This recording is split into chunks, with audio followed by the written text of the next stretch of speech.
cats in Roman society reflected this practical approach. Unlike in Egypt, where cats were protected by severe criminal penalties, Roman law treated cats as valuable property. Stealing someone's cat was theft. Killing someone's cat was destruction of property. But these were civil matters rather than capital crimes. This more moderate legal framework actually proved more sustainable than Egypt's extreme protections, creating stable conditions for cat ownership without the religious fervour that had characterised Egyptian cat culture.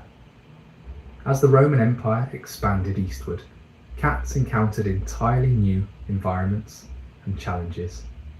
The trade routes that connected Roman territories to India, Central Asia, and eventually China became pathways for further cat dispersal. By the 4th century CE, cats had reached the far corners of the known world, establishing populations from the British Isles to the Indian subcontinent. The interaction between Roman cats and local populations in these distant territories created fascinating genetic and cultural exchanges. In some regions, Roman cats interbred with local wild cat populations, creating hybrid lineages that combined domestic traits with wild characteristics. In others, they remained relatively isolated, maintaining the genetic signatures of their Mediterranean ancestors while adapting to local conditions. But the most significant development of the Roman period wasn't genetic or geographic. It was cultural. The Romans created the template for the modern relationship between humans and cats, one based on mutual benefit, companionship, and practical cooperation rather than religious worship or fear.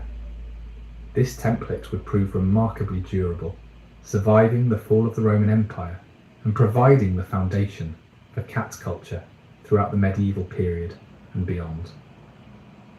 The collapse of Roman power in the 5th century CE created new challenges and opportunities for cat populations throughout Europe. As centralized authority disappeared and trade networks fragmented, cat populations became more isolated and began developing even more distinct regional characteristics. The Dark Ages that followed Rome's fall would test the durability of the human-cat partnership, but they would also create the conditions for one of the most remarkable chapters in cat history. During this period of political upheaval, cats faced new threats and found new allies. Christian monasteries, rising to prominence throughout post-Roman Europe, became unexpected sanctuaries for cat populations. What if I told you this dish was actually healthy? Let's be real, Factor's menu is way healthier than the competition. Their chefs actually know what they're doing. Every meal is balanced and built to support my goals. I needed high-protein meals that aren't bland or boring. That's exactly what Factor delivers. The veggies? Monastic libraries, with their valuable manuscripts and stored food supplies, attracted rodents that threatened both knowledge and sustenance. Cats proved essential for protecting these repositories of learning, earning them a place in medieval Christian culture that would contrast sharply with the persecution they would later face. The early medieval period also saw the beginning of cat migration to entirely new continents. As European explorers and traders began venturing beyond the Mediterranean world, they carried cats with them to previously unreachable lands. These voyages of discovery would eventually bring cats to every inhabitable continent on Earth. But they would also expose cat populations to new diseases, predators, and environmental challenges that would test their remarkable adaptability. The story of cats during the Roman period and its aftermath reveals something profound about the nature of domestication itself. Unlike dogs, which were shaped primarily by human selection and training, cats retained their essential wildness while adapting to human environments. They became partners rather than servants, companions rather than tools. This unique relationship would prove both resilient and flexible enough to survive the massive social and political changes that characterized the transition from ancient to medieval times. As we move forward in our journey through cat history, we're about to encounter one of the most paradoxical periods in the entire story. The same cats that had been worshipped as gods in Egypt and valued as essential workers in Rome were about to face centuries of suspicion, persecution, and outright hostility. The medieval period would test the human-cat partnership like never before, creating a dark chapter that would have consequences lasting far beyond the Middle Ages themselves. But even in the depths of persecution, cats would demonstrate the same adaptability and resilience that had carried them from the grain stores of ancient Mesopotamia to the far corners of the Roman Empire. They would survive not through divine protection or legal safeguards, but through the same qualities that had made them successful in the first place: independence, adaptability, and an uncanny ability to make themselves indispensable to human survival. The transformation of cats from valued Roman workers to symbols of darkness and evil didn't happen overnight. It began with whispers in monastery halls and grew into a roar that would echo through European society for centuries. As Christianity consolidated its power across the continent, church leaders found themselves confronting the remnants of older beliefs, older gods, and older ways of understanding the world. And cats, unfortunately for them, carried the genetic memory of Egyptian temples and pagan rituals that the new faith was determined to erase. The early Christian church faced a monumental challenge. Across Europe, local populations clung to ancient traditions that predated Christianity by thousands of years. These folk beliefs often centered around animals that were thought to possess magical powers or divine connections. Cats, with their nocturnal habits, glowing eyes, and mysterious behaviors, fit perfectly into these pagan frameworks. They were associated with fertility goddesses, moon worship, and earth-based spiritual practices that the church viewed as direct challenges to Christian authority. But there was something deeper at work here, something that went beyond simple religious competition. Cats represented a kind of independence that troubled medieval Christian thinking. Unlike dogs, which demonstrated clear submission to human authority, cats maintained their autonomy even while living alongside people. They came and went as they pleased, hunted when they chose, and showed affection on their own terms. This independence became a metaphor for spiritual rebellion in the minds of church leaders who valued obedience and hierarchy above all else. The turning point came in 1233 CE when Pope Gregory IX issued a papal bull called Vox in Rama. This document officially linked cats to satanic worship and witchcraft, marking the beginning of 3 centuries of systematic feline persecution. The bull described cats, particularly black ones, as manifestations of the devil himself, capable of corrupting good Christians and leading them into heretical practices. It authorized church officials to investigate and punish cat ownership in certain contexts, especially when associated with suspected witchcraft. The impact of this papal declaration was immediate and devastating. Across Europe, cats went from being tolerated neighbours to hunted enemies. Local authorities organised cat-killing campaigns that drew enthusiastic participation from populations eager to demonstrate their Christian devotion. These weren't random acts of violence. They were organised, systematic efforts to eliminate cats from human communities, often accompanied by elaborate rituals that mirrored the religious ceremonies cats had once inspired in Egypt. When I'm sourcing for my store, I'm creating a world. It's really important that all the items really work well together. I'm reading where it's coming from, who's making it, the story behind it. I'm curating a space with deep intention.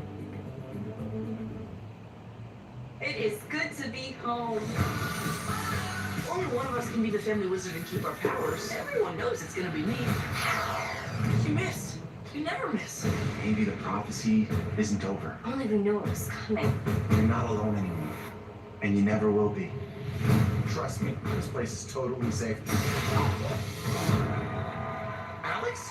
What are you doing here? Oh, I'm sorry. I live here.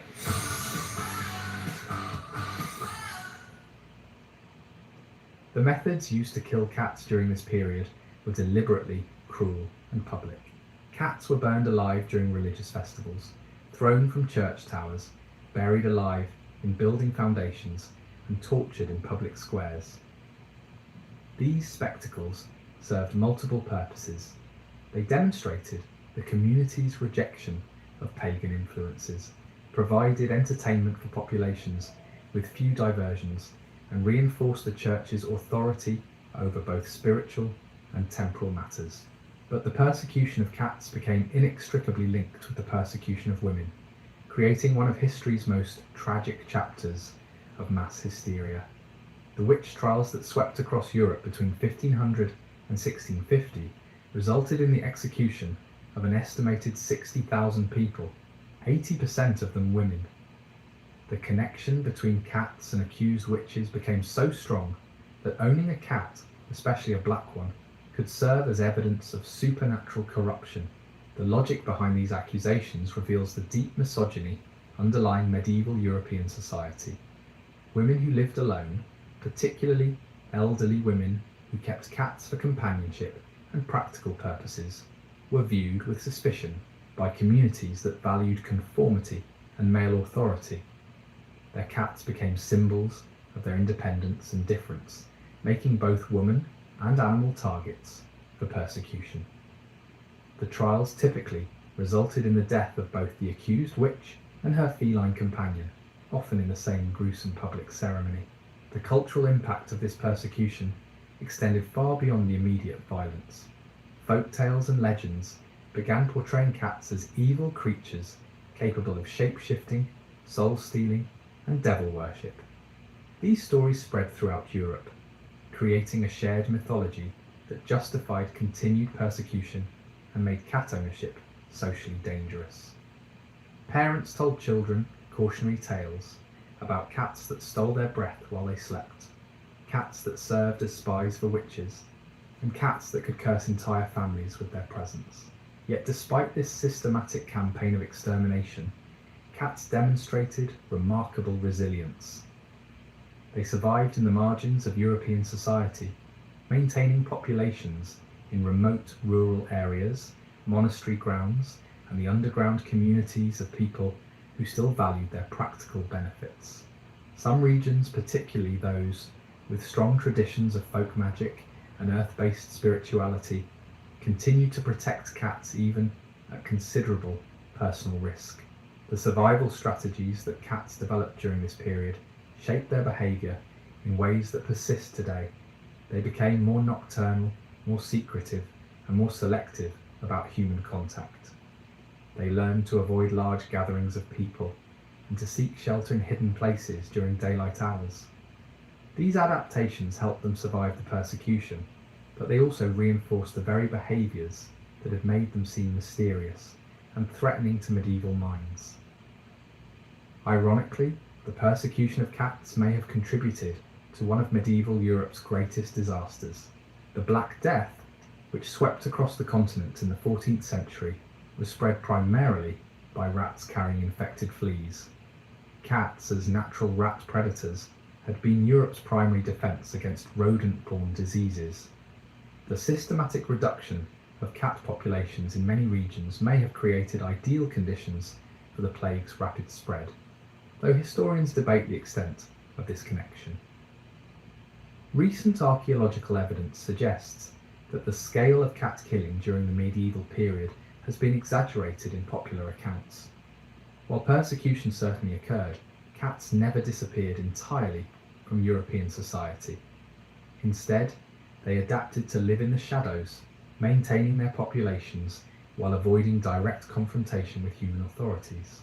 This period of hidden coexistence would prove crucial for preserving the genetic diversity that would later fuel the explosion of cat breeds in the modern era. The persecution also created interesting regional variations in cat populations. Areas with strong church authority saw more dramatic declines in cat numbers, while regions with weaker ecclesiastical control or stronger folk traditions maintained healthier populations. These differences would have long-term consequences for cat genetics, creating isolated breeding populations with distinct characteristics that would emerge during the Renaissance period.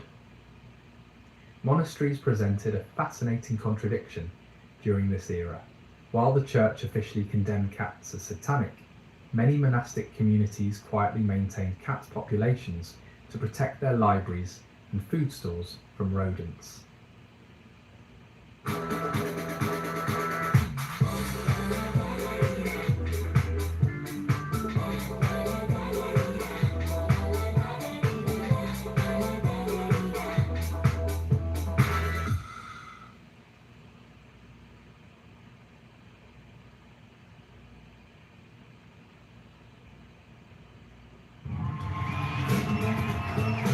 You better believe it, pal. I'm sorry, I don't even like that one. Let's move on.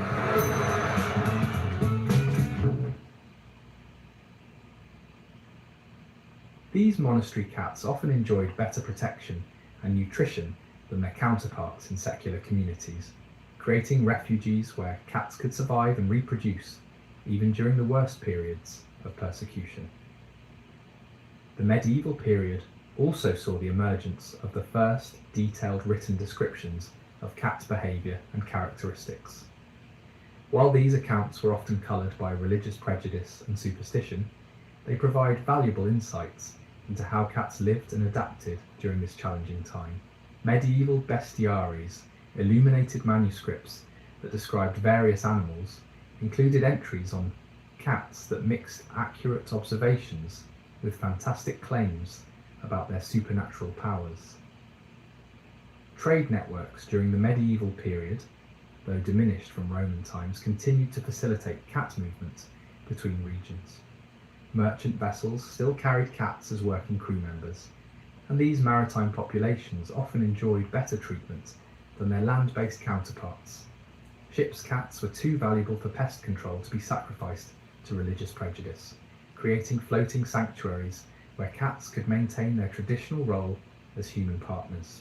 The relationship between cats and medieval medicine also reveals the complex nature of their social position. While cats were officially associated with evil, many folk healers and herbalists quietly recognized their therapeutic value. The purring of cats was believed to have healing properties, and cat-based remedies appeared in underground medical texts. This dual nature, feared as devil's agents, but valued as healers, reflects the deep ambivalence that characterized medieval attitudes toward cats. As the medieval period drew to a close, subtle changes began appearing in European attitudes toward cats. The Renaissance, with its emphasis on classical learning and empirical observation, started to challenge some of the superstitions that had fueled centuries of persecution. Scholars began studying cats more objectively, leading to a gradual rehabilitation of their reputation. But the damage had been done. Centuries of persecution had created deep-seated cultural fears and prejudices that would take generations to overcome. The medieval chapter of cat history serves as a powerful reminder of how quickly human attitudes toward animals can change and how devastating the consequences can be. The same cats that had been worshipped as gods in Egypt and valued as essential workers in Rome became victims of mass hysteria and religious extremism. Their survival through this dark period testifies to both their remarkable adaptability and the persistence of humans who recognize their value despite social pressure to reject them. This period of persecution also demonstrates the complex relationship between religious authority, social control, and animal welfare. The campaign against cats was never really about the animals themselves. It was about power, conformity, and the suppression of alternative ways of understanding the world. Cats became symbols in a larger struggle between old and new belief systems, paying a terrible price for their association with practices and ideas that threatened established authority. As we prepare to move into the Renaissance and the gradual rehabilitation of cats in European society, it's important to understand that the medieval persecution left lasting scars on both cat populations and human consciousness. The fear and suspicion generated during this period would influence human-cat relationships for centuries to come, creating cultural patterns that persist even today in some regions of the world. But cats had survived their darkest hour. They had endured systematic persecution, adapted to life in the shadows, and maintained their essential partnership with humans, even when that partnership carried deadly risks. The resilience they demonstrated during the medieval period would serve them well in the centuries to come, as changing cultural attitudes and new scientific understanding would gradually restore them to their rightful place as valued companions and essential partners in human civilization. The stage was now set for one of the most remarkable comebacks in animal history. The same cats that had hidden in monastery shadows and survived witch trial pyres were about to embark on a journey that would take them to every corner of the globe, establish them as beloved companions in millions of homes, and ultimately make them one of the most successful species on Earth. But first, they would need to survive the transition from medieval persecution to Renaissance acceptance, a process that would test their adaptability once more and set the foundation for everything that was to come. The winds of change that would transform Europe during the Renaissance brought unexpected salvation to cats cowering in the shadows of medieval persecution. But this transformation didn't happen overnight, and it certainly wasn't guaranteed.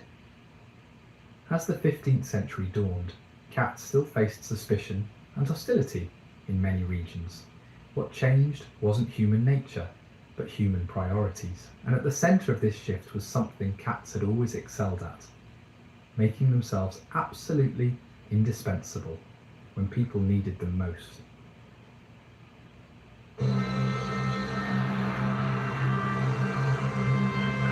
Is risen. TV's #1 new comedy, Shifting Gears, is back with an all-new season. A blazer? Are you getting inducted into the Angry Guy Hall of Fame? Tim Allen and Kat Dennings are a match made in TV heaven. You're actually flipping me off with your eyes. The Parker family is back. We're offering you the opportunity of a lifetime. Oh no. And they're bringing a star-studded season Mama's little Mookie Bear. that's chock full of surprise guests. Oh my god, it's Lori from Shark Tank, my queen! And the season premiere kicks it off with a big home improvement reunion. Welcome. Hey, buddy! Oh, boy. The Shifting Gears season premiere, Wednesday, October 1st on ABC and Hulu. Yeah, that guy's a tool.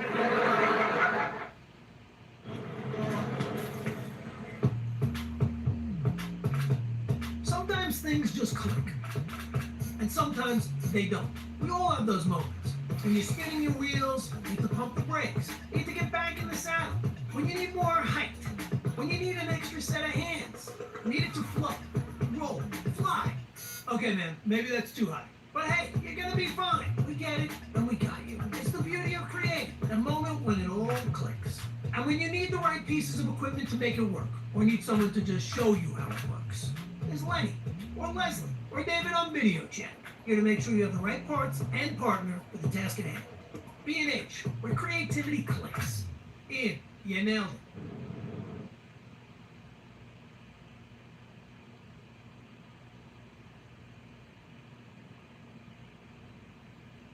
Renaissance city-states of Italy became unlikely sanctuaries for cat populations.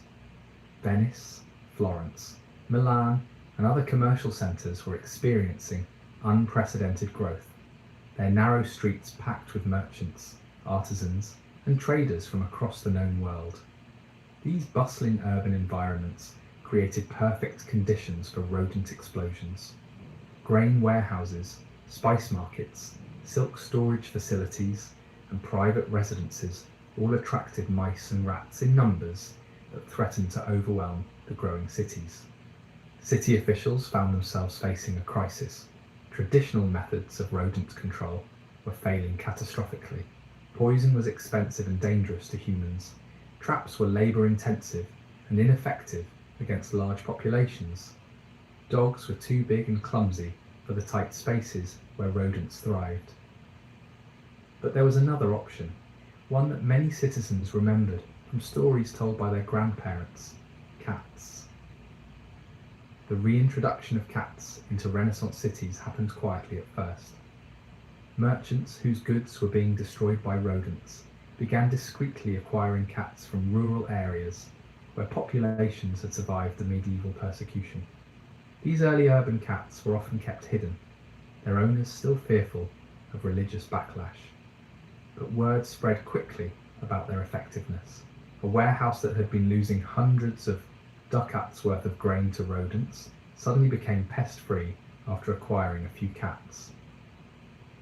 The economic argument for cats became impossible to ignore.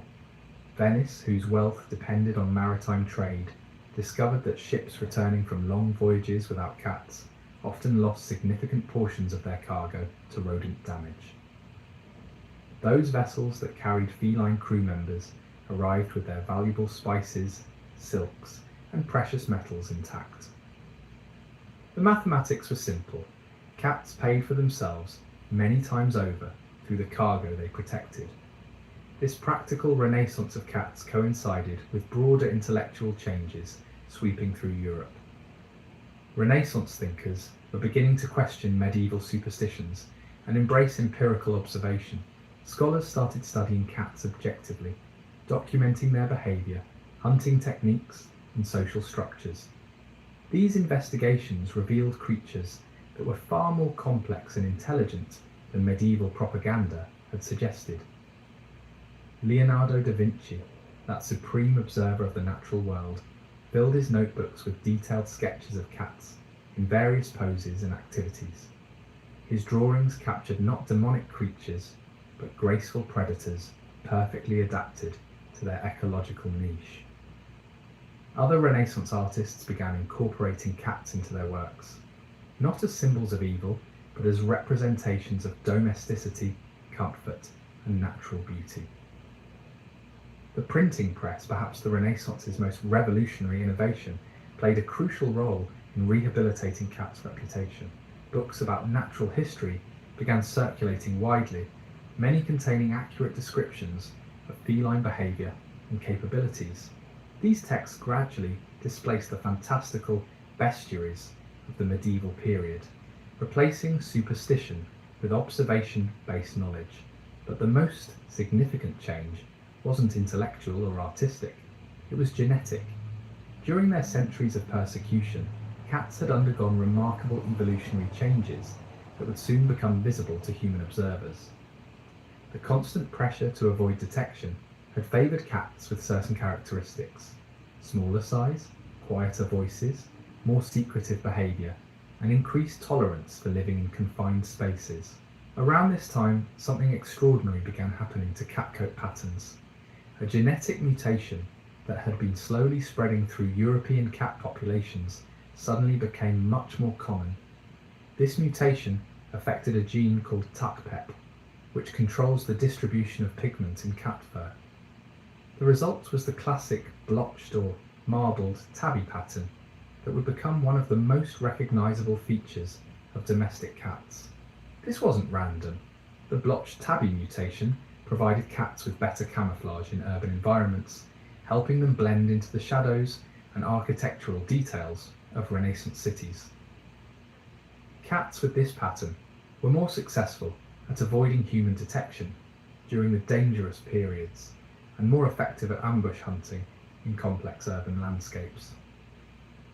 Natural selection was quietly working to create cats better adapted to life alongside humans. My kids can't hide anything from me. I'm home. Especially when they've been using toilet paper that doesn't hold up. Charmin Ultra Strong has a diamond weave texture that's more durable. And it cleans better, so you can use less. Enjoy the go with Charmin. Disney and Pixar's Elio is now available on Disney+. Allow me to adjust your gravity. Disney and Pixar's Elio, now available on Disney+, rated PG. And now get Disney+, Hulu, and all of ESPN with an incredible offer. The spread of this genetic change can be tracked through historical records and archaeological evidence.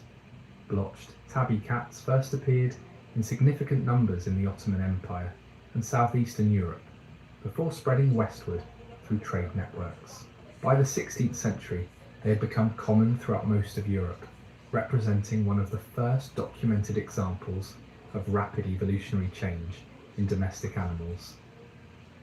Renaissance merchants began to notice and appreciate these new coat patterns. The distinctive markings made individual cats easier to identify and track, important considerations for people who were beginning to view cats as valuable property rather than mere pest control devices. Some merchants started keeping detailed records of their cats' lineages, marking the beginning of selective breeding practices that would eventually produce the diverse array of cat breeds we know today. The Protestant Reformation, which erupted across Europe in the early 16th century, inadvertently benefited cats by challenging the religious authority that had sanctioned their persecution. Protestant regions often rejected Catholic teachings about cats and witchcraft, viewing such beliefs as superstitious remnants of papal corruption. This theological shift created safer environments for cat ownership in many parts of Northern Europe. Maritime exploration during the Renaissance period opened entirely new chapters in cat history. Spanish conquistadors carried cats to the Americas, where they encountered environments and prey species unlike anything they had experienced before. Portuguese explorers brought cats to Africa and Asia, establishing populations that would adapt to tropical climates and develop unique characteristics. The cats that accompanied Columbus on his voyages to the New World faced challenges that tested every aspect of their adaptability. American rodents were different from European species, requiring new hunting strategies. The climate varied dramatically from the temperate zones where cats had evolved. Native American populations had their own relationships with local wildlife that didn't necessarily include tolerance for introduced predators, yet cats thrived in the Americas with remarkable speed. By the end of the 16th century, established populations existed from the Canadian maritime provinces to the southern regions of South America. These New World cats began developing characteristics that distinguished them from their European ancestors. Different body sizes, varied coat colours, and behavioural adaptations to local conditions. The Jamestown colony in Virginia provides a fascinating case study of early American cat populations. Archaeological excavations at the settlement have uncovered cat bones dating to the early 17th century, along with evidence of rodent control measures that included both cats and other methods. The colonists clearly valued their cats highly enough to transport them across dangerous ocean voyages and maintain breeding populations in a harsh frontier environment. The Mayflower, that most famous of colonial vessels, almost certainly carried cats among its passengers, though historical records are frustratingly incomplete on this point. What we do know is that Plymouth Colony had established cat populations within a few decades of its founding, and these cats played crucial roles in protecting stored food supplies that meant the difference between survival and starvation for the struggling settlement. But perhaps the most remarkable aspect of Renaissance cat history was the beginning of their transformation from working animals into beloved companions. Wealthy Italian families began keeping cats not just for rodent control, but for pleasure and companionship. These pampered pets lived lives of luxury that would have seemed impossible during the medieval period, sleeping on silk cushions, eating from silver bowls, and enjoying the attention of dedicated servants. This shift toward companionship had profound effects on cat behaviour and genetics. Cats that were more social, more vocal, and more responsive to human interaction became increasingly valuable. Renaissance cat owners began selecting for these traits, unconsciously beginning the process of breeding cats specifically for companionship rather than just utility. The Italian Renaissance courts became showcases for exotic and beautiful cats. Noble families competed to acquire the most unusual and striking felines, importing cats from distant lands and breeding them for specific characteristics. This early form of cat fancy established patterns that would eventually lead to the development of formal breed standards and organised cat shows. Medical knowledge about cats also advanced significantly during the Renaissance. Physicians began studying feline anatomy and physiology, leading to better understanding of cat health and behaviour. This knowledge proved valuable not just for treating cats but for improving their living conditions and breeding practices. I took my dad to a Monday night football game, and then we went out and just got hammered afterwards. And we were sitting at the bar, just my dad and I. We're just leaning against the bar. I'm waiting for him to say he loves me, you know? And he goes, I'm pissing right now. Hey, good girl. Y'all want to shoot guns? Just run out back. It's clean. Like, oh, I'm run ways, eh? I'm sorry, I don't even like that one. Let's move on.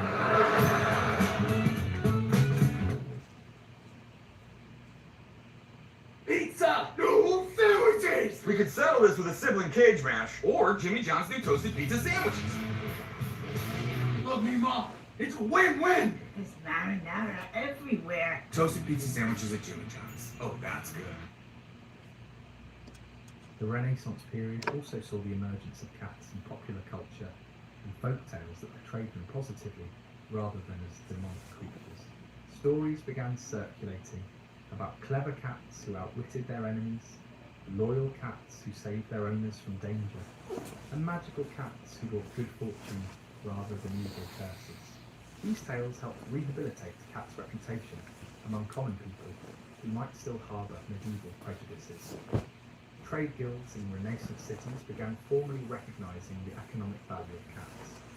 Some organisations employed official cats to protect their warehouses and workshops, providing these working felines with regular meals, veterinary care, and comfortable housing. This institutionalisation of cat ownership represented a dramatic shift from the informal, often secret relationships that had characterised the medieval period.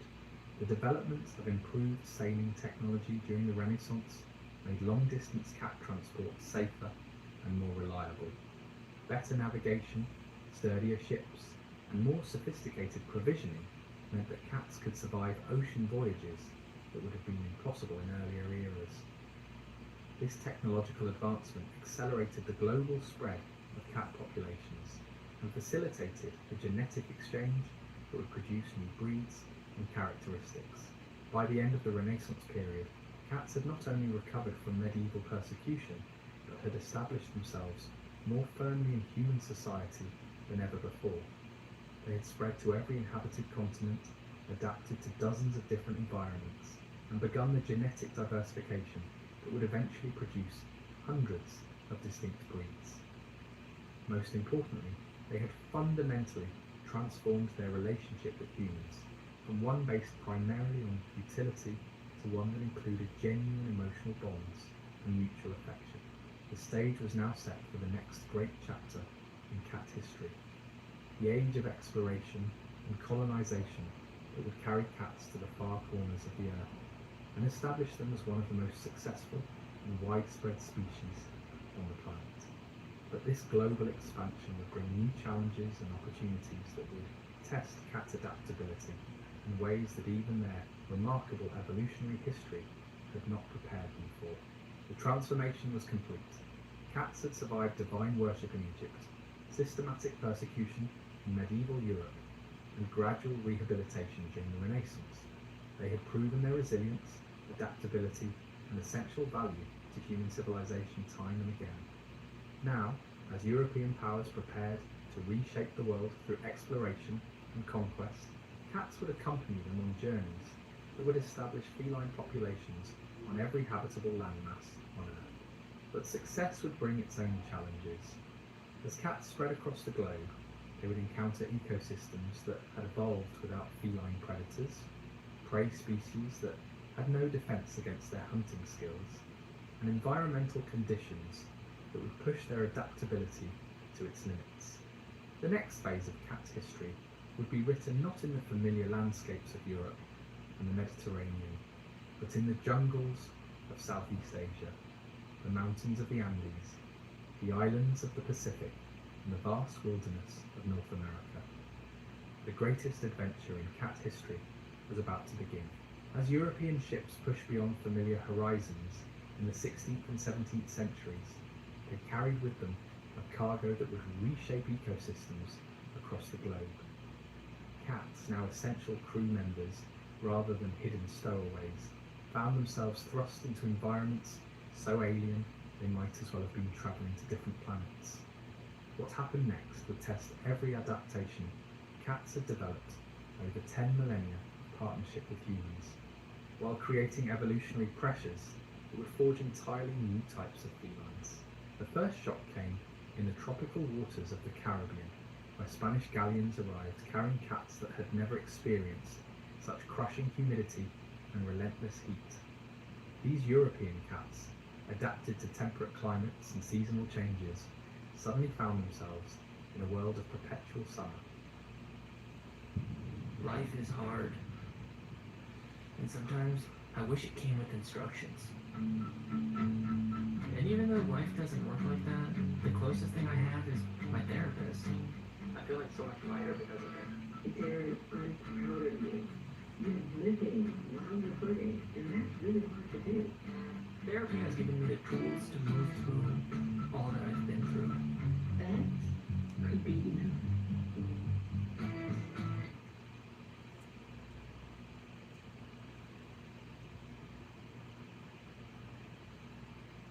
From idea to submission, empower students to do their best work with Grammarly's comprehensive AI writing assistance.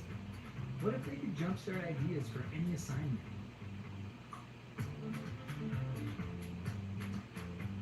What if they could be more transparent about their text sources?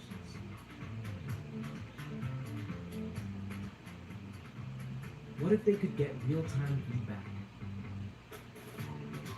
Prepare students with responsible AI writing assistance. Download Grammarly for free today.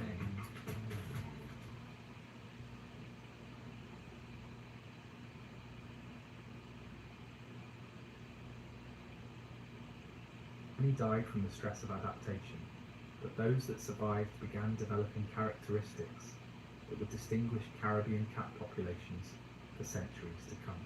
Within just a few generations, Caribbean cats were noticeably different from their European ancestors.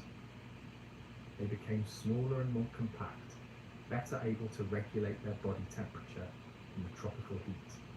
Their coats grew shorter and less dense, while their ears became proportionally larger to aid in cooling. Most remarkably, they developed more active lifestyles during dawn and dusk hours, avoiding the crushing midday heat that could prove fatal to cats still carrying the genetic programming of European winters. But the Caribbean was just the beginning. As Spanish conquistadors pushed into the mainland Americas, they encountered environments that challenged cats in completely different ways. The high altitudes of the Andes Mountains created breathing difficulties for cats evolved at sea level. The dense rainforests of Central and South America harbored predators and diseases that no European cat had ever faced. The vast grasslands of the Argentine pampas offered hunting opportunities unlike anything cats had known, with prey species that had evolved without any feline predators. Each environment demanded different survival strategies. Mountain cats developed larger hearts and more efficient lungs to cope with thin air. Rainforest cats became more arboreal, developing stronger claws and better balance for life in the trees. Grassland cats grew longer legs and more powerful hindquarters for running down swift prey across open terrain. Natural selection was working at an accelerated pace, creating distinct populations with specialized adaptations in just a few centuries. The most dramatic changes occurred on isolated islands, where small populations of cats underwent rapid evolution in the absence of genetic exchange with mainland populations. The cats that reached the Galapagos Islands with Spanish explorers found themselves in one of the most unique ecosystems on Earth, with no native mammals and bird species that had never encountered ground predators. These cats faced both unlimited hunting opportunities and completely unfamiliar prey behaviors. Galapagos cats developed hunting strategies that would have seemed bizarre to their European ancestors. They learned to catch marine iguanas, sunning themselves on rocks, to raid seabird nesting colonies, and to hunt the giant tortoises that gave the islands their name. These adaptations happened so quickly that within a century, Galapagos cats were behaving like a completely different species, from their ancestors. The Pacific proved to be the ultimate test of feline adaptability. As European explorers island hopped across this vast ocean, they established cat populations on hundreds of remote atolls and volcanic islands. Each island presented unique challenges. Some had abundant prey but no fresh water, others had plenty of water but limited food sources, and still others offered both resources but harboured deadly diseases or parasites. The cats that reached Hawaii with Captain Cook's expeditions in the 18th century encountered one of the most isolated ecosystems on Earth. Hawaiian Islands had evolved for millions of years without any ground predators, creating bird populations that nested on the ground and showed no fear of approaching mammals. For cats, this was like discovering a buffet that had been set out specifically for their benefit. But Hawaiian cats also faced challenges their mainland cousins never encountered. The volcanic soil harboured parasites that caused unique diseases. The tropical climate supported insects and arachnids that could prove deadly to mammals adapted for temperate environments. Most challenging of all, the limited land area of the islands meant that cat populations could quickly outgrow their food supply if they weren't careful about reproduction rates. The solution that evolved was remarkable. Hawaiian cats developed more complex social structures than their mainland relatives. They began coordinating their hunting activities to avoid overexploiting prey populations, sharing territory more cooperatively, and even engaging in communal kitten rearing that allowed populations to adjust their reproduction rates based on available resources. These behaviours were so different from typical feline independence that early naturalists thought they were observing a completely different species. Meanwhile, in North America, cats faced perhaps their greatest challenge yet: winter. The cats that arrived with English, French and Dutch colonists had to survive temperatures far below anything their Mediterranean ancestors had ever experienced. The first few winters were catastrophic, with entire cat populations dying from cold exposure and starvation. But cats are nothing if not adaptable. The survivors began developing the thick, dense coats that would become characteristic of Northern American cat populations.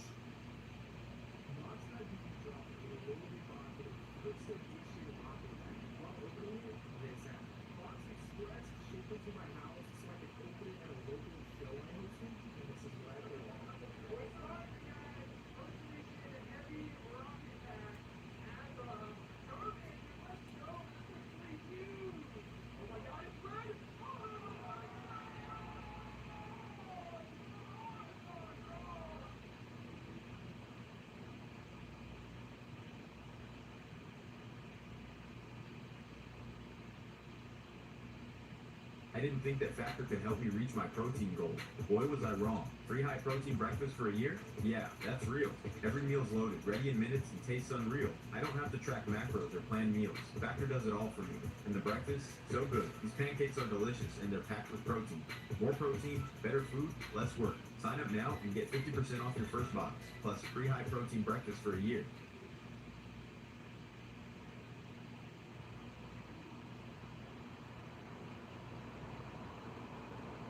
They learn to seek shelter in human dwellings, not just for companionship, but for survival, creating more intimate bonds with their human partners than have been common in warmer climates. They also develop seasonal behaviours, building up fat reserves during summer and fall to survive the lean winter months. The relationship between Native American populations and introduced cats varied dramatically across the continent. Some tribes welcomed cats as useful additions to their communities, particularly those groups that practiced agriculture and dealt with rodent problems in their stored grain. Others viewed cats with suspicion or hostility, seeing them as competitors with native predators or as symbols of European colonization. The Pueblo peoples of the American Southwest developed particularly interesting relationships with cats.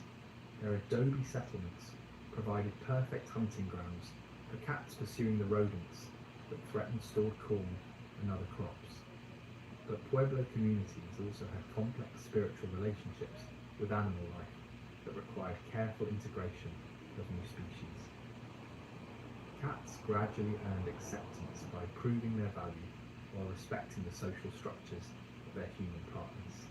In the northern regions of Canada, cats faced the ultimate survival test.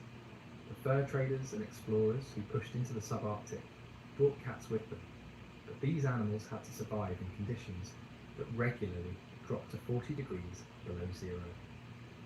The cats that managed this feat became legends among the trading posts, valued not just for their practical skills, but for their incredible toughness and resilience.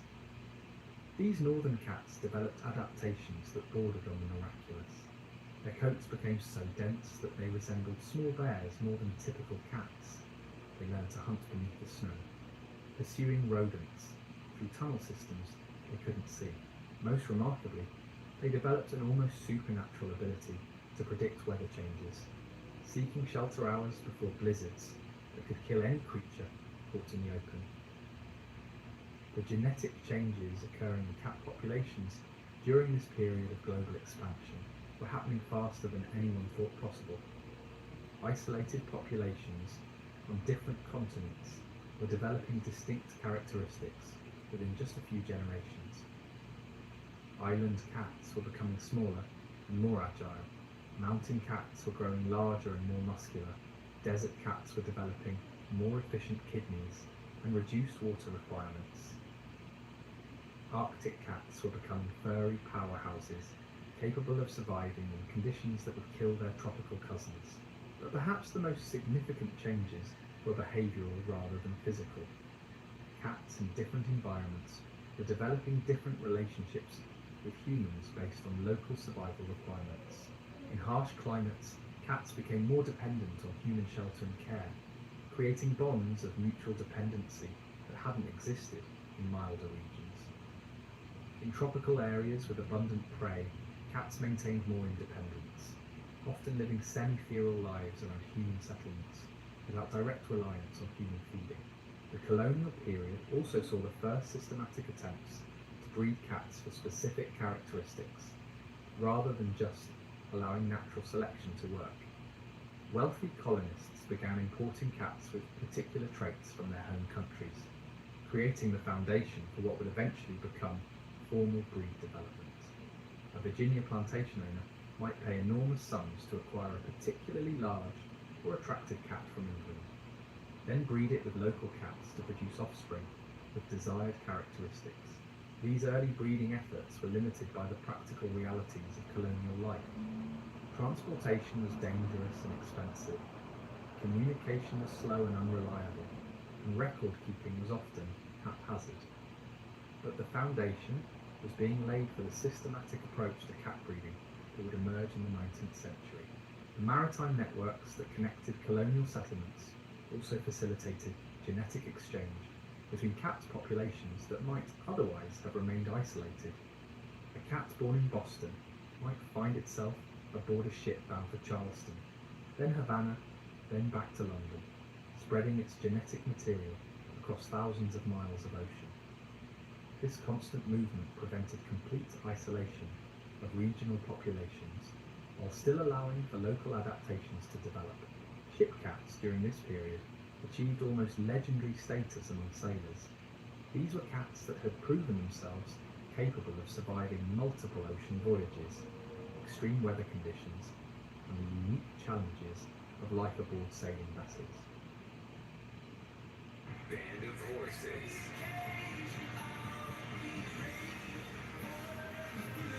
Same night, same stage. Iron and Wine.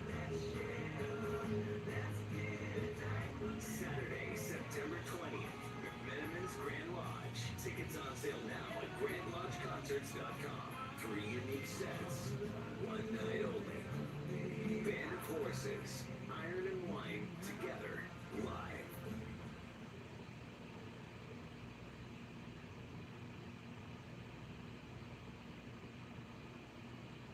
Introducing the new 2-in-1 ED plus testosterone treatment through HIMS. This daily dual action pill includes prescription strength tadalafil for longer lasting erections and to help you feel younger, stronger, and more energized. Plus zinc to naturally support your testosterone levels. HIMS is 100% online, so you can enjoy convenience with discretion. See why 73% of users report having more spontaneous intimacy with daily treatment. Get your edge back with ED plus testosterone support. Start today at HIMS.com.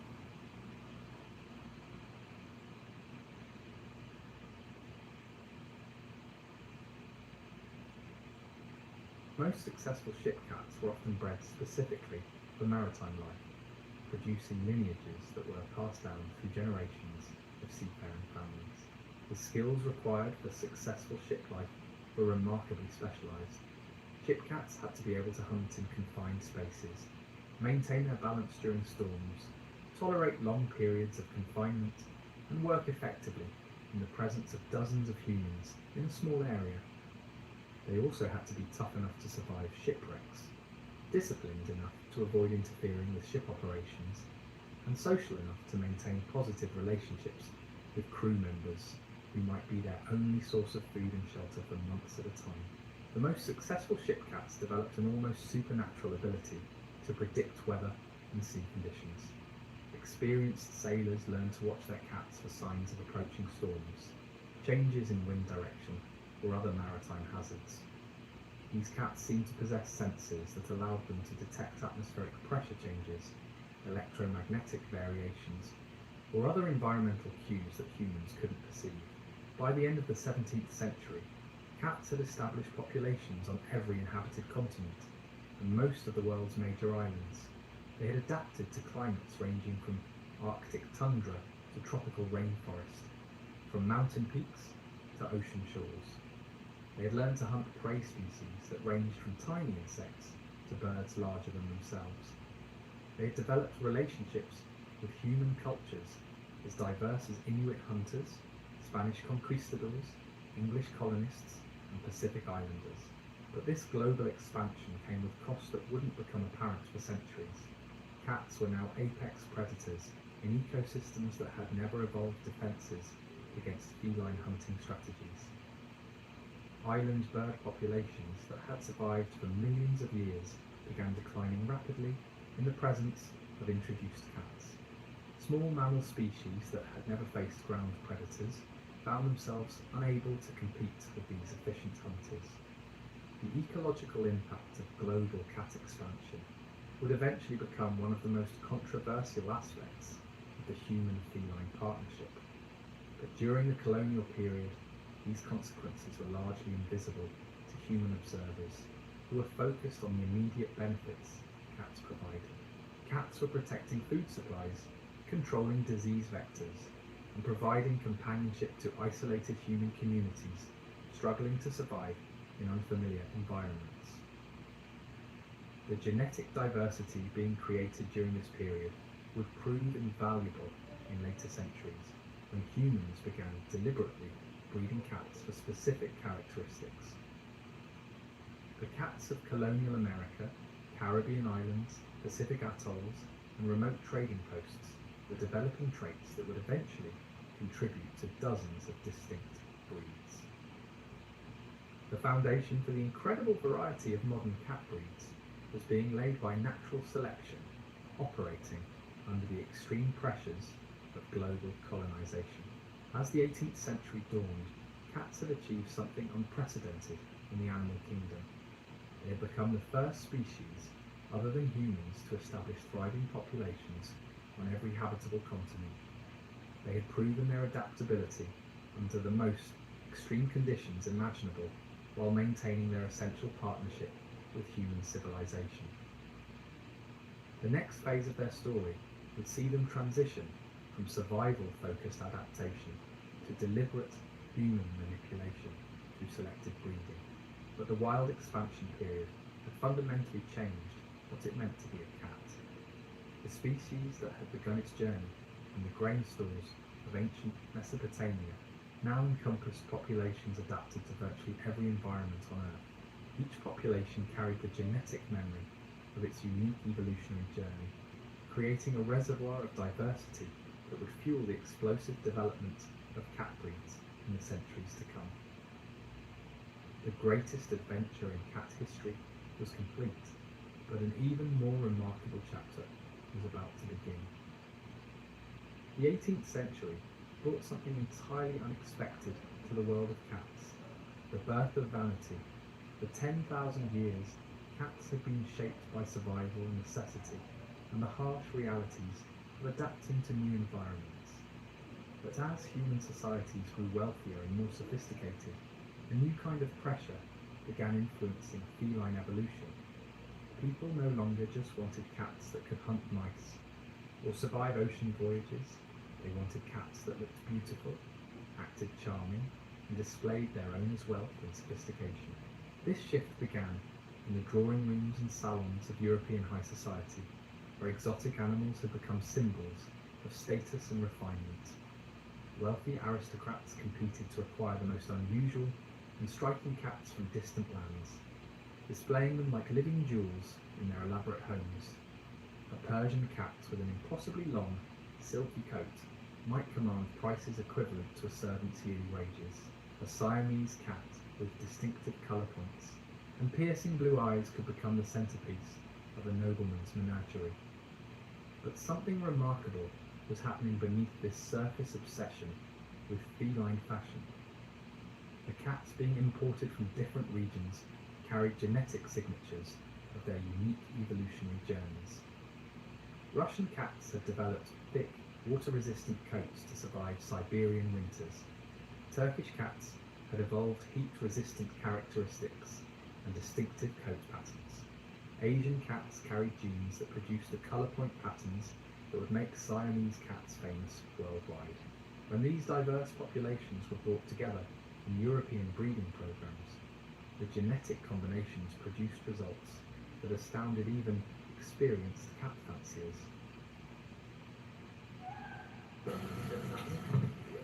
Therapy has been such a massive part of my last 2 years, a massive part of the reason that I'm able to be a musician again. I think I'll always be an anxious person. I think accepting that that's always going to be there for me is a big thing. It's about how I respond to anxiety and how I respond to a lot of stuff in my life is how I show up for myself. I have neglected to look after myself in the past, both mentally and physically, and I have made promises to myself that I haven't kept. I always talk to my therapist about steadying my platform that's within. I know there's going to be peaks and troughs, but I think just remaining steady and sort of happy is like a nice, balance. Good one.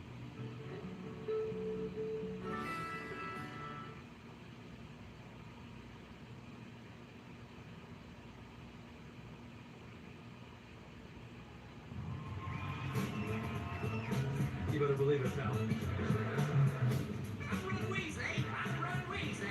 I'm sorry, I don't even like that one. Let's move on.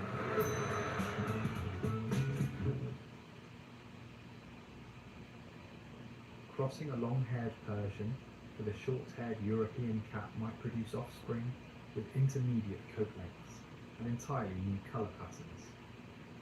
Breeding a compact Asian cat with a larger European variety could create cats with unique body proportions and temperament characteristics.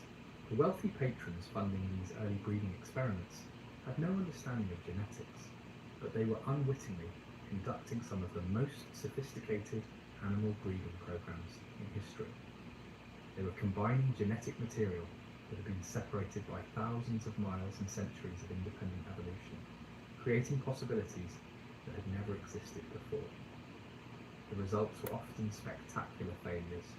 Many breeding attempts produced offspring that were weak, sickly, or unable to reproduce.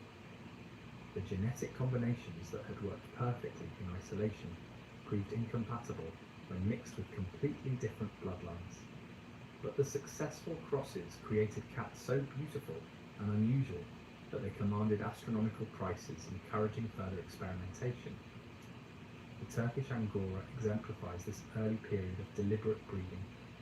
These cats, originally from the Ankara region of Turkey, had evolved long, silky coats and graceful body proportions that made them prized possessions among Ottoman nobility. When European diplomats and merchants began importing these cats in the 16th and 17th centuries. They discovered animals unlike anything they'd seen before. The Angora cats possessed a combination of beauty and intelligence that made them perfect companions for the European elite. Their coats were so fine they seemed to shimmer in candlelight. Their movements were fluid and graceful. Like living sculptures, their personalities were affectionate but not servile, friendly but maintaining an air of aristocratic dignity that appealed to owners who valued independence and sophistication. But the most remarkable thing about Turkish Angoras was their genetic plasticity. When bred with other European cats, they consistently produced offspring that inherited their distinctive coat quality while displaying new colour combinations and patterns. This made them invaluable breeding stock for creating new varieties of long-haired cats. The Persian cat represents perhaps the most dramatic example of early selective breeding success. These cats, imported from the region that is now Iran, arrived in Europe with coats so long and dense they seemed like living clouds. Their faces were flatter than typical cats, their ears smaller, and their overall body structure more compact and sturdy. European breeders became obsessed with enhancing these distinctive Persian characteristics. They selected breeding pairs that displayed the longest coats, the flattest faces, and the most unusual colour patterns. Over successive generations, Persian cats became more and more extreme in their features, developing the ultra-long coats and dramatically flat faces that would define the breed. But this selective breeding came with hidden costs that wouldn't become apparent for generations. The flat facial structure that made Persians so distinctive also created breeding difficulties and eye problems. The extremely long coats required constant maintenance and made cats susceptible to skin problems and overheating. The genetic bottlenecks created by intensive breeding reduced overall health and vitality. These problems were invisible to 18th century breeders who judged success purely by appearance and rarity. They had no understanding of genetics, inheritance patterns, or the long-term consequences of selecting for extreme physical characteristics. They were creating beautiful animals, but they were also laying the foundation for health problems that would plague purebred cats for centuries. The economic forces driving cat breeding during this period were extraordinary. A single, exceptional cat could be worth more than most people earned in a lifetime. Breeding rights to particularly valuable animals were bought, sold, and traded like precious commodities. Wealthy families maintained detailed stud books recording the lineages of their most prized cats, creating the first systematic attempts at pedigree tracking. The social implications were equally significant. Owning the right kind of cat became a marker of cultural sophistication and social status. Ladies of fashion were painted with their exotic cats, displaying both their wealth and their refined taste. Cat ownership became part of the elaborate ritual of aristocratic life, with specific breeds associated with particular social classes and cultural movements. But the most profound changes were happening at the genetic level, where centuries of isolated evolution were being rapidly recombined through human intervention.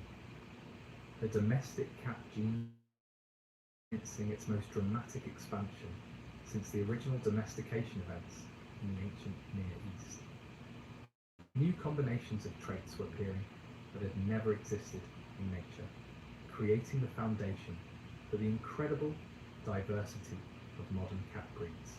The development of the Russian Blue illustrates how environmental adaptation could be transformed into breed characteristics through selective breeding. These cats had evolved in the harsh climate around the Russian port city of Arkhangelsk, developing dense, double-layered coats that provided exceptional insulation against Arctic cold. These dishes just aren't getting clean. Problem isn't your machine. It's likely your detergent.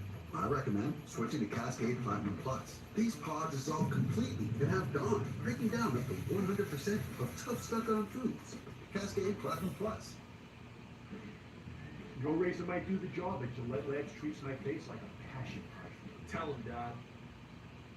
Their blue-grey coloration helped them blend into the rocky coastal environments where they hunted. When Russian blues were imported to Western Europe in the 18th century, their distinctive appearance and gentle temperament made them highly sought after by cat fanciers. Breeders began selecting for the most intense blue coloration and the most plush coat texture, gradually transforming an environmental adaptation into a breed standard that emphasized beauty over function.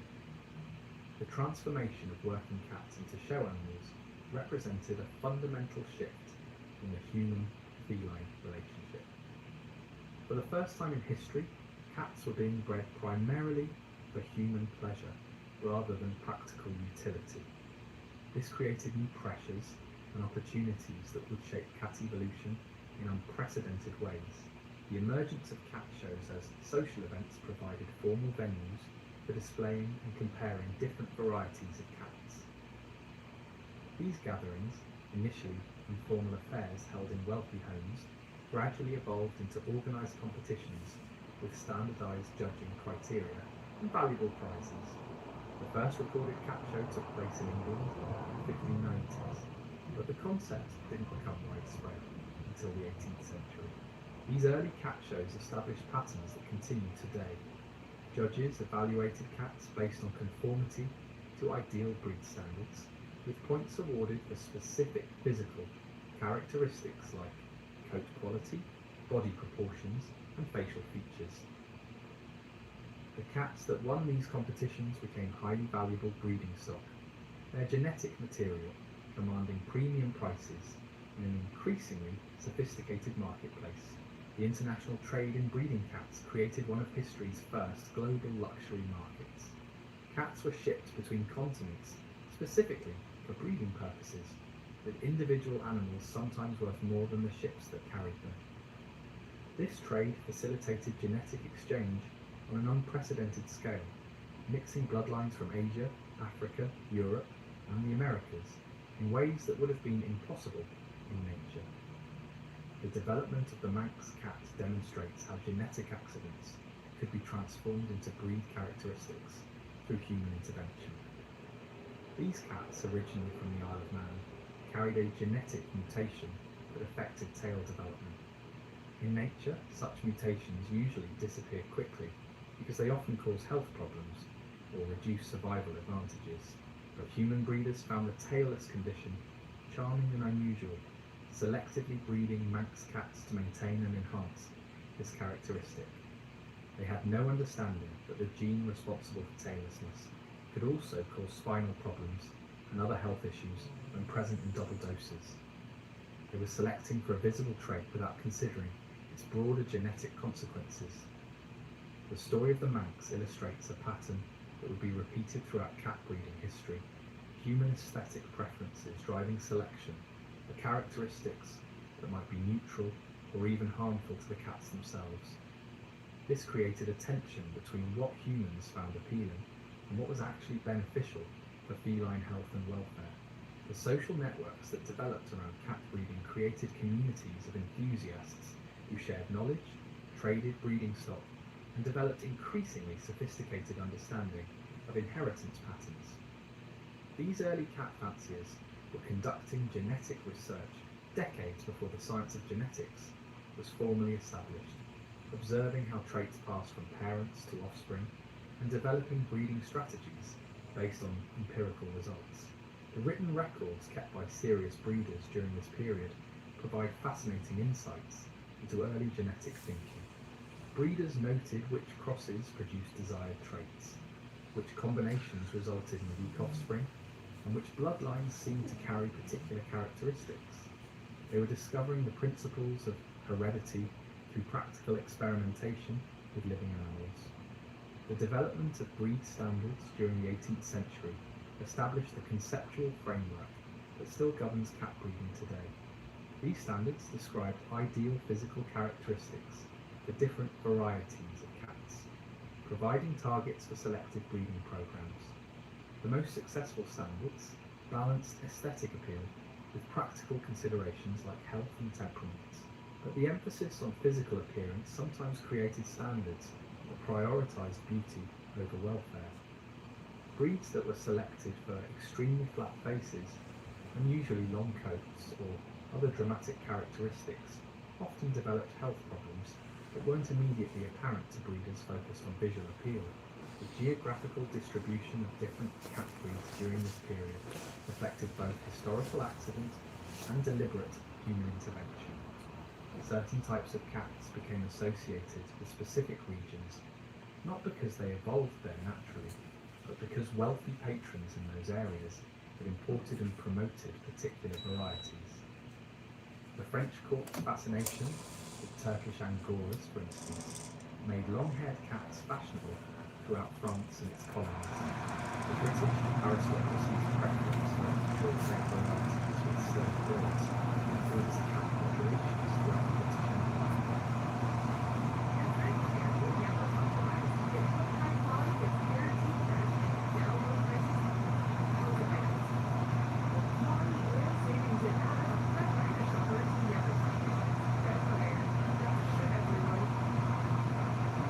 The Wessex Pet program provides technical assistance for first-generation pet owners. Because everyone should have the access and opportunity to own a home. These cultural preferences and lasting genetic consequences, popular breeds are exported to colonies and trading partners around the world. Economic disruptions caused by wars, political upheavals in the 18th century had significant impacts on the cat breeding. The 7 Years' War and American Revolution and various European conflicts disrupted international trade networks and facilitated the exchange of breeding stock between different nations. These disruptions forced breeders to work in limited activity, sometimes leading to conflict and reduced genetic diversity in certain populations. They also encouraged the development of regional breeding programs, creating new varieties adapted to local conditions and preferences. The scientific revolution was transforming European political life during the 18th century, began influencing how people thought about cats and animal people. Natural philosophers started applying systematic observation and experimentation with animals, laying the groundwork for more scientific approaches to science. The work of early naturalists, Donald and who developed the modern system of biological classification, provided frameworks for understanding relationships between different varieties of cats. These classification systems helped breeders think more systematically about inheritance patterns and connections. But the most significant development was the gradual recognition that animal breeding is governed by natural laws that could be discovered and applied systematically. This insight would eventually lead to the development of modern genetics. But even in its early stages, it encouraged more thoughtful and strategic approaches to cat breeding. The transformation of cats from working animals into objects of aesthetic appreciation represented one of the most dramatic shifts in human animal relationship in history. In just a few generations, cats that were can be valued primarily for their practical skills, being cherished for their beauty, personality, and loyalty. This shift created new possibilities and new responsibilities for humans involved in cat breeding and training. Cats being produced through selective breeding programs were often more dependent on marketing and the working necessity, requiring specialized diets, grooming, and medical attention. They were becoming partners in a more intimate and complex relationship than had existed before. The stage was set for an even more dramatic transformation. The Industrial Revolution was about to reshape human society in ways that would create entirely new opportunities and challenges for humans. Urbanization, technological advancement, and social changes of humanity would transform cat breeding from an elite form into a systematic science, producing an incredible diversity of breeds that characterizes the modern communities. But the foundation established during the 18th century proved crucial for everything that followed. The genetic diversity created through breeding experiments, social networks developed from the cat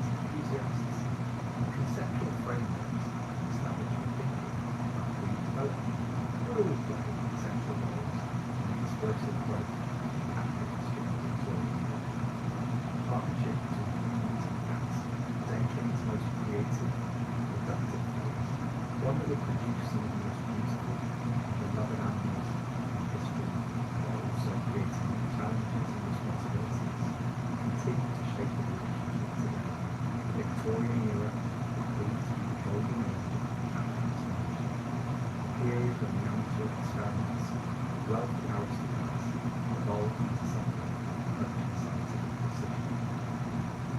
As the Industrial Revolution reshaped human society and created conditions that would allow cat breeding to flourish at unprecedented scale, cities swelled with new wealth, middle-class families sought symbols of refinement and status, and improved transportation networks made it possible to move easily across continents with relative ease. The first organised cat show in history took place at the Crystal Palace in London on July 13, 1870. This wasn't just a casual gathering of cat enthusiasts, it was a carefully orchestrated event that established a template of competitive cat that continues today. Aris of York, known as the father of the cat fancy, wrote the breed standards and served as a judge alongside his brother, John Geoffrey Wheeler. The show featured over 170 cats representing dozens of different varieties, and it did no appearance to such a breeds, but most attendees had never seen them before. The winner of that first show was a Persian cat, a real sensation with a pair of Siamese cats that grew fans throughout the years. These cats, with their distinctive, colourful patterns and striking blue eyes, represented something entirely new in European lands. They had been gifts from the Queen of Cyprus to the British Consul, and their appearance at the Crystal Palace marked the beginning of Western fascination with ancient cat breeds.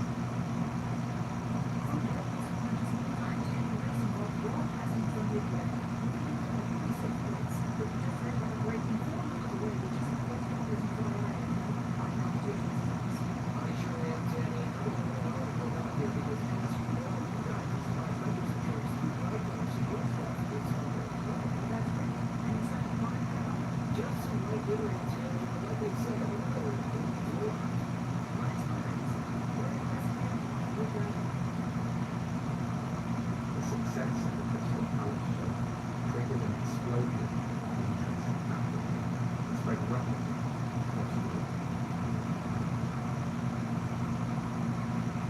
Within a decade, similar shows were being held in major cities throughout the West of Europe, each one featuring new varieties and establishing increasingly sophisticated standards for judging cat quality. The casual hobby of local collectors was transforming into a systematic pursuit that attracted participants in every social class. But the most significant development wasn't the shows themselves, it was the creation of formal breed registries that began tracking cat images with the same precision that previously been observed for horses and cattle. The first comprehensive cat registry was established in Britain in 1874, followed quickly by similar organisations in other countries. These registries maintain detailed records of breeding, tracked genetic relationships between individual cats, and established the official standards that define what cat breeding should be. The impact of systematic record keeping in cat breeding cannot be overstated. For the first time in history, breeders could trace the genetic history of cats across multiple generations, identifying which bloodlines produce the most desirable traits, and which crosses were most likely to result in healthy and attractive offspring. This scientific approach to the field accelerated the development of new breeds and improved the consistency of existing ones. The Siamese cat provides a perfect example of how Victorian breeding practices could transform exotic imports into a standardized breed.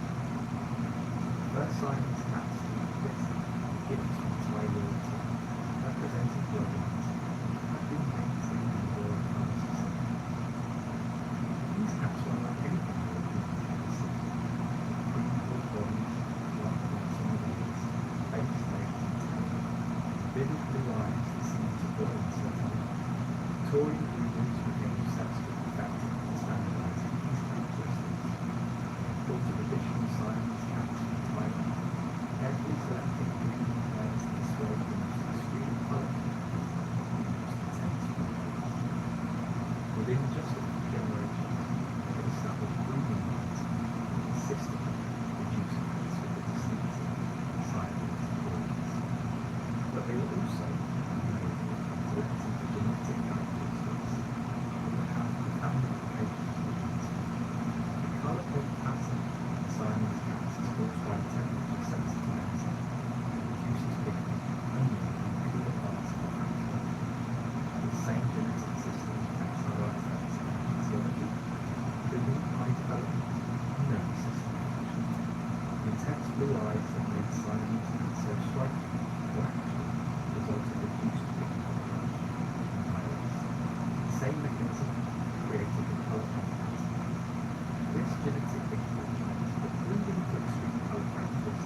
rather than their work ability.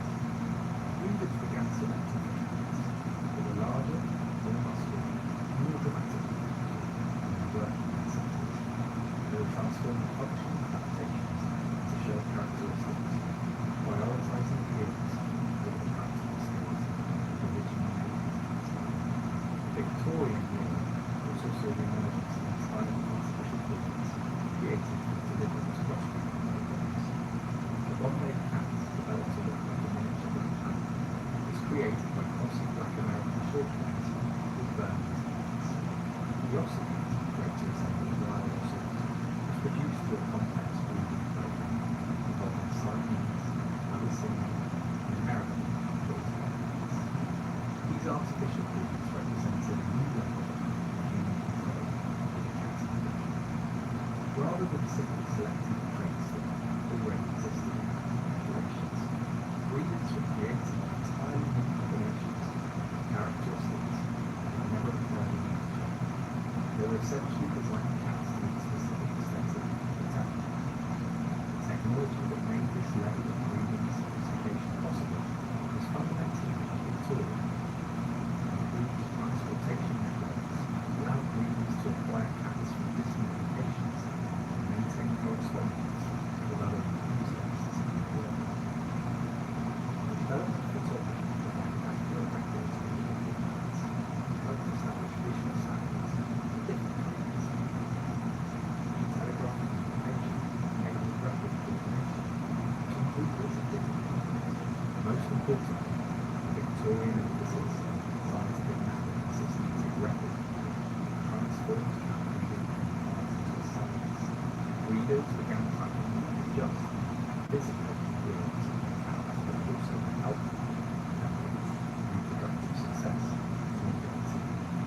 This data revealed patterns in relationships between invisible and coordinated cat activities. Social changes caused by industrialization created new methods of appearing cats.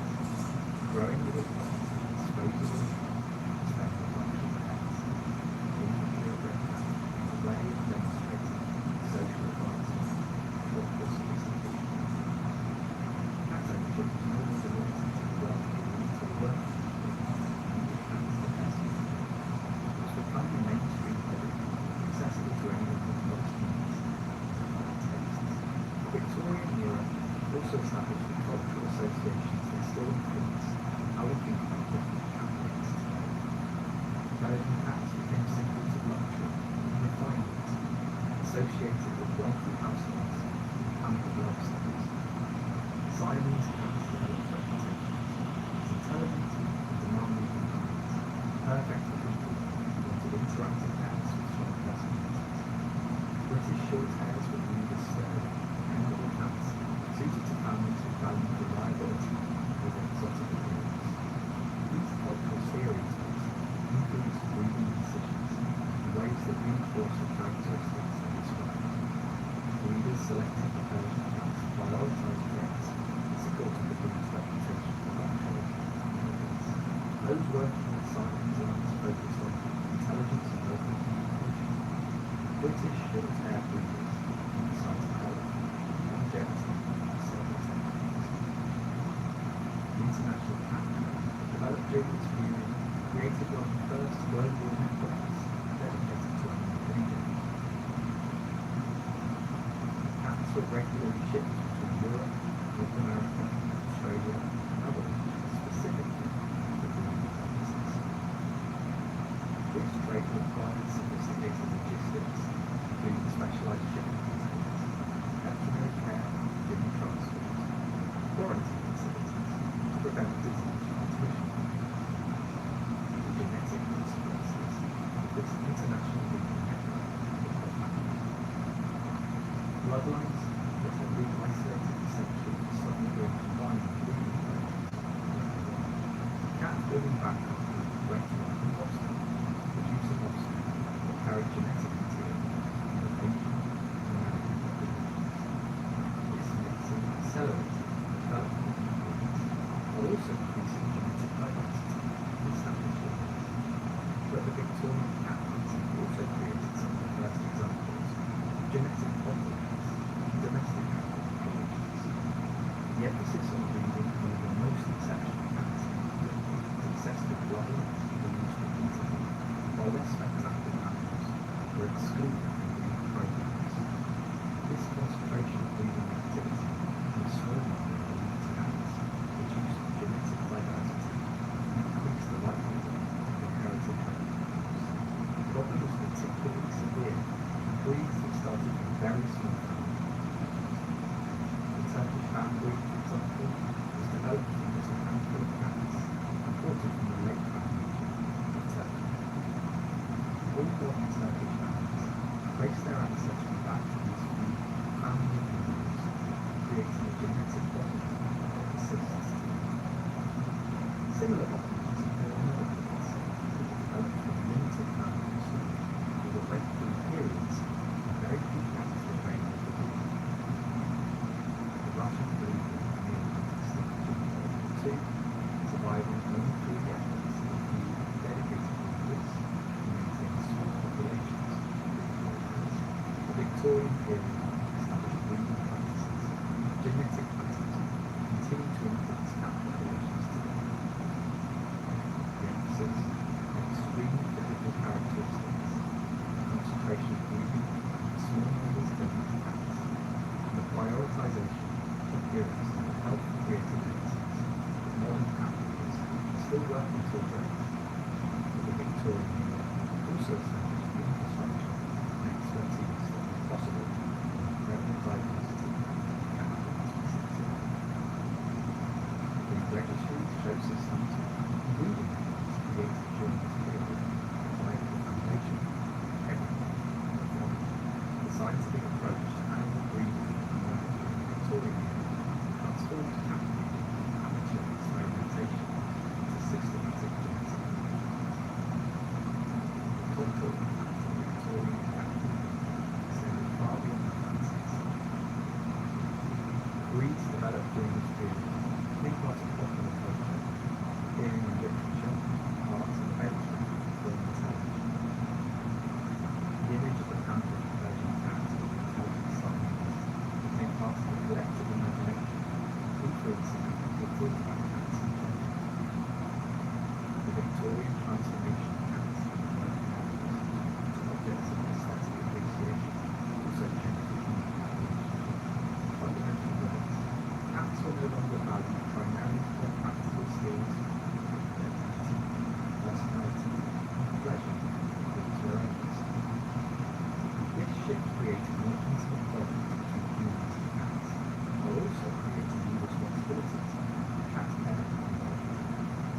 As the 19th century grew to a close, cats had achieved something unprecedented in the history of conservation.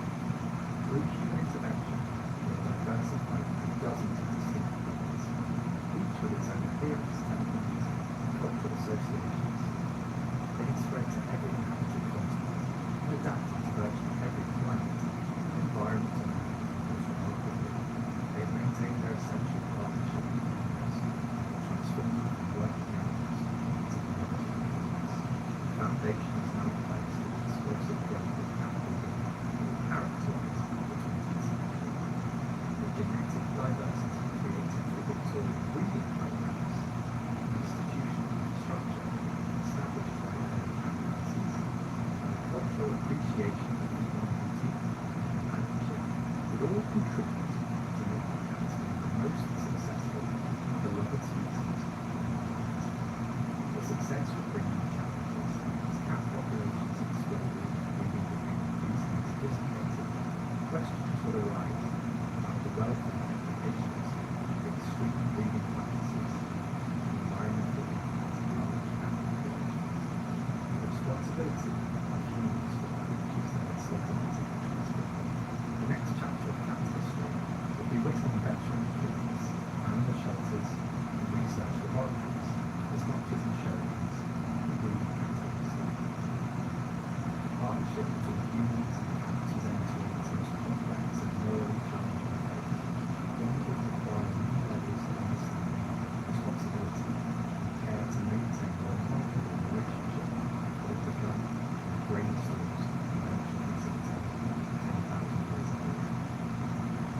The 20th century burst of the cat world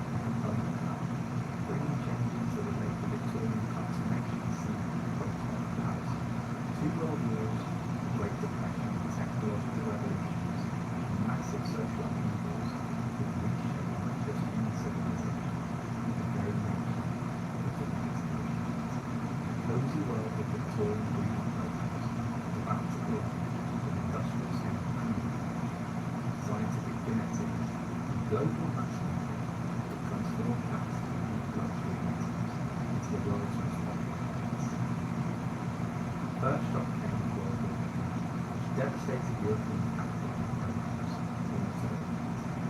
The elaborate networks of international cat trade that flourished during the Victorian age collapsed as nations focused their resources on warfare rather than feeding aesthetics.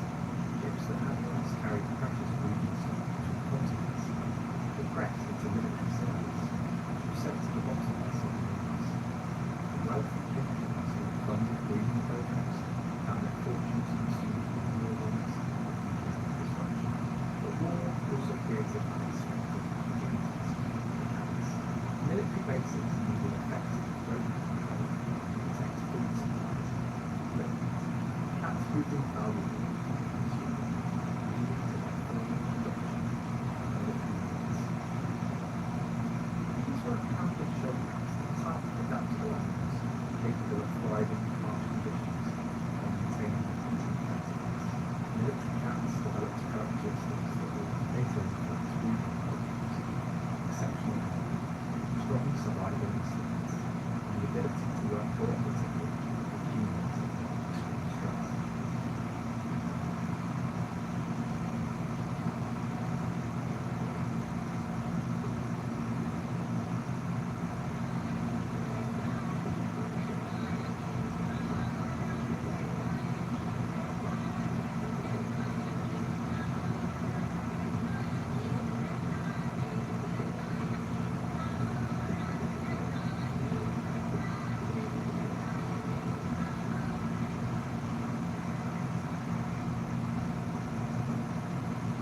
Trenches of World War I became unlikely laboratories for studying cat behavior and genetics. Soldiers adopted stray cats as mascots and companions, observing their adaptations to difficult conditions and trench warfare.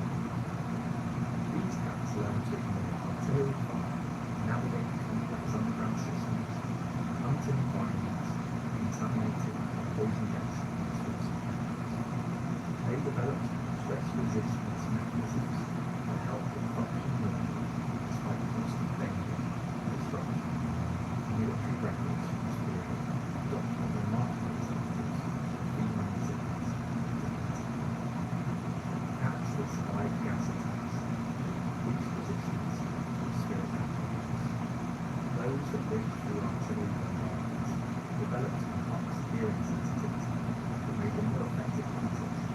Cats that adapted to military rations and irregular feeding schedules became more efficient at metabolizing diverse food sources. These wartime adaptations had lasting genetic consequences. The cats that survived and reproduced during the war years passed on traits that enhanced survival under extreme conditions. Their descendants carried genes for stress resistance, dietary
boomed in the 1920s, created an entirely new cats. The growing urban middle class is slowly moving to luxury pets, but they also have different preferences than the aristocratic patrons who live in Victorian breeding gardens.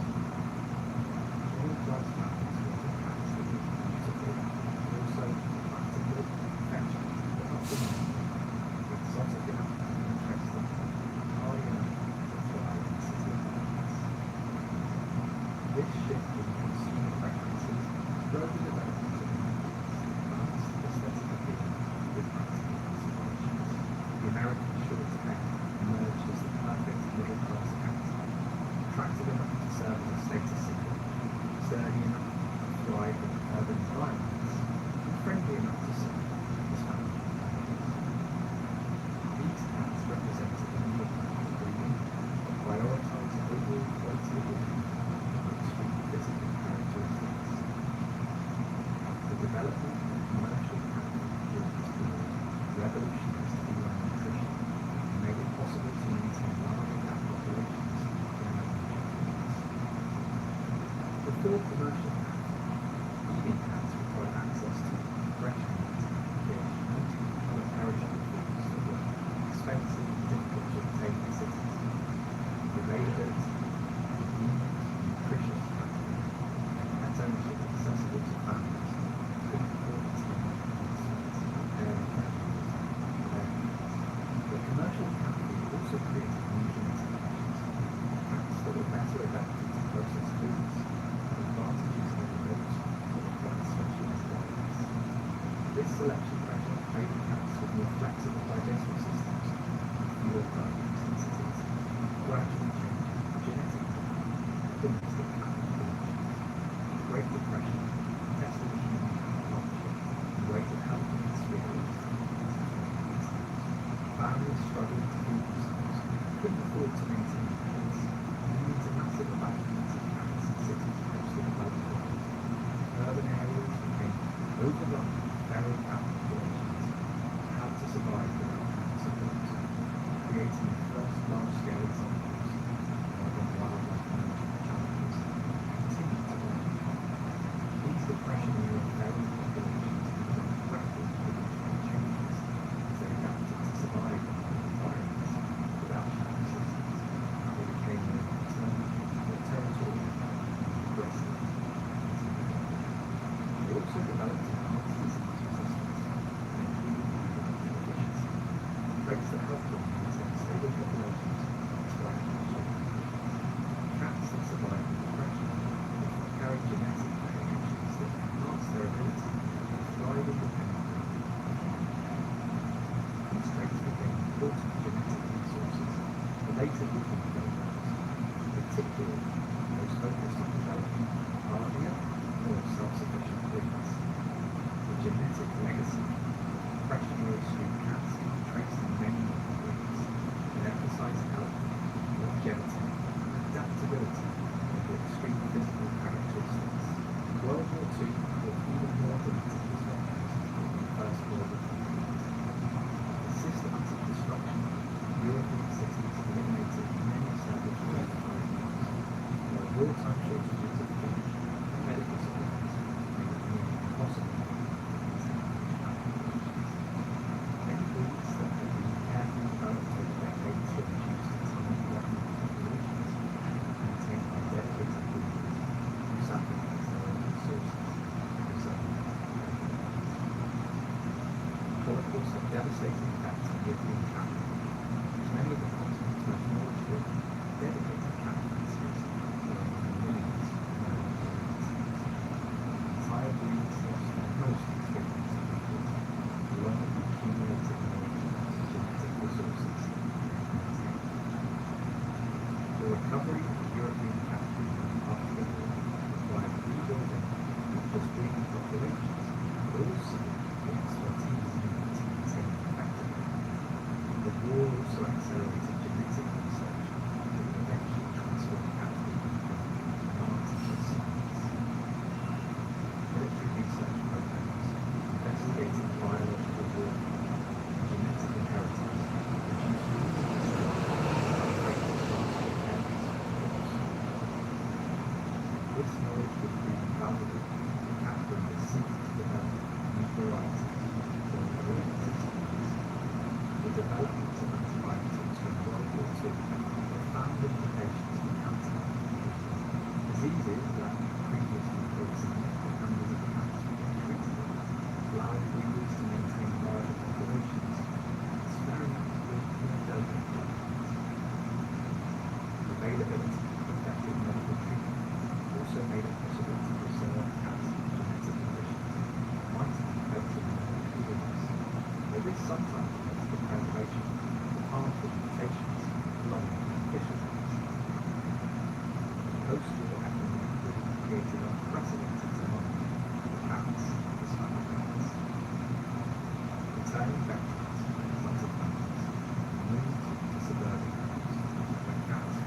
ant-like eagles, quick breeding seasons. Commercial breeding operations began emerging during this period, replacing the small-scale block breeders who had dominated Victoria. These businesses produced large numbers of cats and have grown demand while maintaining consistent quality through systematic breeding programs. However, the emphasis on quantity and profit sometimes came at the expense of genetic diversity and animal welfare considerations that had their priorities were dedicated by breeders. The scientific revolution in genetics that characterized the 20th century began providing cat breeders tools and knowledge that previous generations could never reach. The discovery of DNA structure, understanding how genes control inheritance, and the development of techniques for analyzing genetic relationships transformed breeding from educated guesswork into precise genetic engineering. Genetic testing made it possible to identify cats carrying harmful mutations before they were used for breeding, reducing the incidence of inherited diseases and plagues.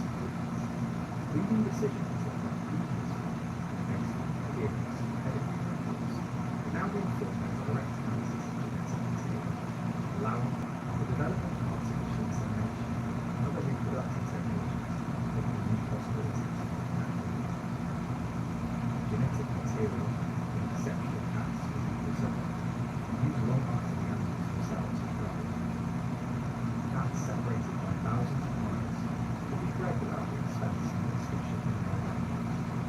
These technologies also made it possible to maintain greater genetic diversity by facilitating breeding between animals that would never have lived in natural circumstances. The environmental movement that emerged in the 1960s began raising questions about ecological and domestic cat populations.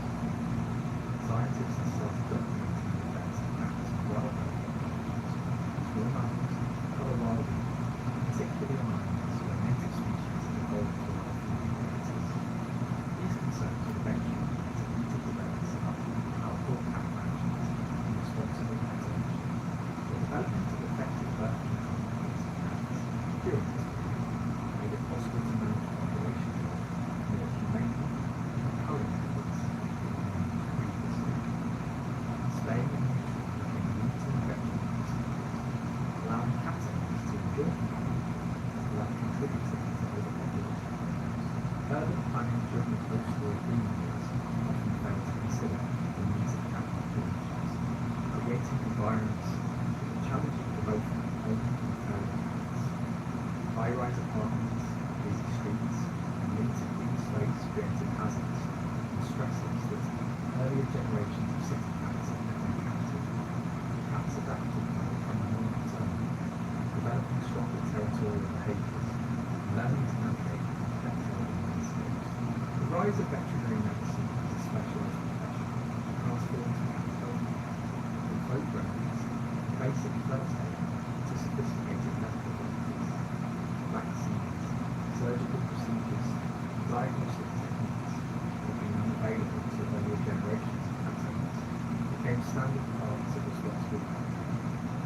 This medical revolution extended cat lifespans and improved quality of life, but it also created new financial obligations for cat owners.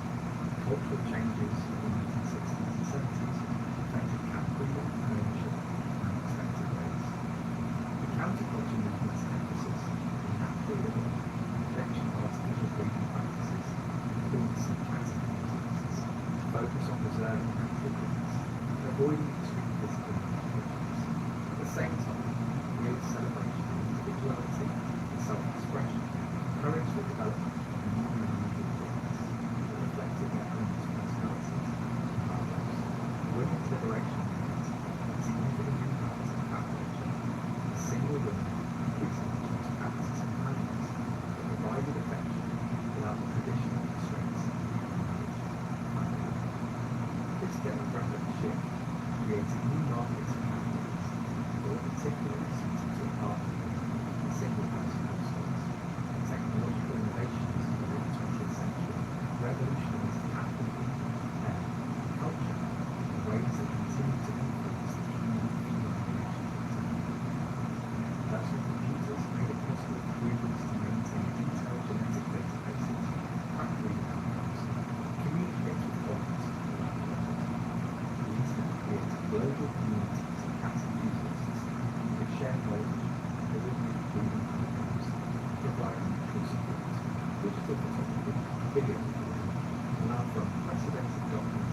history of human-animal relationships.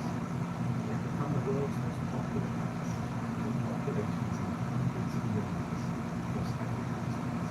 They are diversified into more than 40 replicable species, each with its own distinctive characteristics and cultural associations. Most remarkably, they've maintained their essential partnership with humans, while adapting to environments and lifestyles that bear no resemblance to the ancient dinosaurs and their anticipation of the game. But this success has come with complications that earlier generations of cat enthusiasts have anticipated. Genetic health problems with intensive breeding, environmental concerns about large-scale cat populations, ethical questions about extreme physical modifications, the challenges of attachments to balance aesthetic goals with animal welfare considerations. The infrastructure that supported modern cat culture has become incredibly sophisticated. Professional veterinary care, commercial breeding operations, international transportation networks, and global communication systems created possibilities for cat breeding and ownership that surpass any in history. Yet these same systems also created dependencies and vulnerabilities that made modern cat populations more fragile than their ancestors might have been. The cultural impact of cats extended far beyond pet ownership to art, literature, entertainment, and popular culture. Cats have become symbols, celebrities, and commercial products in ways that reflected their deep integration into human society. The internet age was about to amplify this cultural presence to levels that would astonish even the most dedicated Victorian cat fans. As the 21st century approached, cats stood poised for their most dramatic transformation. Yet, digital revolution, genetic engineering, global environmental awareness, and changing human lifestyles create new challenges, opportunities that will test adaptability and carry cats to 10 millennia of partnership with humans. The foundation being laid will never be made. Cats have proven their resilience to war, economic collapse, social upheaval, and technological evolution. They have maintained their essential partnership with humans, continuously adapting to new conditions and opportunities. Genetic diversity preserved through centuries of breeding programs provided resources for meeting their challenges for future populations. The story of the beloved wild cats choosing to eat meat and cheap grain source could evolve into something far more complex and meaningful than anyone could have imagined. Cats have become partners, companions, research subjects, artistic inspiration, and beloved family members. They have achieved global success while maintaining their essential human nature, proving that adaptation and partnership can coexist with independence and dignity. The next chapter will be written in a digital age, where cats will achieve body independence that will dwarf everything that they can do. But that remarkable future is built on a foundation of 10,000 years of partnership, adaptation, and mutual evolution that will transform both species in ways that continue to influence together.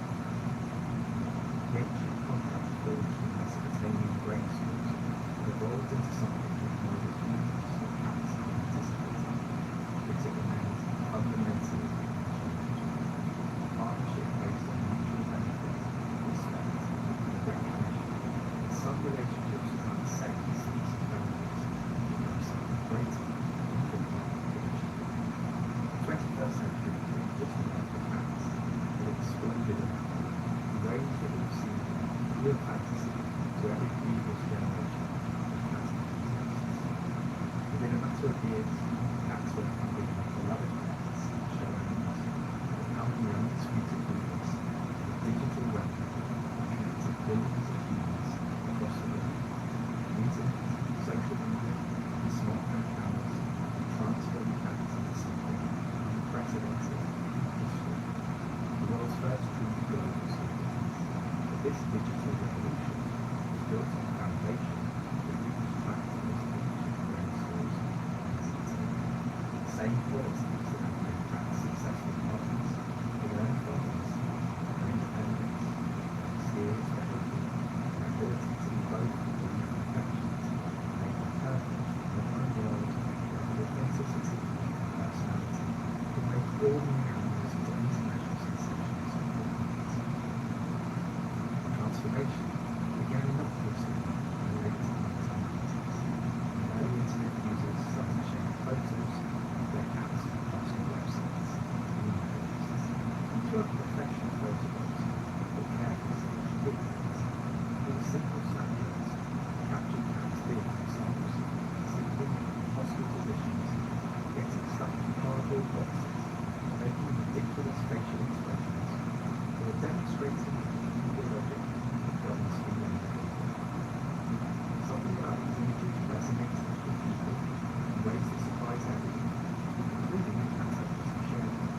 virtual showcase of categories attracted millions of viewers.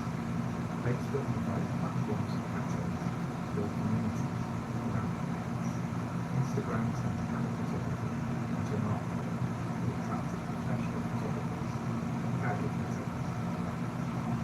The real breakthrough came with the emergence of individual cats as internet celebrities with followings that rivaled those of human entertainers. Like the cat whose perpetually distant expression was caused by female dwarfism and an underweight, became one of the internet's first animal superstars. Her image appeared on merchandise, in television commercials, and TV projects. She had millions of followers across multiple social media platforms, generating millions of dollars in revenue and earnings. Grumpy Cat's success demonstrated something remarkable about the modern human cat culture. People weren't just entertained by cats anymore. They were forming emotional connections with individual animals and revolutionaries. Fans followed Grumpy Cat's daily activities, worried about her health. Mourning her death in 2019 as if they had lost a personal friend. This phenomenon multiplied across thousands of other internet fans, each with their own personality, fan base, commercial success. Even the cat became famous for a video of the cats appeared to the camera. Mayan cat transformed a simple animated GIF into a global meme that spawned countless variations and remixes, turning the out from a Guinness World Record for the longest time and attracting millions of followers who were fascinated by his dramatic appearance and fearless personality. The success of internet cats created entirely new and unique opportunities that no previous generation could imagine. Professional cat photographers emerged to capture images of social media events. Influencer marketing became a legitimate business model. Companies paid cat owners to feature their products and posts. Cat cafes where customers could interact with adoptable cats while enjoying coffee spread from their origins in Thailand to cities around the world. But the digital revolution also created new challenges for cat development and breeding practices.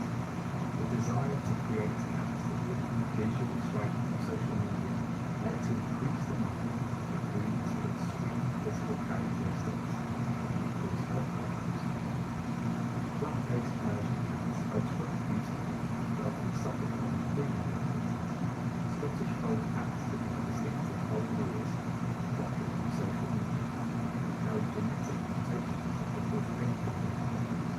The speed of internet communication also accelerated the spread of both accurate and inaccurate information about cat breeding.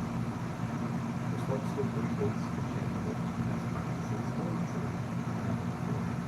But unscrupulous breeders could also use unhealthy animals to uninformed buyers and attracting viral videos without understanding the genetic consequences of fixing them. Development of genetic testing technologies during this period provided an accelerated tools for understanding and managing genetics. DNA analysis could identify cats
associated with disease was widely accepted. Proposals for new genetic modifications generated controversy within the cat breeding community. Should breeders use genetic engineering to create entirely new coat colours for patterns? Was it acceptable to modify cats to make them more suitable for specific human lifestyles or preferences? Globalization, enabled by international innovation, created international markets. Cat breeding operated on scales never seen before. Cat bred in Thailand could be marketed to buyers in dozens of countries, from social media, shipped anywhere in the world, within minutes. This global trend facilitated genetic exchange between previously isolated populations, while also creating new opportunities for exploitation and fraud. International cat registries began coordinating standards and recognition processes to accommodate this growing market. Breeds that had been recognized in one country could more easily gain acceptance in others, while new breeds developed through international breeding programs could be evaluated according to consistent criteria. The emergence of rescue and shelter organizations as major players in cat welfare represented one of the most significant social changes of the digital era. Social media platforms provided powerful tools for promoting cat adoption, sharing success stories, and educating the public about responsible pet ownership. Shelter cats could be featured in online profiles that showcase their personalities and help them find appropriate homes for children. The no-kill shelter movement, which sought to eliminate euthanasia as a population control method, gained momentum throughout advocacy. Digital platforms allow animal welfare organizations to coordinate rescue efforts, share resources, and build communities of supporters who provide financial and volunteer assistance. At the same technologies that supported animal welfare also created challenges. Online marketplaces made it easier for scrupulous breeders to sell animals to unsuspecting buyers. Buyers and their feline equivalents could use professional photography and misleading descriptions to hide poor breeding practices and animal welfare violations. The development of telemedicine for pets for this breed began transforming veterinary in ways that improved access to professional medical advice while reducing costs for routine consultations. Cat owners could consult with veterinarians via video calls, receive guidance on basic health issues, and return animals visits for exercise. This technology proved especially valuable for people in rural areas where veterinary services were limited.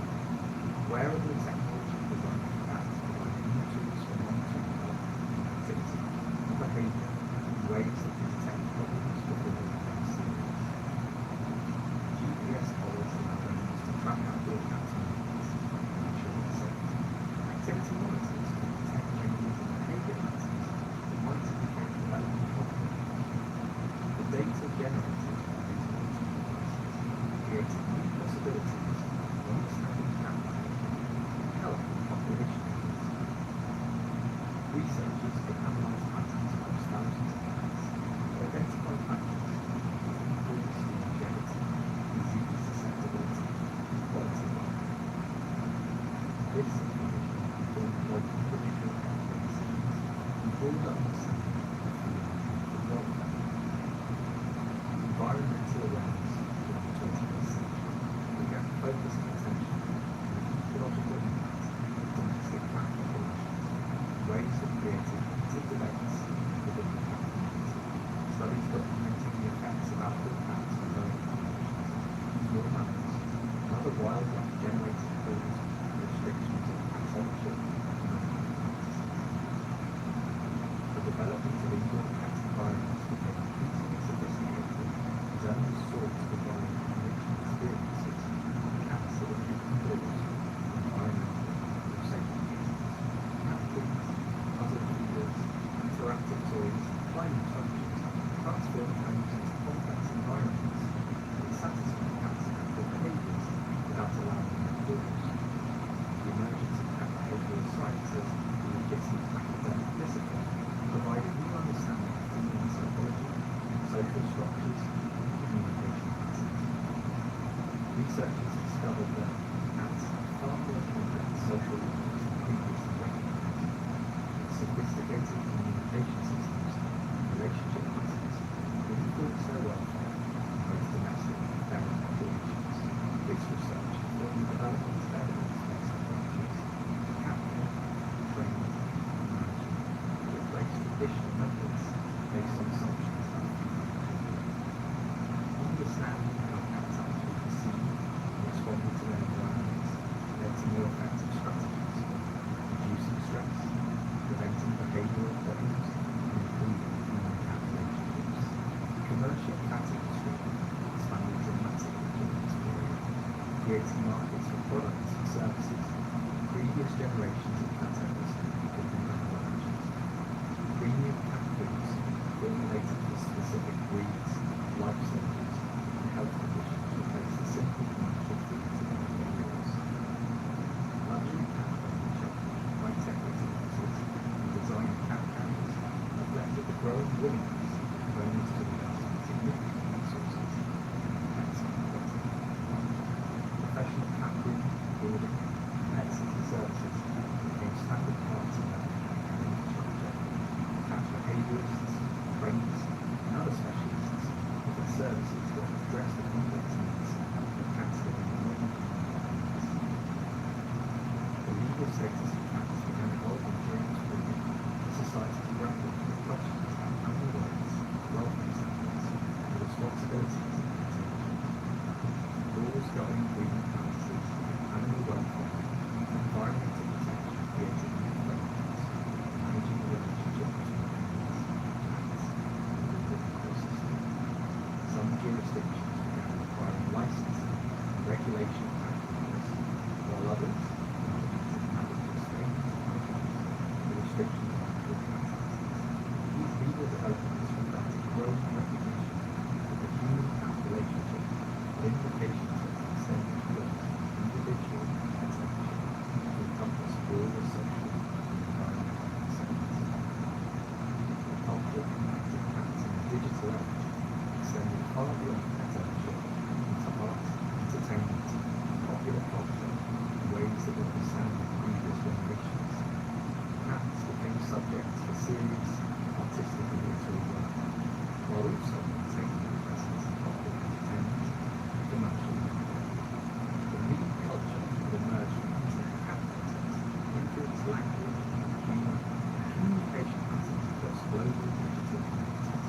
Cat-related terms and concepts became adopted from vocabulary, while cat imagery provided a universal language that transcended cultural and linguistic boundaries. As the 21st century progressed, cats found themselves at the centre of technological innovations that pushed the boundaries of human-animal relationships. Artificial intelligence systems were being trained to recognise individual cats, monitor their health, and even predict their behaviour patterns. Smart home technologies could adjust environmental conditions based on cats' preferences and needs. The development of translation technologies that claim to interpret cat vocalizations and body language suggested possibilities for more direct communication between humans and cats. While these technologies remained at the early stages of development, they represented efforts to bridge the communication gap that had always characterized human relationship. And here we stand today, 10,000 years after those first wild cats had faithful choice in ancient Mesopotamian folk stories. Temple gods to intimate celebrities, and witch-trial victims to beloved family members, cats have proven something extraordinary about the power of partnership and loyalty. They've survived every challenge history could throw at them and maintained the very independence that made them successful in the first place. Today, with over 600 million cats sharing the world, that ancient contract between species has evolved into something neither humans nor cats could have imagined. Yet it remains fundamentally unchanged. A relationship built on mutual respect, benefit, and recognition that some bonds transcend species to create true magic.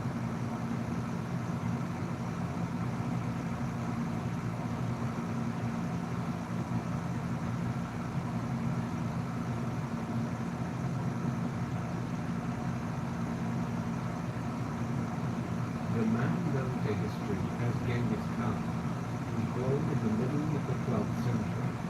While different sources place his year of birth between 1155 and 1167, the most commonly accepted date is 1162. His personal name was Temujin, and he was a member of the Orjigin clan. There is also no consensus on Genghis's place of birth, but it is likely that he was born around the upper valley of the Onon River, near the sacred mountain of Bulgan Khandur, in the Khentiki Mountains in northeastern Mongolia. Temujin's father was a Mongol chieftain named Yesugai. According to the secret history of the Mongols, the official history of Genghis's life and conquests written for the Mongol royal family after his death, Yesugai was the grandson of Babur Tara, the head of the Orjigin clan in the early 12th century. Some historians argue that this could have been later propaganda to enhance Genghis's lineage, and Yesugai was not related to the royal clan at all. Nevertheless, he was clearly the leader of a fearsome band of warriors who served Babur's son Attila in the late 50s. Yesugai was also the sworn brother of Obrith, the leader of the Kerite tribe, one of the 5 major tribal confederations of Mongolia. Yesugai and Obrith often fought against the Mergit Confederation, and in around 1160, Yesugai adopted a 15-year-old girl named Boyuni, who had been betrothed to a Mergit chieftain, sparking a feud that would last more than half a century. Over the course of the following decade, Boyuni would give Yesugai 4 sons and a daughter, of whom Temujin was the eldest. By the time of Temujin's birth, Yesugai already had 2 sons from another wife, and he was not his eldest son or a clear heir of any kind to him. From a young age, Temujin learned horsemanship and archery, the 2 skills that formed an essential part of warfare for the nomadic peoples of the Eurasian steppe, the vast steppe stretching from Hungary in the west to Manchuria in the east. As a child, Temujin was also introduced to hunting and falconry, which would become his favorite pastimes as an adult. While Temujin was close to his siblings, his closest childhood friend was a boy from the Jadara clan named Jabuka, and the 2 became sworn brothers.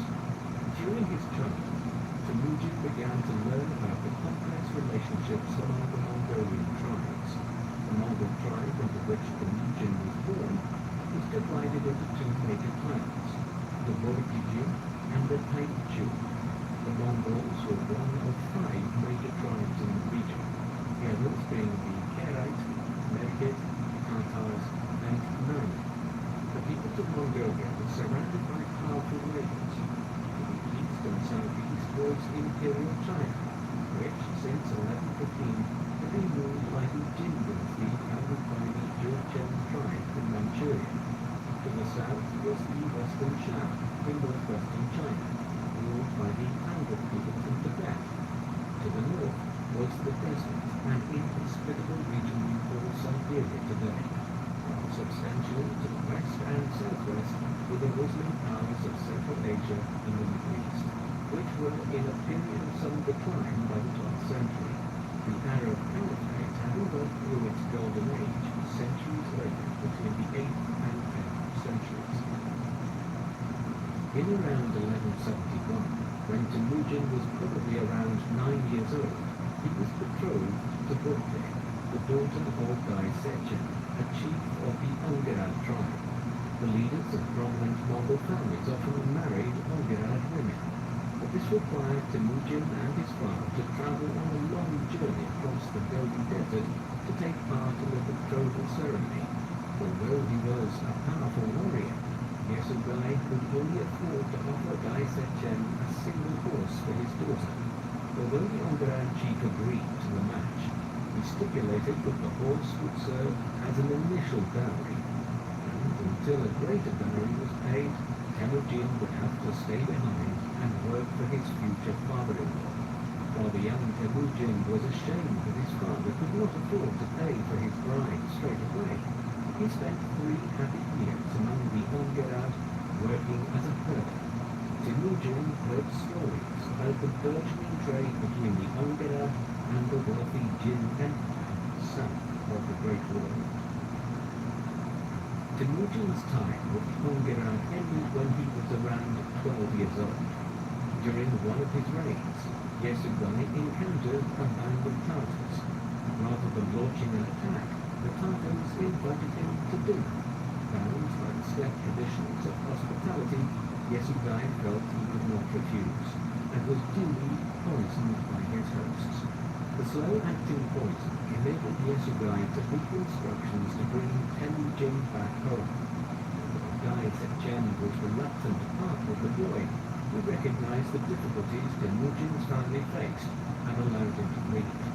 By the time Temujin returned home, his mother, who had tried and failed to assume her late husband's leadership position in the name of her teenage sons, and the Taiyu claimed leadership among the Mongols once again. As Huailun's followers deserted her one by one, she and her sons were reduced to destitution and forced to hunt and fish to survive. Temujin and his brother, Hassan, proved the most effective at catching the prey, but their elder brothers, Bekter and Belkatai, began to lay claim to their food. On one occasion, Bekter stole a large fish that Temujin and Hassan had caught and proceeded to cook and eat it. The younger half-brothers responded by ambushing Bekter while Belkatai was away and showering him with arrows. While Belkatai did not seek to avenge his brother's death, Huailun was incensed and warned her sons that the family would not hope to confront their real enemies by fighting and killing each other. Huailun's fears proved justified, as the Taiyu leader Belkatai used Bekter's murder as the pretext to capture Temujin. The boy escaped into the woods and survived for 6 days before hunger eventually forced him to escape, during which effort he was captured and taken into Taiyu captivity. Although he was forced to wear a device that restricted his movements, he managed to overcome his guard and was rescued by a sympathizer to the Orchid cause. By the time he returned to his family, 14-year-old Temujin found them without anything to their name apart from 9 horses. The once proud family had fallen quickly. When the Taiyu then raided their camp and took 8 of the horses, Temujin took the remaining steed and relentlessly pursued the enemy. On his way, he encountered a young warrior named Chu, who immediately became his friend and companion and joined the pursuit of the Taiyu. After recovering the horses in a daring night raid, they were struggling to get away from the Taiyu riders, and Temujin noticed that the leader of the pursuit had ridden far ahead of the rest of his men. Chu took the opportunity to fire an arrow which wounded the Taiyu leader, enabling the pair to get away safely. Over the next few years, Temujin and Chu would build up a band of royal raiders. During this period, another gifted warrior named Moroku joined Temujin and became a close companion. In around 1178, when Temujin was 16 years old or so, he rode to Ongerad territory in Chu's company and claimed Bote as his bride from his proud father-in-law, Chen, having been away for several years. 2 years later, Temujin would suffer one of the worst humiliations of his life. A large naked raiding party of 300 horsemen descended upon Temujin's camp and scattered them. Although Temujin managed to escape with his brothers and his mother Huailun, Bote appears to have been deliberately left behind in order to enable Temujin's flight. As he pondered how to recover his wife, Temujin reached out to the Kerai chief Tokris and appealed to him by reminding him of his sworn brotherhood with Temujin's late father Yasugai. Tokris accepted Temujin as his adopted son and organized a large army to fight the matter. The alliance prevailed in the ensuing campaign, and Volpe was rescued. During her time in American captivity, Volpe had been given to the brother of the American chief. By the time of her liberation, she was pregnant with his child. Nevertheless, when Volpe gave birth to a son in 1182, Temujin accepted the child as his own and gave him the name Joffrey. The following year, Volpe gave birth to a second son, a biological child of Temujin named Chagatai, who would never stop reminding his father of Joffrey's illegitimacy. Now in his early 20s, Temujin had established himself as a reasonably powerful Mongol leader, but also one who was widely feared and respected for his bravery. His main rival during this period was Jamuga, his childhood friend and sworn brother, who was by the early 1180s the leader of the Jadara clan. The two men had crossed paths again as part of the coalition against the Renegade, but after a couple of years they went their separate ways, each with ambitions to unite the Mongols under their leadership. Although Jamuga could count on large numbers and the support of an older and more conservative generation, Temujin had the support of most of the Orjigin clan and was attracting many talented followers from humble backgrounds to his cause. These included Jesne, a recruit from one of the tribes who lived in the northern forests, and his 10-year-old brother, Subite, who, despite his youth, would soon become a trusted and talented warrior. In 1186, Temujin's wife Volpe gave birth to a third son, Ogine. The same year, Temujin's followers elected him Khan of the Orjigin clan. However, his rise was seemingly halted the following year after he was defeated by Jamuga's army at a place called Galanwalchut. The main sources for Genghis or Temujin's life are silent for several years thereafter, suggesting that he had lost most of his following and was forced into exile. According to the biography of Sukade, during this period, Temujin and his remaining followers took refuge in the Jin Empire in China. Temujin's absence deprived Stockbridge of a powerful ally, and Kera Khan was also overthrown and forced into exile. In 1195, Temujin finally had the opportunity to re-establish himself when the Jin and the Tartars began fighting over the spoils following a joint victory against the Ongar. Temujin offered an alliance with the Jin frontier commander and proceeded to deal the Tartars a series of heavy defeats in 1196. The resulting plunder made Temujin rich, and he used his position to re-establish his alliance with Stockbridge and restore him as the Kera Khan. In 1197, Temujin exploited the momentum in his victory against the Tartars by reviving his feud with the Renegades. 21-year-old Sukade infiltrated the Renegade camp and used the intelligence he gathered to lead a short and victorious campaign. A further series of victories followed in the late 1190s and into the early 1200s for Temujin and his allies against the Naked and other rival peoples of the steppe, such as the Nomad. These victorious campaigns caused considerable anxiety among rival tribes, who in response elected Jamuga as universal Khan, a grander title than Temujin's own. Over 15 tribes had joined this new coalition, but many individuals were disappointed and supported Temujin's cause by passing on key intelligence about the coalition's plans. Forewarned of a surprise attack by Jamuga, Temujin sought Stockbridge's assistance and won an easy victory as a snowstorm threw the coalition forces into disarray. Temujin pursued Jamuga's Legion allies and engaged them at Komiten by the banks of the Amman River and routed them again. However, on this occasion, he was wounded in the neck by a poisoned arrow. According to Mongol law, his life was only saved because his general Jesne sucked the venom from the wound and spat it out while Temujin lay unconscious. As the prisoners of war were rounded up, the man who had been responsible for the near-fatal wound was brought in front of the Khan. Rather than executing him, Temujin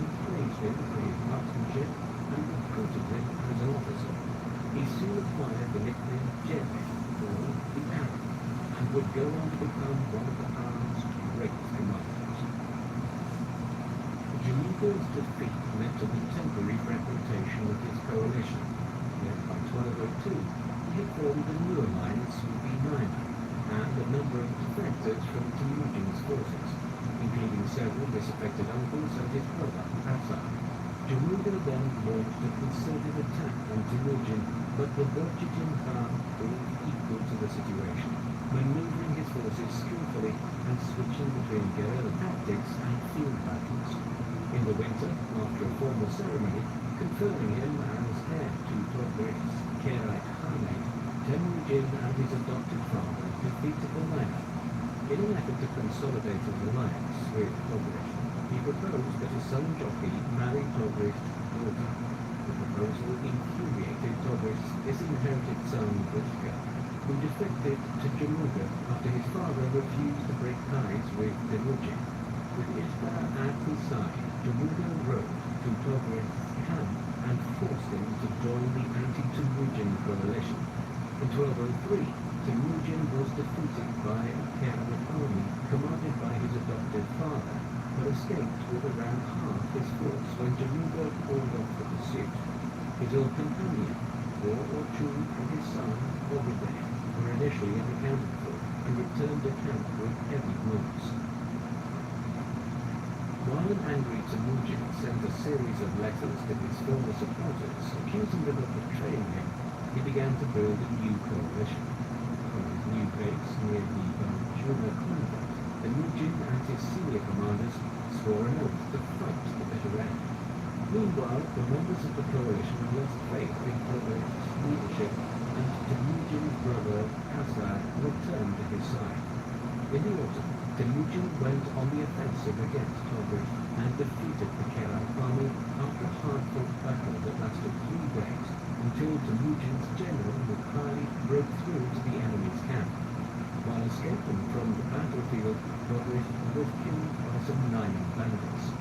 Temujin then assumed the leadership of the Khairite and announced the unification of the Mongol and Khairite nations, and welcomed several of Togrish's lieutenants into his ranks. Temujin's latest success led to the formation of another coalition between Jamuga and the Naina. As part of his preparations for this final confrontation, Temujin began to reorganize his army into units of tens, hundreds, and thousands, following the example of the Jin Chinese Empire. He also formed an elite bodyguard and began to set up administrative structures to govern the recently pacified tribes. He soon developed a formula which promised autonomy to peoples who agreed to submit without a fight, while threatening dreadful consequences for those who chose to resist. A method of psychological warfare which would be used consistently by the Mongols in their conquests over the next century. In 1204, Temujin convened a Gultai, or Grand Council, to plan the upcoming campaign against the Naina. Khan was persuaded to launch his campaign early on the 17th of May 1204. By the end of June, the Mongols reached Naina territory and the first clashes took place. Although his army was far smaller than the enemy's, Temujin ordered his men to light 5 fires per person at night to give the impression of superior numbers. The Naina commander, Ayal Khan, was deceived by this ruse and proposed retreating to friendlier terrain in the Altai Mountains. However, his subordinates compelled him to pursue an active strategy. Over the next few months, both armies danced around each other until Taiyang prepared to do battle at Chakyirnos at the fort of Mount Nachi. As Temujin and his leading generals spearheaded the attack, Jamuga suddenly led his men away from the field, depriving Taiyang of his numerical superiority. Despite this, the Naina army resisted bravely, but Temujin's initial charge put them off guard. The Mongols gradually surrounded their valiant enemies as they retreated up the slopes of Mount Nachi. Temujin was astonished to see the enemy storm down the hill in a last-gasp charge and offered the Naina honorable terms of surrender. But they preferred to fight to the last man.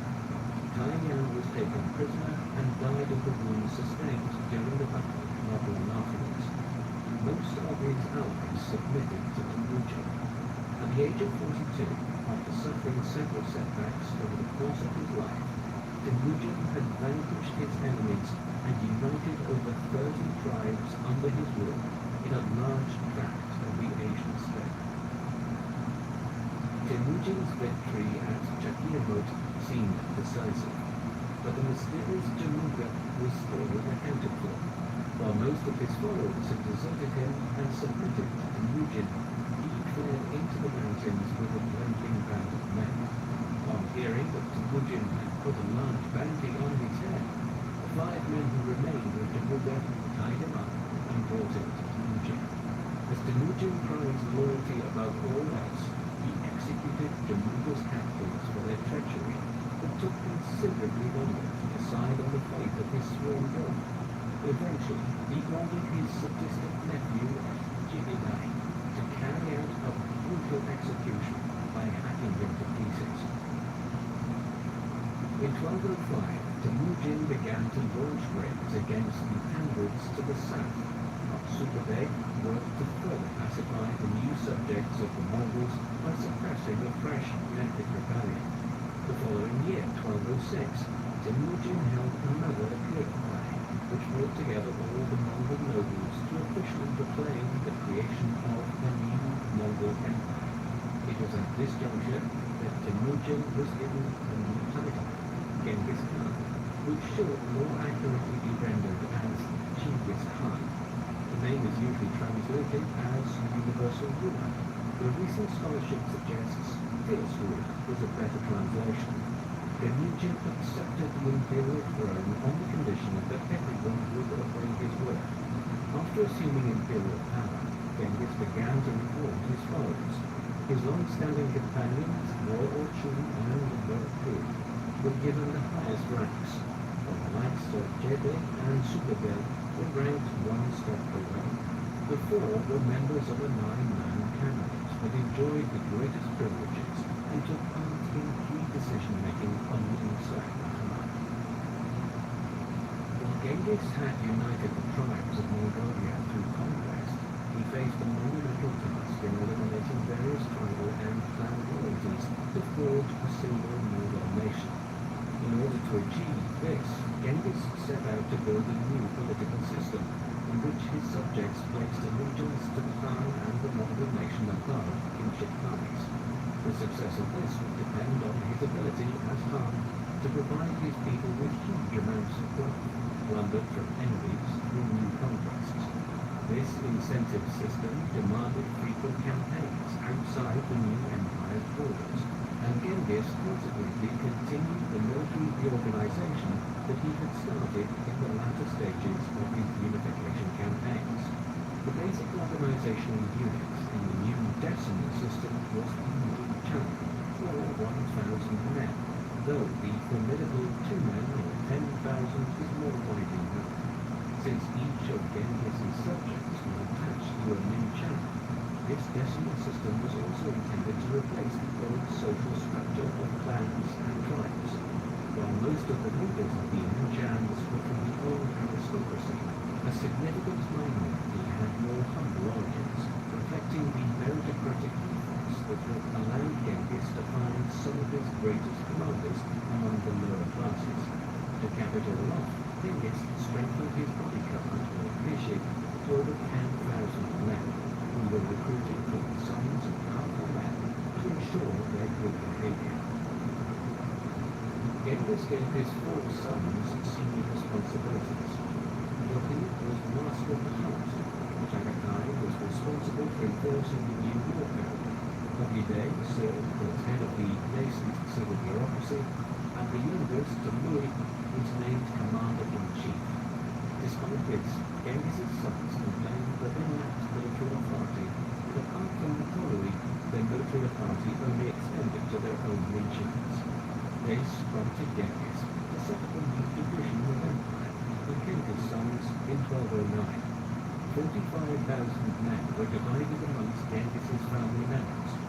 4 sons were each given their own fiefs with the potential of further expansion, while Genghis stipulated that these realms would be subject to control by the central government. The imperial royal princes often ignored the officials appointed by their wife to monitor their activities, and their domains would eventually form the basis of increasingly independent states under their descendants.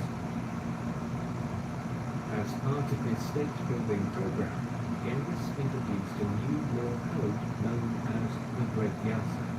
While large parts of the Yasa codified the traditional customs of the steppe peoples, it was also an attempt to establish a common set of laws for the new Mongol nation.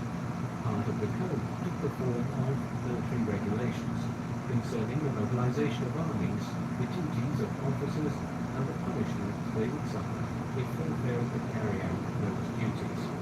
With regard to taxation, Genghis gave generous exemptions to religious leaders and foreign merchants. While the Khan maintained his traditional pagan beliefs, his policy of religious toleration would eventually allow him and his successors to rule over a vast empire of Buddhists, Muslims, Nestorian Christians, and Confucians right across Asia. He maintained good relations with the Muslim merchants who operated along the Silk Road to the west, and sought Mongol assistance to access the Chinese markets to the east. There were also harsh elements to this. For instance, the Yasa mandated the death penalty for a wide range of crimes, including lying, contaminating rainwater, and the failure to share food with strangers.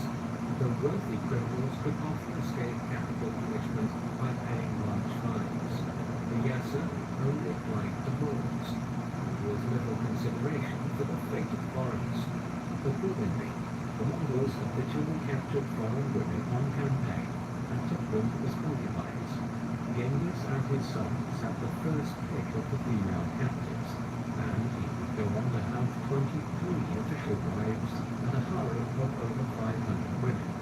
Some geneticists and historians have speculated that as many as 16 million people today may be descended from Genghis Khan.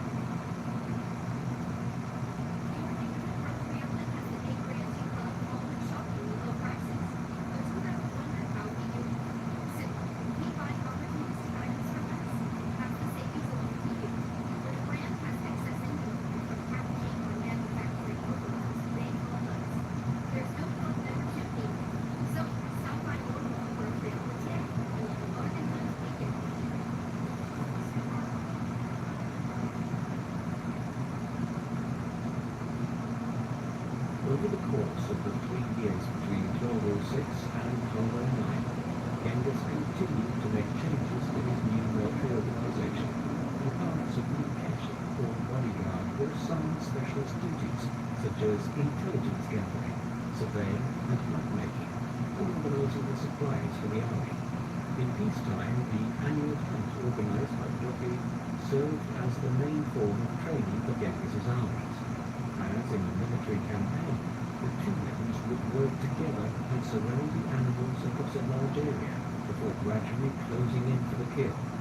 Anyone who allowed an animal to escape the net or killed an animal before Khan's arrival was subject to severe penalties. Once everything was ready, Genghis and his inner circle would descend upon the encircled animals before allowing the officers and their men to complete the slaughter. The exercise not only enabled the Mongol armies to practice their maneuvers and communication methods, but also provided a vast quantity of food to feed the men. The Mongol cavalryman's primary weapon was the bow and arrow, and each man would carry a short-range and long-range bow. Each horse archer was equipped with 60 arrows in total, divided into short-range and long-range projectiles, though the most ferocious was the relatively small composite bow, which required great upper body strength to use effectively, but which landed arrows with devastating speed and power. Most notably, it could be fired from horseback or riding by a skilled cavalry archer. It was this weapon which would enable the enormous conquests which were to follow. Each Mongol warrior also had at least 6 horses, enabling them to travel up to 65 miles a day. The speed at which Mongol armies moved was Genghis's main strategic advantage. Since his armies were often outnumbered by the enemy, Genghis employed employed a range of tactics to exaggerate the size of his own forces. One of the best-known Mongol tactics was the feigned retreat. If the army was struggling to make progress against a strong defensive position, it would withdraw from the field and leave their plunder behind. While the enemy was distracted by the loot, the Mongols would turn back and cut them to pieces in the open field.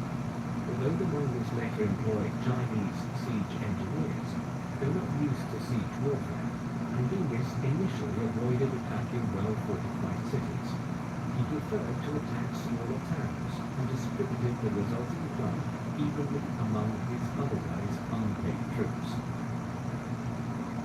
After his elevation as Khan, Genghis rarely took personal command of military campaigns, preferring to send his sons and senior generals instead. In 1207, Joachim led a successful campaign against the Turkic forest peoples in southern Siberia, including the Buryat, Kyrgyz, and Oirat. In 1208, Subutai won a crushing victory against the ever-rebellious Melkite. He was criticized by Genghis for allowing some to escape further north. In 1209, Genghis secured the submission of the Uyghur Kingdom in East Turkestan, now the Chinese autonomous region of Xinjiang. The Uyghurs had once ruled the mighty empire that included much of Mongolia, but by the beginning of the 14th century, they had submitted to the Kara Khitan, whose empire extended from modern-day Kazakhstan into northwest China. Genghis subsequently recruited many Uyghurs into the Mongol imperial administration and adopted the Uyghur script for the first official Mongol written texts. With the conquest of the forest peoples and the submission of the Uyghurs, Genghis laid much of the groundwork for the invasion of China. Since the collapse of the Han Dynasty in 907 AD, China had been divided between a number of competing dynasties. At the beginning of the 13th century, there were 4 such states: the Jurchen Empire in the northeast, the Tangut Western Shah in the north, Kara-Khitai in the northwest, and the Song Dynasty south of the Yangtze River. Although the Song was the only one of these states ruled by the Han Chinese majority, the rulers of all 4 states adhered to Chinese customs and administrative practices. The Mongolians would benefit substantially from the divided states of China at this time. Genghis came to see the Tangut Empire both as a source of plunder for his restless armies and a testing ground for their ability to fight the more powerful Jin. After the initial raid in 1205, Genghis launched a larger campaign in 1207, which forced the Tangut to agree to pay an annual tribute. When the payment was suspended in 1209, Genghis organized a large invasion force and embarked on a punitive expedition. Eventually, the desperate Tangut decided on a formal submission to Genghis Khan and promised to supply troops for future campaigns. By 1211, with his rear secure, the 49-year-old Genghis Khan was ready to turn his attention to the Jin Empire. While this was motivated in part by the desire to avenge frequent Jin raids into Mongol territory, and the relentless logic of perennial conquest to feed and pay his troops, the invasion of northern China had been a long-held ambition. The Jin had conquered northern China from the Khitan-Liao dynasty at the beginning of the 12th century, proceeded to drive the Song emperors south of the Yangtze River. While a peace treaty was signed between the Jin and Song in 1142, relations between the 2 Chinese powers remained uneasy, and the peace was interrupted by occasional conflict. At the beginning of the 13th century, the Song embarked on an effort to reclaim territories north of the Yangtze River. While the Jin easily defeated the invasion force, within a few years the Jin heartland of Manchuria faced the Khitan rebellion, partly encouraged by Genghis. Having been preoccupied with its wars against the Song dynasty, the Jin left its northern frontier relatively undefended. As the Jin planned to strengthen its northern defenses by building a new wall, Genghis decided that it was time to strike. In early 1211, Genghis called Kublai, a grand council in which he set out his plans to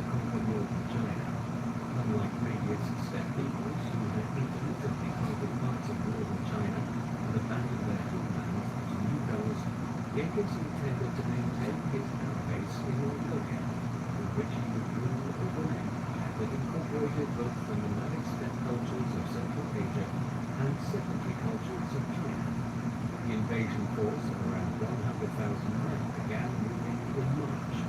Genghis divided his army into three columns. The eastern column was commanded by Jebe and Sube'etei. The central one was led by the Khan personally, alongside the Louis and Bukhari. The western column was commanded by Genghis's three other sons. While Genghis's elder sons faced no opposition after crossing the Gobi Desert, the other two columns raided the area north of Jin in an attempt to draw the enemy out to battle. When the Jin armies refused to take the base, Genghis decided to march his forces south. In response, Jin formed two armies, one to face the advancing Mongols in a frontal attack, and the other to strike against Genghis's right flank.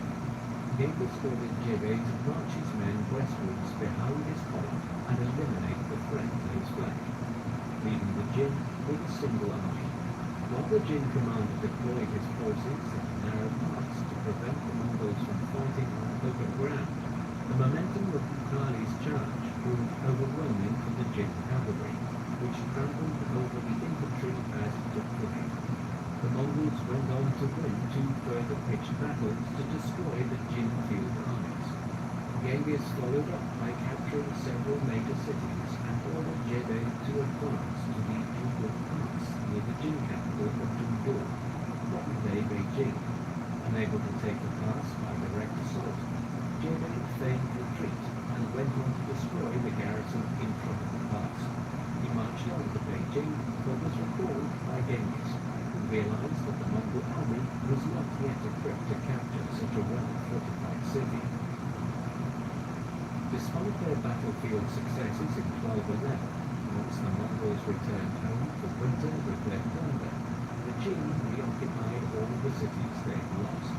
The following year, Jebe led a raid deep into Manchuria and sacked the city of Liaoyang, encouraging a major Khitan uprising in the process. In October 1212, Genghis joined Joghi, Chagatai, and Ogedei to attack the city of Batu. But the Khan was wounded by an arrow and broke off the siege. In 1213, Genghis defeated a new Jin field army before taking the Junggur Pass and surrounding Beijing. The Mongol successors led Hu Shaoshu, the commander of the Beijing garrison, to overthrow the Jin emperor and install a puppet ruler with himself as regent. In November, Hu Shaoshu managed to defeat the Mongols outside Beijing, but was defeated a couple of days later and killed by his deputy commander. Genghis maintained 5,000 men around Beijing and divided his army into four columns, which ravaged the whole empire. Genghis, under Louis, led the largest detachment south and threatened the southern Jin capital Haifa.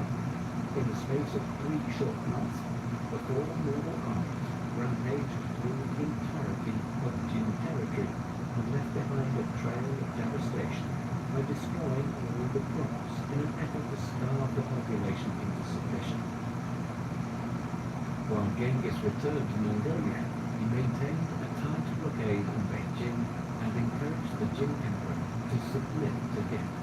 Although the Jin signed a peace agreement in 1214, which provided for an end to the blockade of Beijing in return for a heavy payment to the Mongols, the Jin emperor almost immediately fled south and established his capital at Haifa. Genghis resumed hostilities and appointed a general named Samuka to lead the siege of Beijing. Although the Mongol army was also suffering from extreme hunger, and both besieger and besieged had allegedly resorted to cannibalism, Samuka remained methodical in his approach. 2 Jin armies sent from the south in early 1215 were defeated by the Mongols. In May, the Mongols launched an assault on the city, and after overcoming the valiant resistance from the Jin defenders, the victorious Mongols sacked the city, devastating it to the extent that the population fell by more than 3/4 in the process. Despite this enormous setback, the Jin government in Haifa refused to surrender. In 1216, Mukhali defeated the Jin counterattack in the east, while Samuka led 30,000 men south and joined up with a Mongol force to devastate the countryside around Kaifa. Genghis hardened his peace conditions following Samuka's reign, and negotiations with the Jin broke down. When Genghis returned to Mongolia in early 1216, he left Mukhali in charge as commander-in-chief. Mukhali was given an army of 70,000 men, but most of these came from recently subjugated nations who could desert him at the first sign of Mongol weakness. The limited manpower forced the Mongol commander to scale down his operations, and in 1218, Genghis himself had to lead the pacification campaign against the Mongols, who had moved away from a pro-Mongol policy under a new ruler. By the end of the year, Genghis supplied Mukhali with reinforcements, which increased the size of his army to 100,000 men. Although he could be as brutal as his comrades, Mukhali also sought to consolidate moral control by acting magnanimously towards his defeated foes, and he had methodically subdued much of northern China. He died in 1223 with a pristine military record, having never lost a single battle in his career. Mukhali was aided in his campaigns by an alliance with the Song dynasty, but following his death, conflict arose between the erstwhile allies, enabling the Jin to make a brief recovery. The Mongols will have to wait another decade to fully extinguish the Jin Empire. While Mukhali was campaigning in northern China, Genghis's attention had been drawn westwards. Since the beginning of the 13th century, Kara Kitai had been at war with Shah Muhammad II of the Khwarezmian Empire, situated to the east of the Caspian Sea in Central Asia. In 1208, the fugitive Naiman prince Chukluk arrived in Kara Kitai and built up an army under the pretext of fighting Genghis, only to overthrow his overlord and declare himself Khan in 1213. The re-emergence of an old rival on his doorstep led Genghis to send an army of 20,000 men under Jebei to invade Kara Kitai. The Muslim majority population, who had suffered under Chukluk's anti-Islamic religious policy, welcomed the Mongols as liberators and defected en masse. After sweeping aside Chukluk's army, Jebei entered the Kara Kitai capital Al-Sudur in what is now Kyrgyzstan in triumph and incorporated it into the Mongol Empire. He then followed Chukluk south into Kashgaria, where he encouraged the Muslims to revolt by issuing a proclamation of religious tolerance. In 1218, Jebei eventually caught up with Chukluk in northeastern Afghanistan and executed him. So began the Mongol westward expansion into Central Asia, even as other parts of Genghis's armies were still undertaking the conquest of China far to the east. While Jebei was pursuing Chukluk, Genghis sent another army north under Topi and Subutai to pursue the remnants of the Merkit, who had allied with the Kuman or Kipchaks, the Turkic people who occupied a large expanse of the Eurasian steppe from the Nile Danube in the west to the Irtysh River in the east. The Mongols had driven the Merkit Kuman army into Khwarezmian territory and defeated it in battle. Angered at the incursion, Shah Muhammad sent an army to meet the Mongols. Although considerably outnumbered, the Mongols managed to fight the Khwarezmians to a standstill before withdrawing. Upon hearing reports of the battle, Genghis was keen to maintain peaceful relations with Khwarezmia and to establish a mutually beneficial trading relationship, allowing him to turn his attention back to China. In early 1218, Genghis sent a large trade mission to Bukhara in the north of the Shah's empire, forward to the far east of Kazakhstan today. The local government proceeded to massacre the entire contingent, claiming that they were spies. Genghis initially showed restraint and sent a team of 3 envoys led by a Muslim diplomat asking the Shah to hand over the local government. When an indignant Shah Muhammad executed the diplomatic response, Genghis finally took action and declared war. both sides prepared for war, Shah Muhammad and his advisors decided that they could most effectively fight the Mongols by retreating into their cities and forcing them into costly sieges, which the Mongols were still not comfortable with engaging in, preferring battles in the open field. Meanwhile, Genghis received a steady stream of information from the Khwarezmian Empire through the network of Muslim merchants. He knew that the empire was ridden with divisions, and that the Shah had struggled to establish centralized control of his base in Samarkand. Furthermore, the Shah's mother, Devkan Khatun, was a powerful political figure and could issue decrees in her own name. These dynamics played perfectly into Genghis's hands, allowing him to sow disinformation among the Khwarezmian officials by issuing false decrees from Devkan Khatun. Although the terrain of the Khwarezmian Empire posed considerable challenges for any invasion force, Genghis was confident in his army's ability to achieve victory. A Mongol army of 30,000 horsemen under Jebe and Dorji made the first move, heading west from Karakutai and entering the fertile Fergana Valley in the spring of 1219, after crossing the high passes between the Pamir Mountains and the Tian Shan. Meanwhile, Genghis's main army, accompanied by his three younger sons and Subutai, the strategic mastermind of the campaign, would strike at Otrar. Although the Khwarezmians had intended to pursue a defensive strategy, the appearance of the Mongols in Fergana provoked Shah Muhammad into sending a large army against them. Since Jebe and Dorji's army was intended as a diversionary force, Jebe advised retreat, but the headstrong Dorji disobeyed his father's instructions not to engage in a pitched battle. Like their previous encounter, the battle proved indecisive, but the Mongols managed to inflict heavy casualties on the enemy before withdrawing from the field.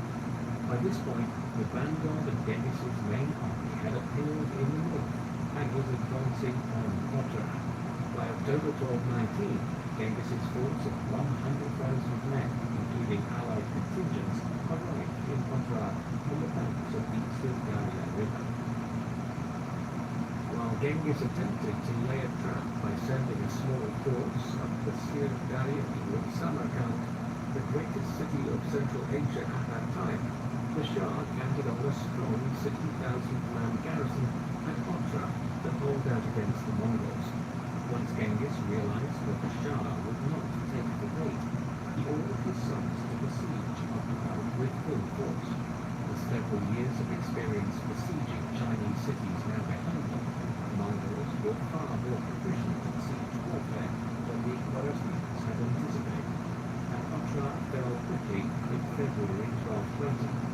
In the meantime, Dorji marched north to capture the cities along the Sir Daria, while Jebe turned south to Glodok in an escape route from Samarkand.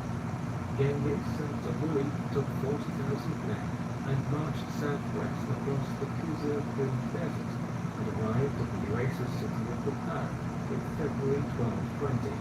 The bewildered Shah Muhammad was now surrounded by Mongol armies on all sides. Genghis had a particular interest in capturing Bukhara, since the city was fabulously wealthy.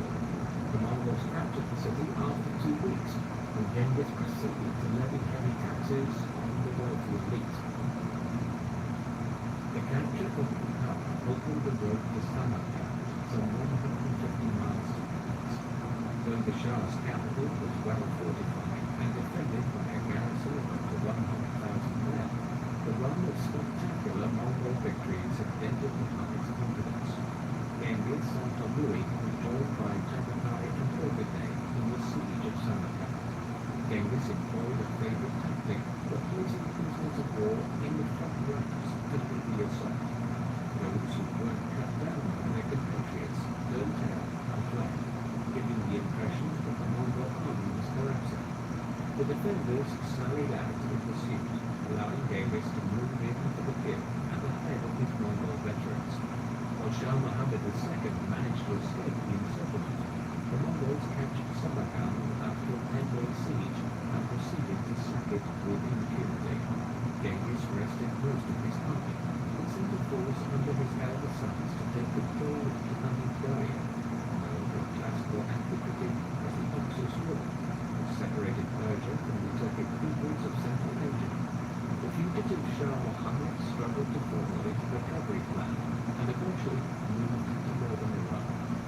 Jebeh and Sube'etei led 20,000 men and captured several cities in Persia and Iraq, and drove Muhammad out of his latest refuge.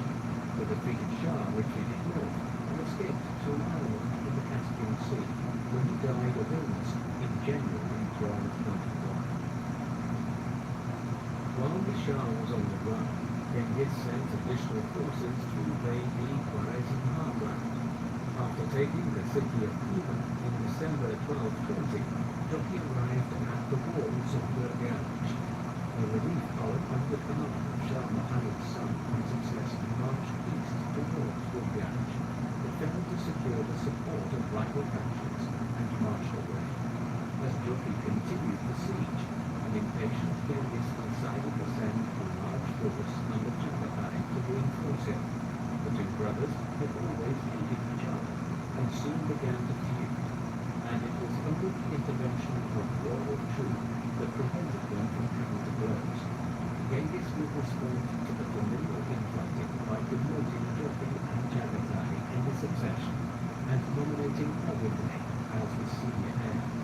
Ogedei brought another 20,000 men to reinforce his brothers and took command of the siege, taking the city in April 1221.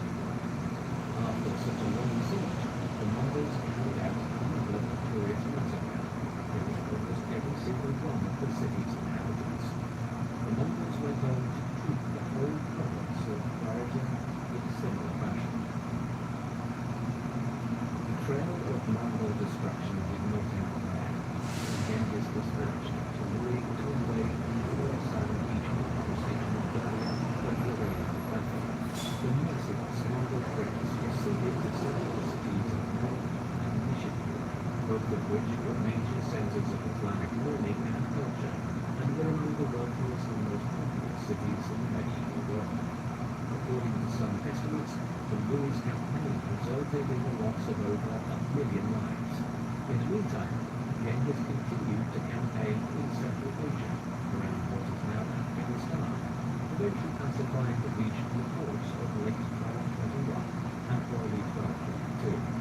He also launched a probing attack into India, but decided that it was not worth its while to entangle himself in a new war with the powerful Indian sultans, an initiative which would overstretch his resources. Before returning home, he ordered Ogedei to pacify the Indian Kush. An ill-conceived revolt amongst the people of the province of Khorasan also had to be suppressed, and insurrections at Merv and Herat. Although a number of Khwarezmian mountain fortresses continued to resist, by 1223 the last remnants of the empire were extinguished, effectively leaving the Mongols in control of the vast majority of Central Asia, a region approximating to modern-day Iran, Afghanistan, parts of northern Pakistan, Kazakhstan, Uzbekistan, Turkmenistan, Kyrgyzstan, and Tajikistan. It had taken Genghis less than half a decade to do so. While Genghis and his sons were completing the conquest of the Khwarezmian Empire, Jebeh and Sube'etei were carrying out the greatest long-distance raid in history. Shortly after the death of Shah Muhammad in early 1221, Sube'etei obtained permission from Genghis to lead a campaign directed at the Kuban heartland on the Russian steppe, stretching from north of the Caspian Sea all the way westwards to Ukraine. The Khan gave him a force of 20,000 cavalry with instructions to return within 3 years. After reducing several cities in northern Persia, they turned north towards the Caucasus. As they approached the city of Tabriz in what is now Iranian Azerbaijan, the city's governor meekly surrendered and agreed to pay an astronomical tribute. The Mongol victories prompted groups of Turkmen and Kurdish raiders to join them to share the spoils. These auxiliaries served as the vanguard for an invasion of the Kingdom of Georgia, the Mongols following behind. After ordering the vanguard to lay waste to the countryside, Sube'etei enticed the Georgian army into battle and won a decisive victory. After returning to northern Persia to cover Louis's northern flank as he laid waste to Khorasan, Jebeh and Sube'etei returned to the Caucasus later in the year and defeated the Georgians once again. After crossing the Caucasus Mountains, the Mongols descended into the Eurasian steppe, which was dominated by the Kumans. When two large Kuman armies were defeated, they sought assistance from the Russian princes. At this moment, the Mongols received an envoy from Venice, offering a lucrative trade agreement in return for military assistance against their Genoese rivals on the shores of the Black Sea. The Mongols accepted the offer and destroyed the Genoese trading colony here.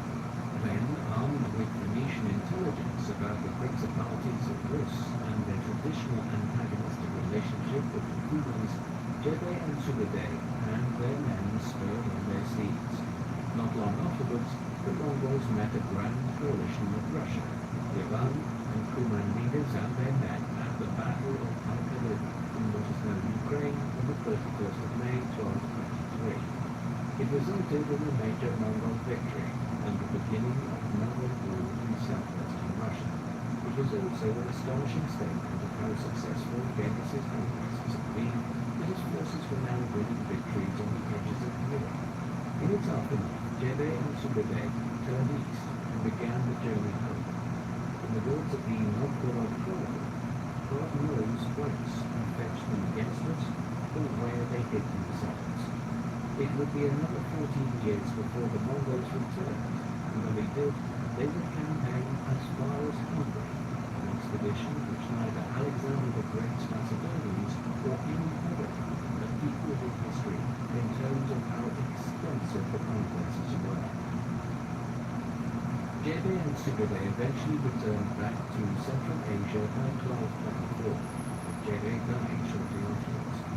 Around that time, Genghis began the homeward journey to Mongolia, arriving back at the steppe in February 1225. During the Khwarezmian campaign, Genghis had learned that his unreliable Anglo allies had become traitors and joined with the Chinese against the Mongols. Determined to settle scores with the Angles, Genghis personally led a new campaign accompanied by Sube'etei, Baboon, and Sube'etei. Although the Mongols were held up by lengthy sieges, by the middle of 1226, Sube'etei had conquered the Gansu corridor north of Tibet. As the Mongol net closed around the Shah capital of Dongxing later in the year, Genghis defeated a relief force in spectacular fashion by riding over the frozen Yellow River floodplain. He left the siege of Dongxing to his subordinates and joined Sube'etei in raiding Jin territory. By the time the Shah agreed to surrender in July 1227, the Great Khan was close to death. Shortly before embarking on his final campaign, he had fallen from his horse and his health had never recovered. During the campaign, he convened a great field plan to formally proclaim Ogbedei as his successor as Great Khan, while stipulating that Ogbedei's successors would be chosen by the Good Khan. Genghis Khan died on the 25th of August 1227, roughly 65 years of age.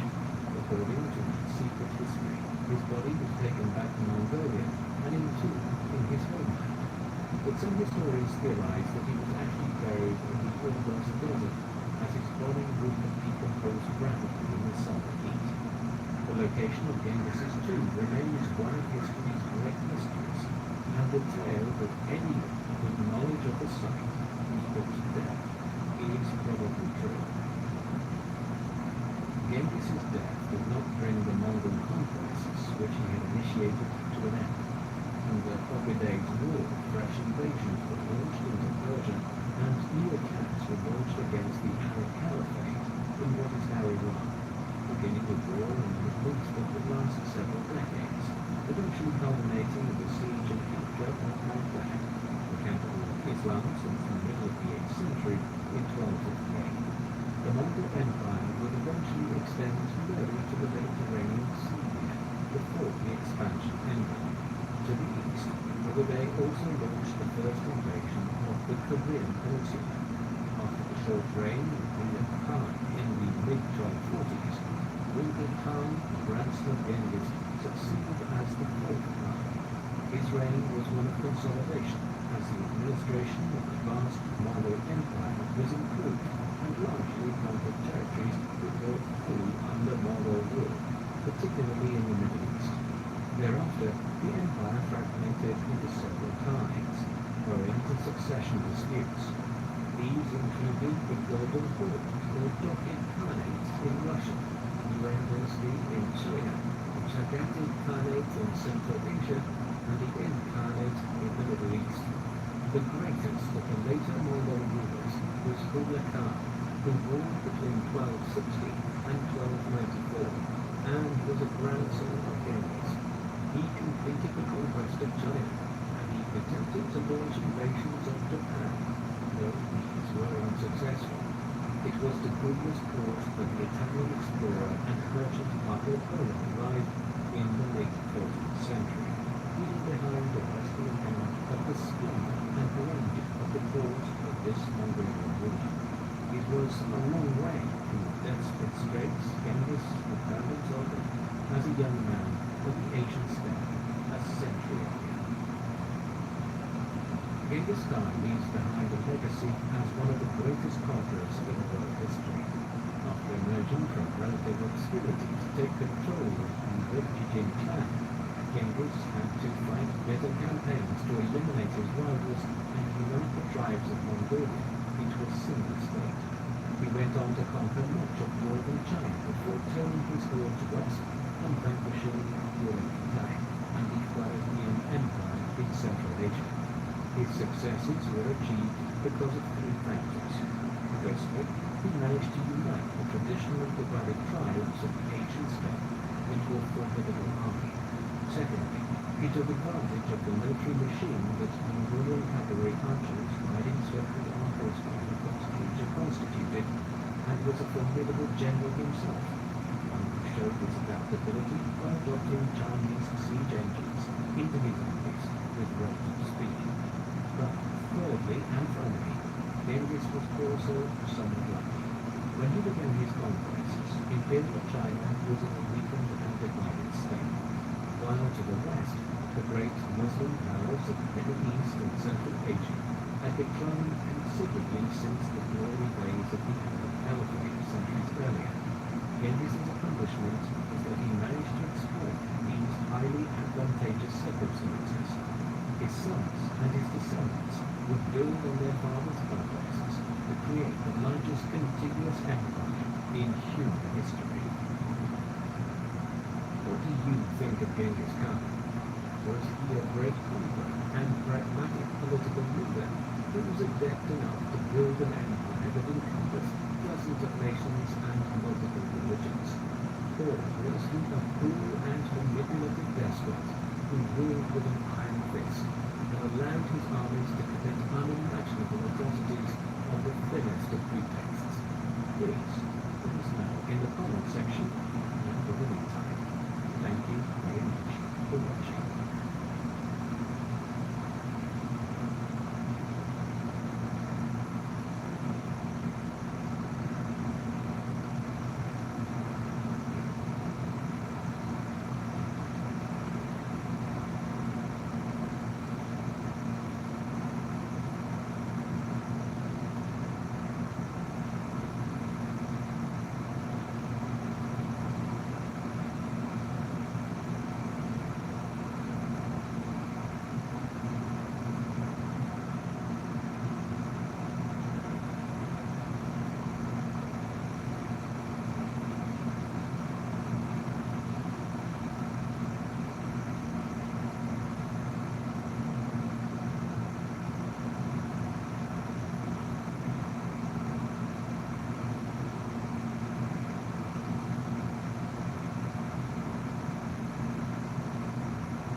into history as Marco Polo, was born around 1254 into a wealthy merchant family in the city of Venice.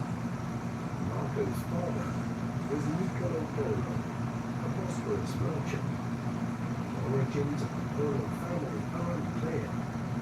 One tradition suggests that they were originally from Shibboleth, from the Dalmatian coast of what is now Croatia, and that they only relocated to Venice in the early 11th century. Another study suggests that the family only moved to Venice in the mid-13th century, and that Marco was actually born on the island of Cortuna, near modern-day Dubrovnik.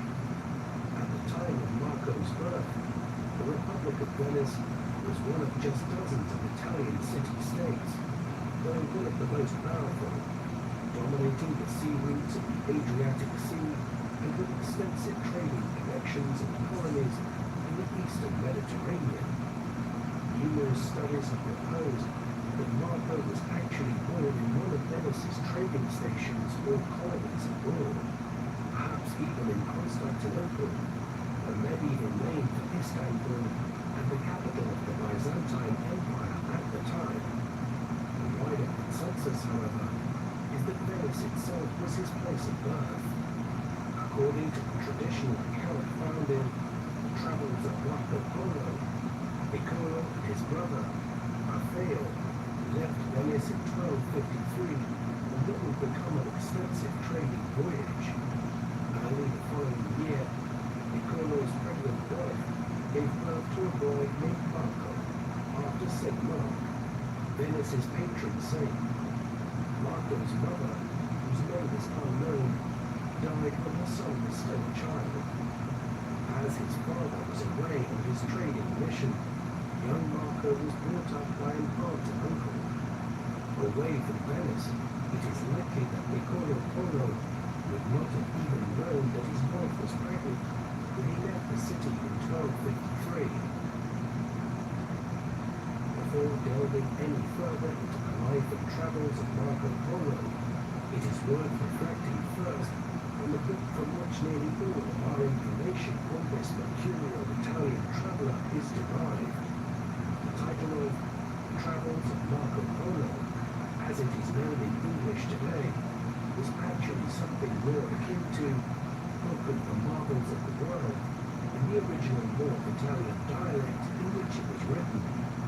It was not, as is sometimes suggested, written by Marco Polo himself. Instead, it was authored by Rustichello da Pisa, a writer from the city of Pisa in Tuscany.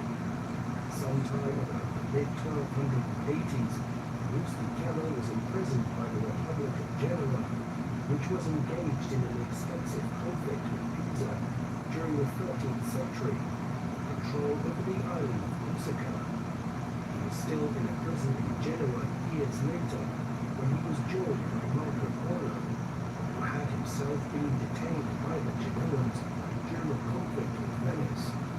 Polo was soon released from prison. By that time, he had related the stories of his travels across Asia extensively to Rustichello, and the Pisan later wrote them up and published them. This was in manuscript form, and in the 14th century, hundreds of copies of various French and Italian dialects were circulating around Europe, indicating its popularity as a travelogue. Nearly all of what follows is based on The Travels of Marco Polo. Scholars have found no major reasons to dispute the accuracy of what Polo related to Rustichello or how the Pisan writer recounted it in print. The curiosities about the world which Polo encountered in Central Asia and China would have been so unusual to European readers in the late medieval period that he would not have needed to exaggerate in order to make his work of wide interest. The Venice that Marco Polo grew up in was a fervent commercial centre, with trading interests as far afield as Constantinople, Black Sea, the Levant, and Alexandria in Egypt. The city's merchants had become rich on the back of acting as the major go-between for goods coming from India, the Far East, to the Middle East, which were then carried to Europe on Venetian merchant vessels. An embryonic banking and insurance system had developed in Venice and other cities like Genoa, Pisa, and Florence in the High Middle Ages to facilitate and finance this extremely lucrative trade. Venice had also become a major naval power in the process, with a huge merchant navy and a substantial fleet of war galleys. Indeed, so powerful were the Venetians that a half a century before Polo was born, the Venetians had largely co-opted the Fourth Crusade into conquering Constantinople and for a time occupying much of the lands of the Byzantine Empire. It was only in 1261 that the Byzantines managed to retake their capital, and when Marco's father and uncle had left Venice in 1253, it had been to head east to extend their trading interests at Constantinople. But they soon relocated northwards to the Italian trading stations in the Crimea. As significant as Venice's ties to Constantinople and the eastern Mediterranean were, Marco Polo's life would be shaped by developments much further to the east. The Mongols, a major tribespeople from the Chinese end of the Asian steppe, had burst onto the global stage at the beginning of the 13th century after a warlord named Genghis Khan had united the divided tribes into a confederation and had begun extensive military campaigns in both China and in Central Asia. By the time of Genghis's death in 1226, the Mongols had expanded as far west as the Caspian Sea and launched raids into Eastern Europe.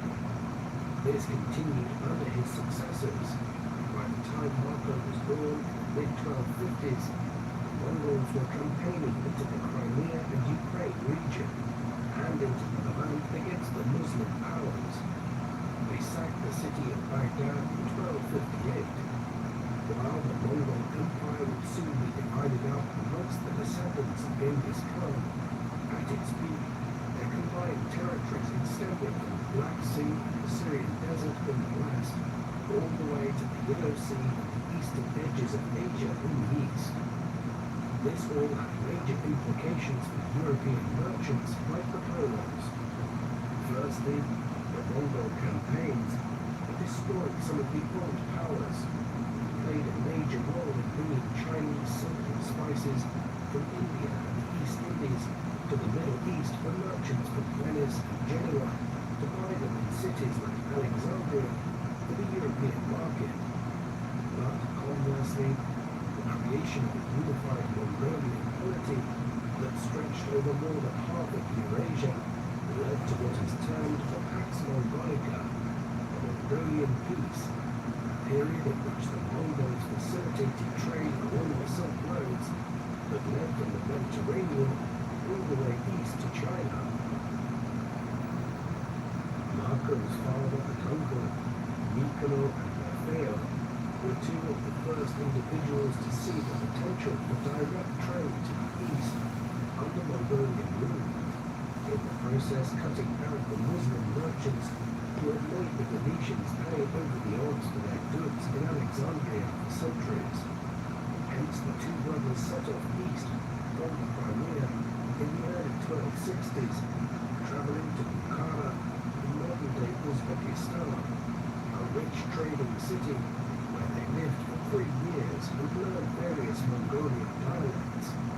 In 1265, they received an invitation from the most powerful of the Mongol lords, Kublai Khan, who ruled China, to head east to visit his court at Khan Malik, on the site of modern-day Beijing.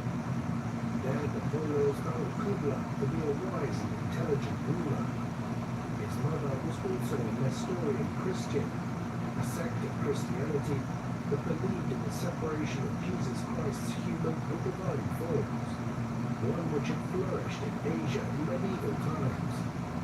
Thus, Kublai was sympathetic to the Christian Polos, and they soon acquired trading concessions from him and a right of free passage around the this, they loaded up on expensive goods like silks and spices, which were often worth more than their weight in gold back in Europe, and headed back west. By 1269, they arrived at the port of Acre in modern-day Israel, and then headed on the last leg of their journey northwards, arriving there either in late 1269 or into 1270. When Niccolo Polo returned to Venice after a 16-year absence, he met his 15-year-old son Marco for the first time. Rustichello did not provide much by way of detail on Marco's early life in The Travels of Marco Polo, and little is known about his childhood. He would have received some practical schooling in basic mathematics and about foreign currencies and commodities, the better to continue in the family mercantile trade in years to come. He would also have had some experience of being at sea by the time his father and brother returned to Venice. Such was the manner in which Venetians lived astride the Adriatic Sea. What we can be much sure about is that it was quickly decided in the early 1270s, when the Polos headed off on another trade mission, Marco would accompany them. There was not long to wait. They left Venice in the spring of 1271 to head for the Holy Land, where Italian mercantile activity was busy at the time to supply Acre and the other Crusader ports for the Ninth Crusade. There the Polos visited Jerusalem while they waited for the election of a new pope in Rome, in the hopes that the new head of the church would provide them with messages to take east to Kublai Khan. Eventually, though, they tired of the inordinately long election process and decided to strike out east for China once again. Though not before receiving word that Pope Gregory X had been elected, and the two friars would accompany them on their travels. It was the beginning of a 24-year odyssey. The party of five headed eastwards. They quickly encountered a local Muslim ruler who threatened to imprison them. At that juncture, the two friars, with a wealthy regard for their lives and the perils that lay ahead, decided to return home, while the three Venetians continued on, motivated by the belief that religious differences were no obstacle to trade. As he traveled through the Mongol Empire, the young Marco Polo marveled at the religious freedom he encountered, remarking, "So long as all are faithful and obedient to the Khan and give the appointed tribute, justice is well observed, you may do as you please with your soul." The party traveled through Armenia and Turkey, where Marco expressed disappointment at not finding Noah's Ark at its supposed resting place atop Mount Ararat in the Caucasus. The Polos next turned south to Mosul. It is unclear if they visited Baghdad or not, a city that was in decline after centuries of being the capital of the United Arab Caliphate. From there, the next stop was the Persian city of Tabriz. Marco described the unusual method traders in Tabriz used to buy and sell pearls. They would face each other with their hands covered in fabric, and rather than conducting business out loud, they would signal the terms of the deal by squeezing each other's fingers and wrists, ensuring that the price of the deal remained secret to third parties. The Venetians journeyed across Persia to the port of Hormuz, hoping to board a ship and sail to India, from where they would travel to China by land. However, they found the ships unseaworthy for the crossing of the Indian Ocean, and instead decided to go back north. After some idyllic descriptions of the oasis towns of northeastern Persia, Marco went on to recount tales of the assassins to Rustichello, who subsequently included the details in his book. These were members of a radical Islamic sect who were known for launching fanatical attacks on powerful rulers from their strongholds in isolated mountain fortresses throughout the Middle East. Marco Marco Polo's descriptions of the assassins contributed to their notoriety in the Western world. But by the time of his travels, the assassins had already been largely eliminated by the Mongols.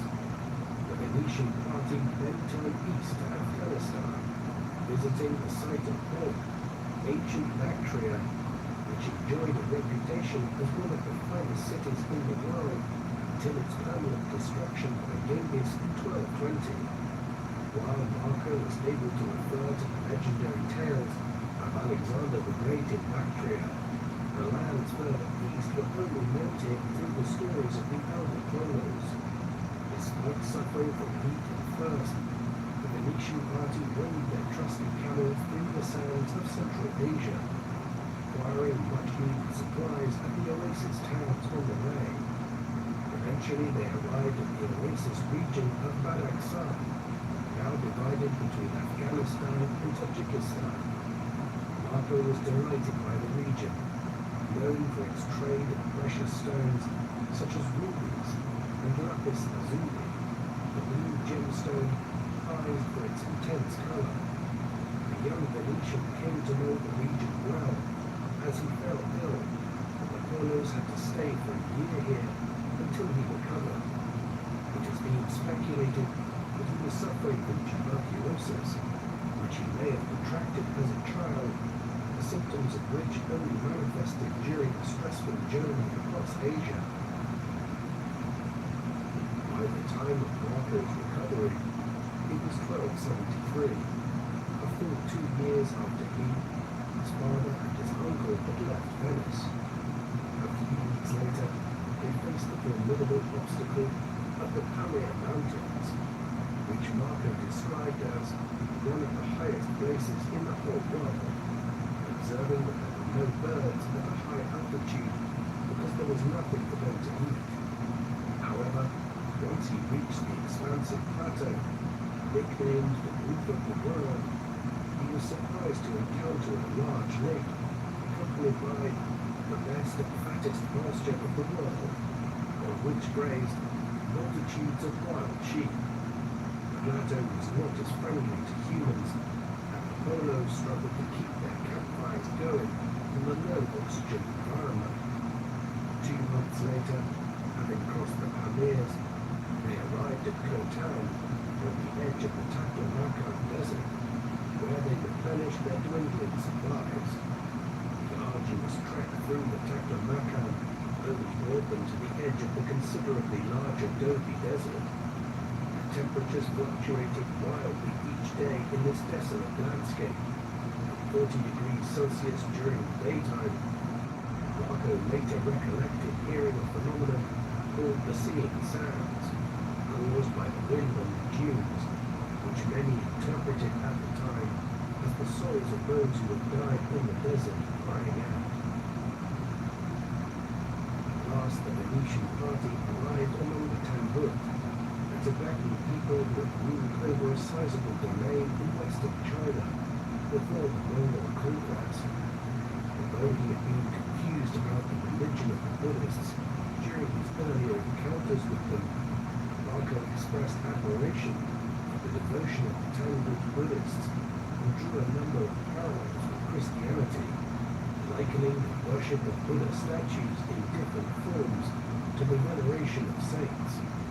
He was less impressed by the morality of the lay people outside the monasteries, observing that the men frequently took up to 30 wives, and those who were too old could be replaced by a younger sister. Marco was more intrigued by the customs in the oasis town of Kubul, now known by its Chinese name of Harmony, where the menfolk were so accommodating of guests from afar that they would invite them to sleep with their own wives for the duration of their stay, and women were more than happy to oblige. Marco, who was in his late teens at the time, strongly implies that he was the beneficiary of such hospitality, a practice that enabled such remote communities to replenish an otherwise limited gene pool. Not long after leaving Kabul, the Polos spent almost a year carrying out their business in a place which Marco called Couch culture, which has been identified with Jiangye in Gansu province in northwestern China. The longer he spent in the Mongol Empire, the more he praised its accomplishments. Despite Genghis's reputation as a bloodthirsty savage in Europe, Marco later stated, quote, Genghis Khan was a very upright man, eloquent and of great valor, great wisdom, and great prowess, placing him on equal footing with his childhood hero, Alexander the Great. He went as far as to claim that Genghis protected the inhabitants of cities that resisted him after he had conquered them.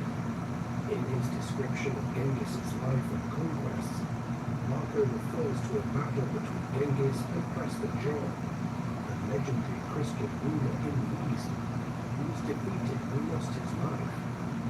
Marco's account claimed that Prester John was also known as the Ul Khan, a title given to Topbil, a powerful Mongolian chieftain who had been Genghis's patron before the two men found themselves on opposite sides of a complex civil war back in the formative period of Mongol polity. Traveling through Mongolia proper, Marco observed the customs and culture of the people here. Although his portrayal of Mongol family life served in part to challenge the European stereotype that the Mongols were savage barbarians, Marco greatly admired the Mongol warrior culture that enabled a small nomadic society to build the largest contiguous empire the world had ever seen in the space of just a few decades. The Polos eventually arrived at Kubla's summer palace at Chengdu, or the upper capital, where the Great Khan spent the 3 months from June to August. Better known to the English-speaking world as Xanadu, Marco painted a vivid picture of the Khan's marble palace, with its interior walls decorated with images of flora and fauna. These exotic animals could be seen throughout the palace and grounds, which stretched for 16 miles in length. Marco described another palace in the middle of the royal park, made entirely from bamboo canes, joined together with nails, marveling at the fact that the whole palace could be moved around like traditional Mongol tents. Marco's account of Xanadu gave the impression of a fantastical paradise, golden drinking vessels that floated from the table to the Great Khan and back again, seemingly without anyone touching them. The description of Xanadu is a particularly famous section from the travels of Marco Polo, yet the Venetians' first meeting with the Great Khan actually took place in the palace of Khan Balik, which Marco claimed to be the largest building he had ever seen, with over 400 rooms in total, located on the site of what subsequently became the Forbidden City in Beijing. After prostrating themselves before the Khan, the 3 Venetians were received with honor by Kublai, who was curious to learn where Niccolo and Raphael had been in the years since they last met. The 2 brothers presented the Great Khan with official documents from Pope Gregory, as well as a gift of the oil from the Holy Sepulchre in Jerusalem, which particularly delighted Kublai. Niccolo then presented Marco, referring to him as, quote, my son and your man, who as the dearest thing I have in this world, I have brought with great peril and ado from such distant lands to present him to you as your son. Marco Polo, now 21 years old after 4 years of traveling, was now in the service of the Great Khan. One of the difficult elements of the travels of Marco Polo as a book is that Rustichello did not provide clear dates of when events occurred, perhaps because Marco was not around to elaborate on them by the time Rustichello was committing what the Venetian had told him in prison to paper. Consequently, it is sometimes difficult to give a chronological account of the 17 years Marco spent in China. The young Venetian claimed that Kublai held him in great favor, and he effectively became a member of the Khan Mongolian in the process, which was just one of several languages Polo picked up on his travels. When Marco met Kublai in 1274, the Great Khan was already in his 60s. As one of Genghis Khan's many grandsons, his rise to become supreme Khan had not been guaranteed, as the position was chosen by the descendants of Genghis in a Kurultai, or Great Assembly. Kublai owed his early rise to his formidable mother, Sorghetani Begi, who promoted the interests of all four of her sons, Mungke, Ulagu, Kubla, and Arik Berka, all of whom achieved distinction. During the 1250s, Kubla proved himself as a military leader, helping his brother Mungke conquer the kingdom of Gali in southwest China. When Mungke died in 1259, a power struggle followed between Kubla and his brother, Arik Berka, from which Kubla emerged victorious in 1264. The Great Khan treated his younger brother with magnanimity, though Arik Berka's unexpected death 2 years later fueled rumors that he had been poisoned.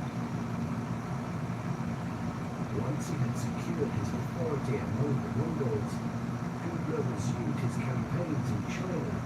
These were the backdrop against which Marco spent his time in the Far East. The Mongols had already adopted many Chinese customs, and Marco was impressed by the sophistication of an economy that used paper money.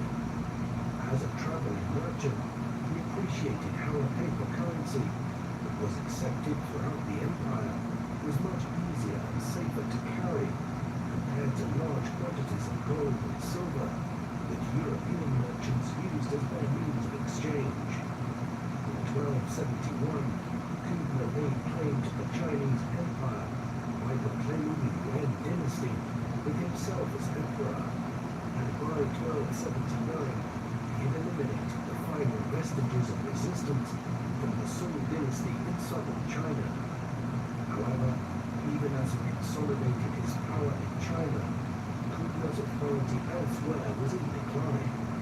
The empire began to fragment into four distinct entities: the Yuan dynasty in China and Mongolia, the Golden Horde in Russia, the Chagatai Khanate in Central Asia, ruled by the descendants of Genghis' second son, Chagatai, and the Ilkhanate in the Middle East, ruled by Hulagu and his descendants.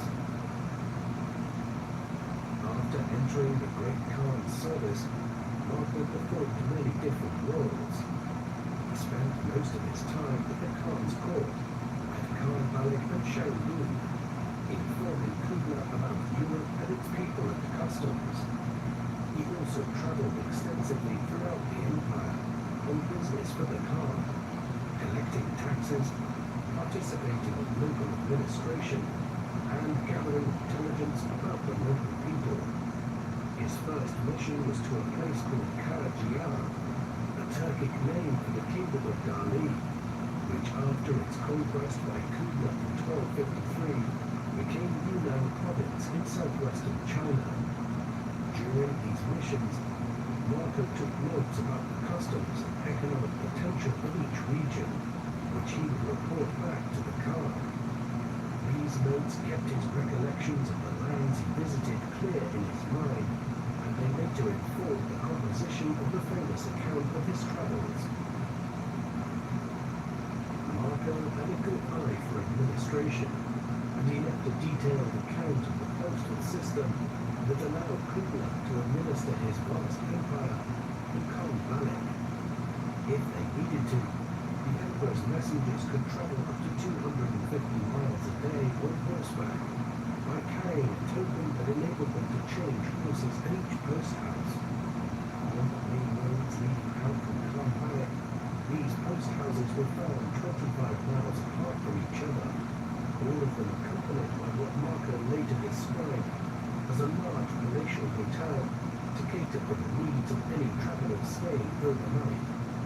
Each of the post houses had at least 400 fresh mounts, ready for the Khan's messengers speaking across the empire on horseback.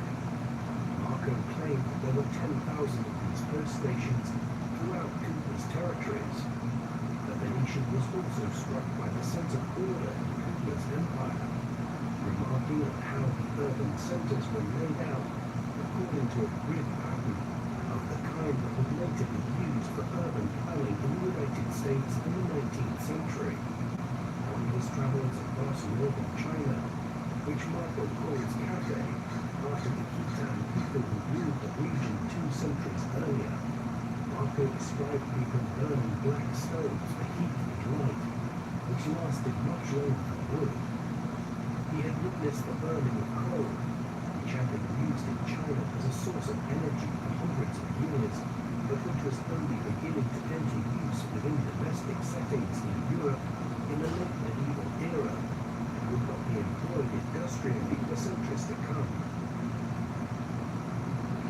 Marco's description of his journey to Karajian was probably an amalgamation of 2 or 3 journeys he made to what is now southwest India. The first of these trips would have taken place between 1276 and 1280. Marco was now on his own, as he no longer mentions his father and uncle, who may have stayed in Khan Balik or carried on their business elsewhere in the empire. As he left the capital, the first major landmark he mentions is a very beautiful stone bridge over what is now the Yongding River, southwest of Beijing, which he came to be 300 paces long and 8 paces wide. Built in 1192 and subsequently rebuilt in the 17th century, the bridge is known in Chinese as the Lubo Bridge, but thanks to Marco's detailed description, it is better known among Europeans as the Marco Polo Bridge. In July 1937, it would be the scene of a famous clash between Japanese and Chinese forces that sparked the Second Sino-Japanese War and the Japanese occupation of much of eastern China. It is known as the Marco Polo Bridge Incident. As a result of the Khan's extensive infrastructure network, Marco felt comfortable and secure as he made his journey across China to Yunnan. His route took him through Hebei province, onwards to Shaanxi and the city of Taiyuan, which served as the base for the Li family to conquer China and establish the Tang dynasty in the 7th century AD. He continued southwest until eventually reaching the city of Chang'an in Shaanxi province. Now known as Xi'an, the city was one of the ancient capitals of China, and Marco remarked that many good and valiant kings have reigned over it. After 3 days, Marco arrived at the mountainous Hangzhou region in southwest Shaanxi, which served as the base of the warlord Liu Bang for his conquest of China that led to the foundation of the Han dynasty in 202 BC. His journey continued into Sichuan province and the city of Chengdu, the capital of the state of Shuhan during the Three Kingdoms era in the 3rd century AD, which Marco apparently described as, quote, once a great and splendid city. Around 5 days from Chengdu, Marco arrived in eastern Tibet, now part of Sichuan and Yunnan provinces. The region had been terribly devastated by Yunka Khan's campaign of conquest in the 1250s, though it is far more likely that the destruction of the region was actually the result of Kublai's actions here. Whoever was responsible, the desolate region caused Marco unease for the first time since leaving Khan Malik. He was not only troubled by the wild beasts he encountered, but also by the customs of the locals, which included peculiar marital arrangements. Fathers who wished to marry off their daughters were happy for them to spend the night with traveling merchants, though Marco appeared to be less enamored by the women of Tibet as those of Hami, although he was impressed by the products traded in the region, which included spices, silk, amber, and coral. Marco labeled the locals, quote, the greatest rogues and the greatest robbers in the world. He was was further repulsed by the religious customs of the natives, writing that they practiced diabolic arts, including rituals which they believed would influence the weather and bring rain and thunder at any turn. After another 20 days on the road, Marco arrived at a city called Kaihu, now Xichang in southern Sichuan. Having already described the use of paper money earlier in his account, Marco outlined how the people here used blocks of salt as currency. This could be exchanged for gold, which was plentiful in the region, as the people who lived in the mountains could find it easily in the lakes and rivers by simply paying for it. This enabled traveling merchants to make a healthy profit by arbitraging the different rates in the city and the more remote areas of the country. Marco himself may have made some money in this manner. After his trek through Tibet, Marco arrived at the province of Karajia, or eastern Yunnan, where he later claimed he encountered a hideous creature which he described as a serpent with two short front legs, a large head, and a mouth so large as to swallow a man in one go. These were crocodiles, the gall of which was used by the Chinese for medicinal purposes, both to heal wounds and to increase fertility among women.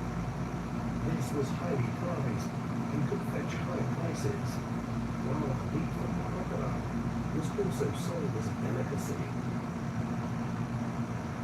Marco continued his journey west to a place he called Yunxian, modern-day Baoshan, in western Yunnan, near the Chinese border with modern-day Myanmar or Burma. In his later account of the local customs, Marco observed that while the men devoted themselves to hunting and fighting, the women did all the work at home with the assistance of male captive slaves. While this was not too dissimilar to the Mongol practice, Marco reported with bewilderment that whenever a woman gives birth to a child, a man joins the baby in bed and remains there for the next 40 days, while the woman goes back to managing the household. While the tale had many doubters among Marco's contemporaries, modern anthropologists have observed similar practices among native populations in several other communities around the world.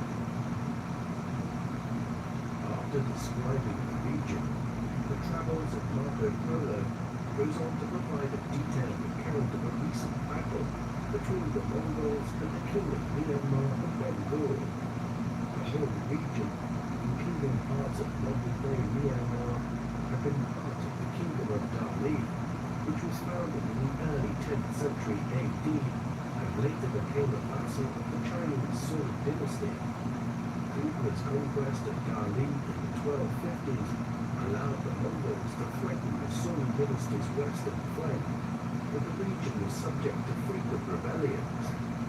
Amidst the instability of the region, the Burmese attacked the Mongols in 1272. The battle that Marco noted was fought near Baoshan in 1277, pitting a Mongol cavalry force against a far larger Burmese army of 40,000, cavalry and infantry, as well as 2,000 elephants.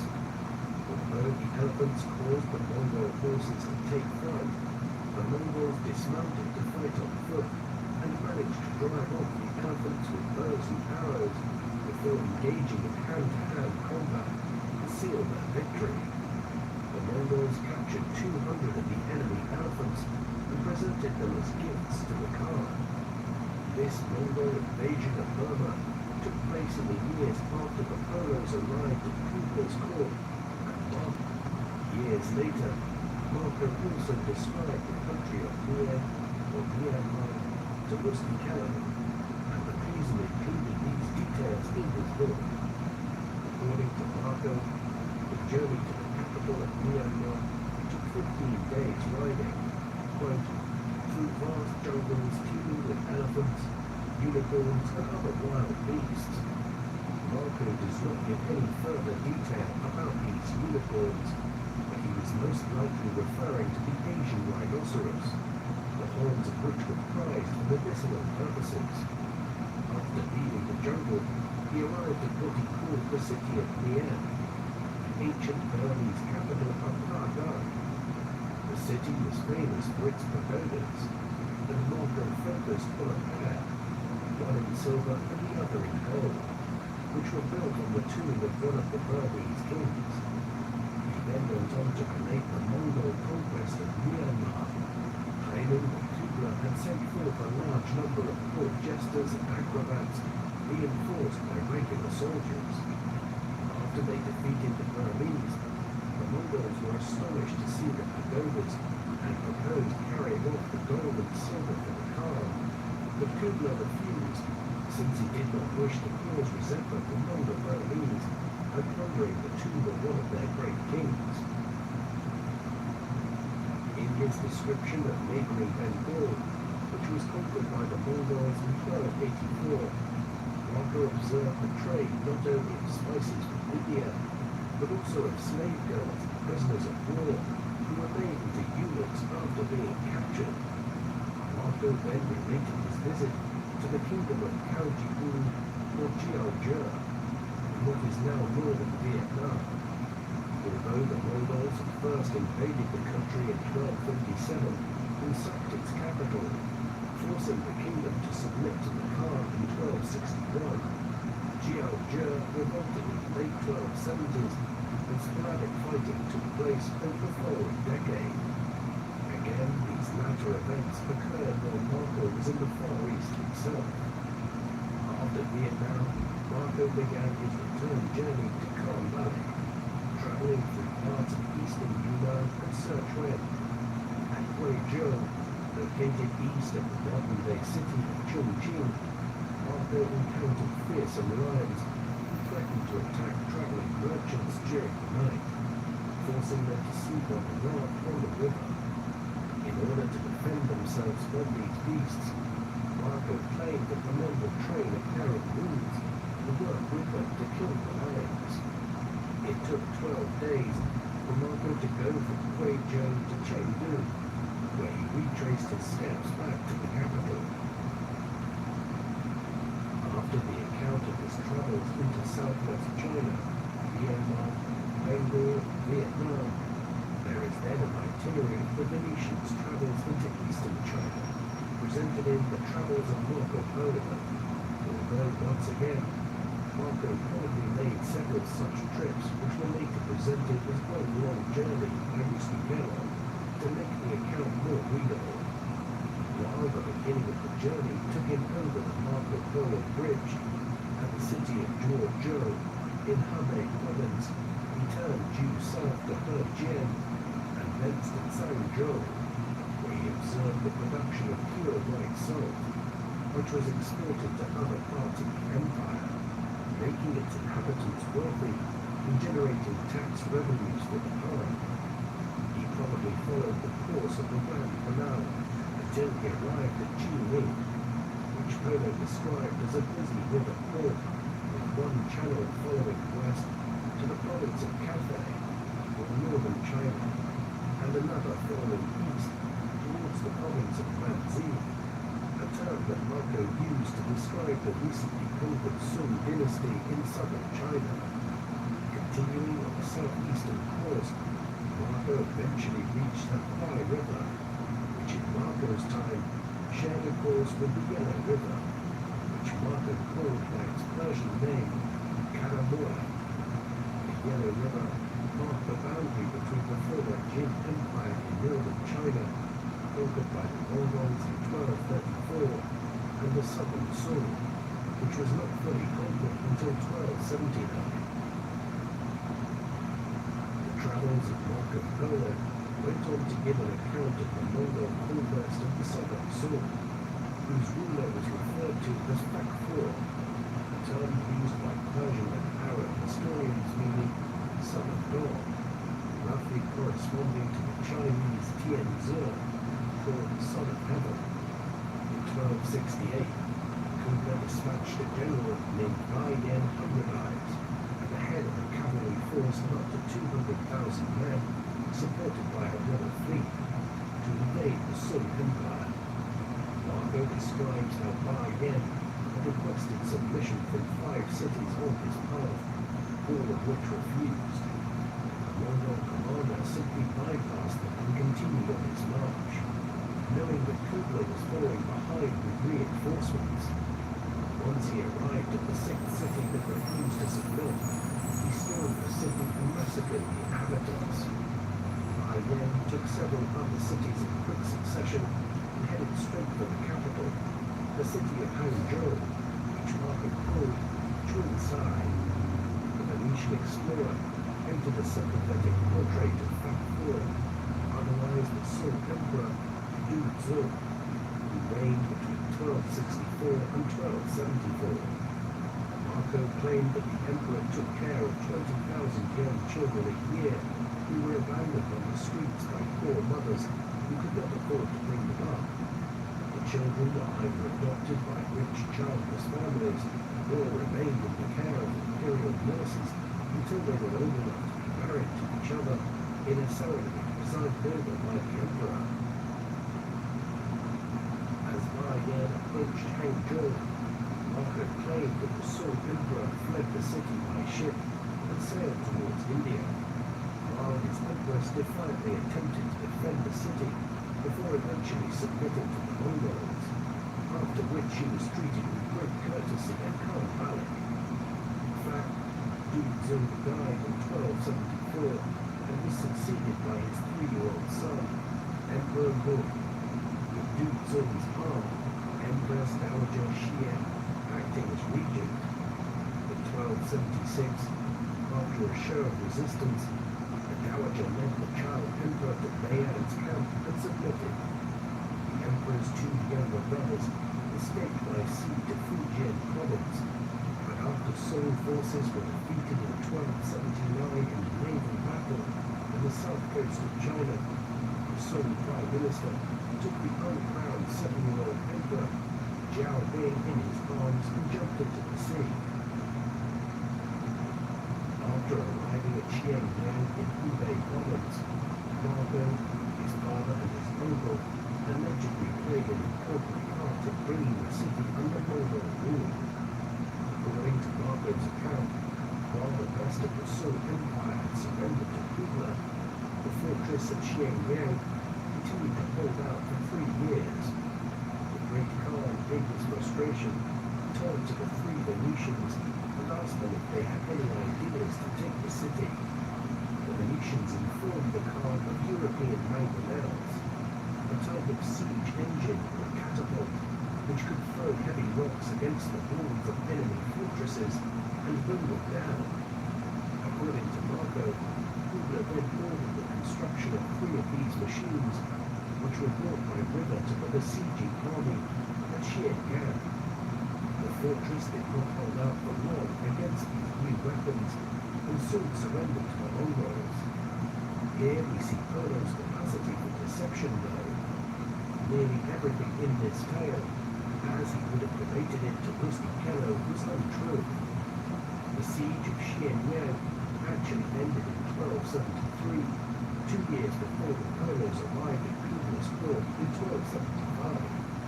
The Mongols did prevail in the siege after introducing new siege engines to their armies, but both Mongol and Chinese sources credit Arab siege engineers with the innovation.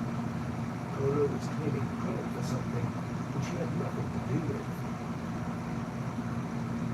As Marco's travels continued in China, he arrived at a place called Xinjiao, a city which he described as standing on the longest river in the world. This might have been Zhengzhou in Jiangsu province, near the estuary of the Yangtze River, the longest river in China and the 3rd longest in the world, surpassed only by the Nile and Amazon rivers. Marco suggested to Rusty Kello that the amount of commercial shipping and naval traffic on the river was greater than that of all Europe's rivers combined.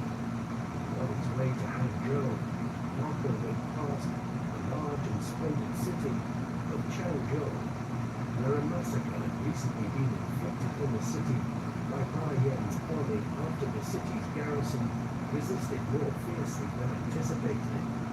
A discovered the large and very splendid city of Suzhou, measuring 40 miles in circumference.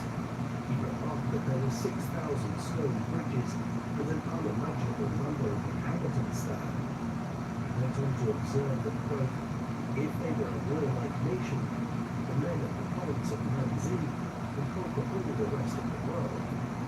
Yet instead of focusing on war, the people here preferred to be merchants, craftsmen, and scholars. Marco's remarks reflect the reputation of the Song as the imperial dynasty that took China to unparalleled heights of cultural accomplishment and struggled to defend itself from successive invasions from the north. After passing through some other cities, Marco arrived at Hangzhou, which he considered to be, quote, without doubt the finest and most splendid city in the world. He evidently gave a detailed description of the city to Rusty Carroll.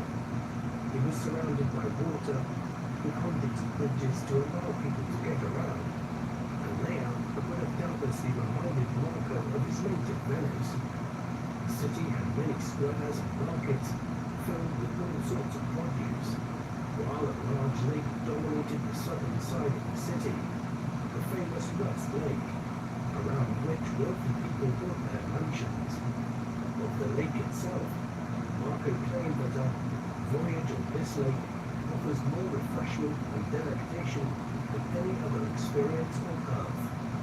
The Venetians' praise of the city extended to its women, and he is likely to have partaken of the services of the city's courtesans on more than one occasion during several visits there. Yet for all the wonders of Hangzhou and his extolling of its virtues, Marco noted that it was under heavy military occupation and a strict curfews enforced by the Mongol authorities. As much as Marco found much to admire in Kublai Khan's China, he did not intend to live the remainder of his life there. During their stay in China, the Polos had requested leave to return to Venice on several occasions, but Kublai found it useful and was reluctant to let them go. The opportunity finally came in 1291, when Kublai's great-nephew Arghun, the ruler of the Incarnate in Persia, sought a wife from Mongolia. Kublai applied for a single princess named Kirkachin to Persia, accompanied by 3 Mongol nobles, but the outbreak of civil war in the west prompted them to return to Karamanli. By now it was 1292, and Kublai instead ordered the Polos to escort the party to Persia by sea. After traveling down the eastern coast of China via Hangzhou and the provinces of Zhejiang and Fujian, Marco claimed they found a lost community of Christians who worshipped in secret but were allowed to practice openly after petitioning the Great Power. The party arrived at the port of Quanzhou, which Marco refers to by the Arabic name of Zaiton. Here, Kublai had arranged for them to have a fleet of 14 ships waiting.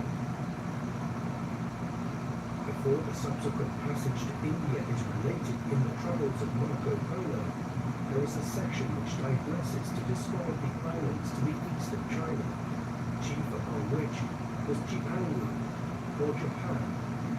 As Marco related it to Rusty Carroll, the ruler of Japan lived in a palace covered with solid gold, a description that 2 centuries later would inspire Christopher Columbus to search for a western route to this wealthy country in a quest to claim its legendary wealth for the Spanish kingdom. Kublai was also eager to get his hands on Japan's wealth and sent 2 expeditions to conquer the island. After the first attempt failed in 1274, a second campaign was launched in 1281, but ended in disaster in August when a typhoon, the legendary kamikaze or divine moon, destroyed much of the Mongol fleet and forced the Khan to abandon the campaign. Marco describes how a small band of Mongols left behind in Japan managed to seize a local fort and hold on to it for several months before a peace settlement was negotiated. These events occurred while Polo was in the east. To So while he did not himself visit the Japanese islands, they would have been a subject of much conversation at the court of Kublai Khan in the 1270s and 1280s. After leaving Changzhou, Marco, his father and uncle, traveled 1,500 miles into the South China Sea to the Kingdom of Champa, roughly corresponding to the southern half of Vietnam. Their subsequent journey through the East Indies is difficult to trace. Mention is made in the travels of Marco Polo of the great island of Java, 1,500 miles southeast of Champa, which the Venetian claimed to be the largest island in the world, but the description seems to be more appropriate for Borneo.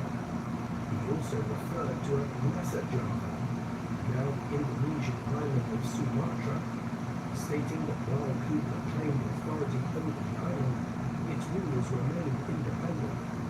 After sailing through the Straits of Malacca, Polo stopped off at Ceylon, the pre-modern name for Sri Lanka, before sailing around the southern tip of India and up its western coast. There, Polo's allegedly attempted to find the tomb of the Apostle St. Thomas, said to have been martyred in India and buried near Madras. The travels of Marco Polo claims that the journey across the Indian Ocean took 18 months, and that by the time the party finally arrived at the port of Hormuz in the Persian Gulf, only 18 of the initial party of 600 that left China were still alive. We can probably assume that Marco was once on their arrival. Princess Kirkachin discovered that Balguni Khan, her intended husband, was already there. She was therefore married to his young son, Hazan. After remaining at the Persian port for 9 months, the Polos were allowed to return to Venice by land.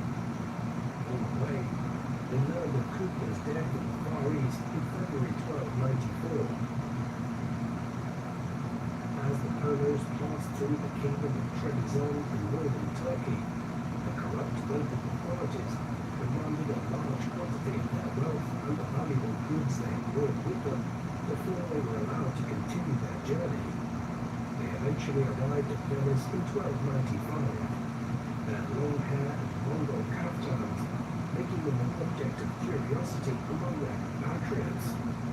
When they returned to their house, they were turned away as strangers by relatives who had moved in and taken possession under the impression that the three men were all there.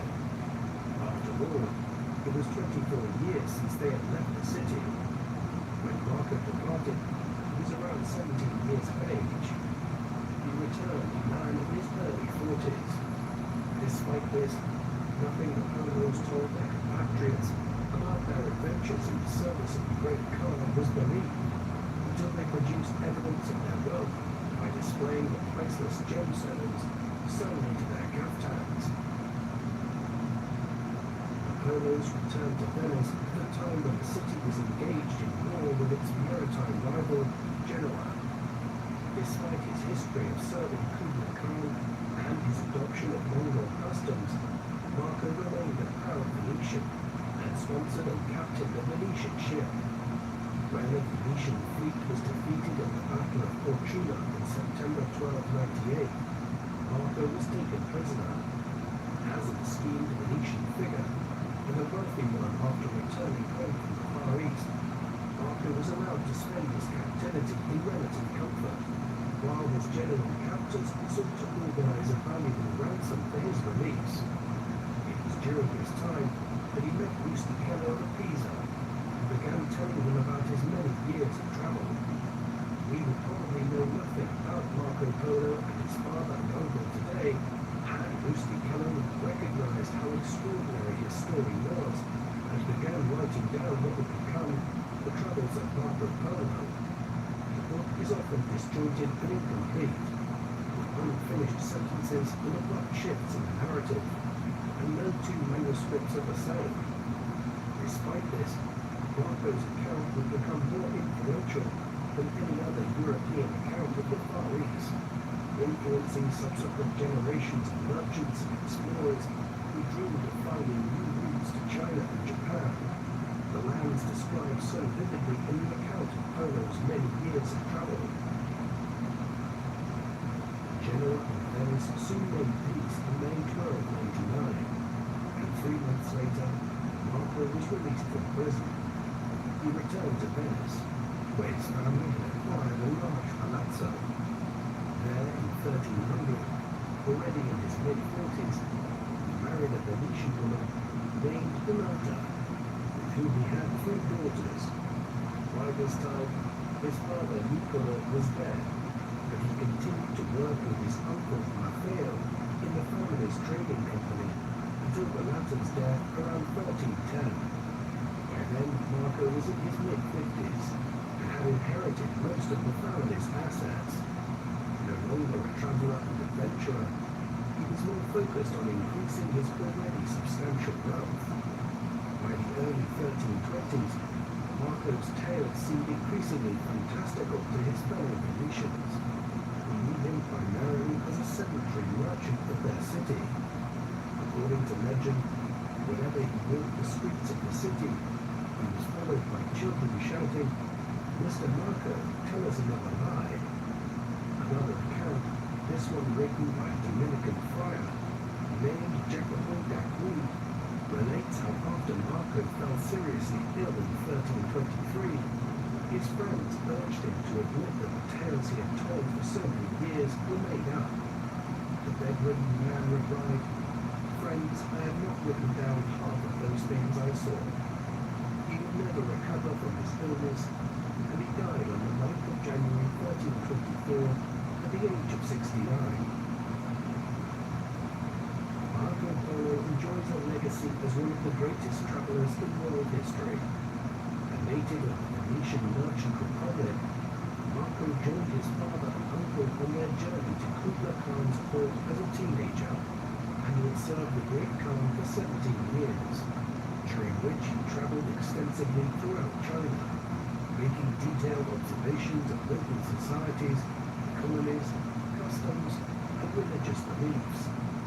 After returning home after 24 years of travel, his participation in the Battle of Cortula proved a stroke of fortune, as it introduced him to Rustichello of Pisa, who helped him immortalize his travels.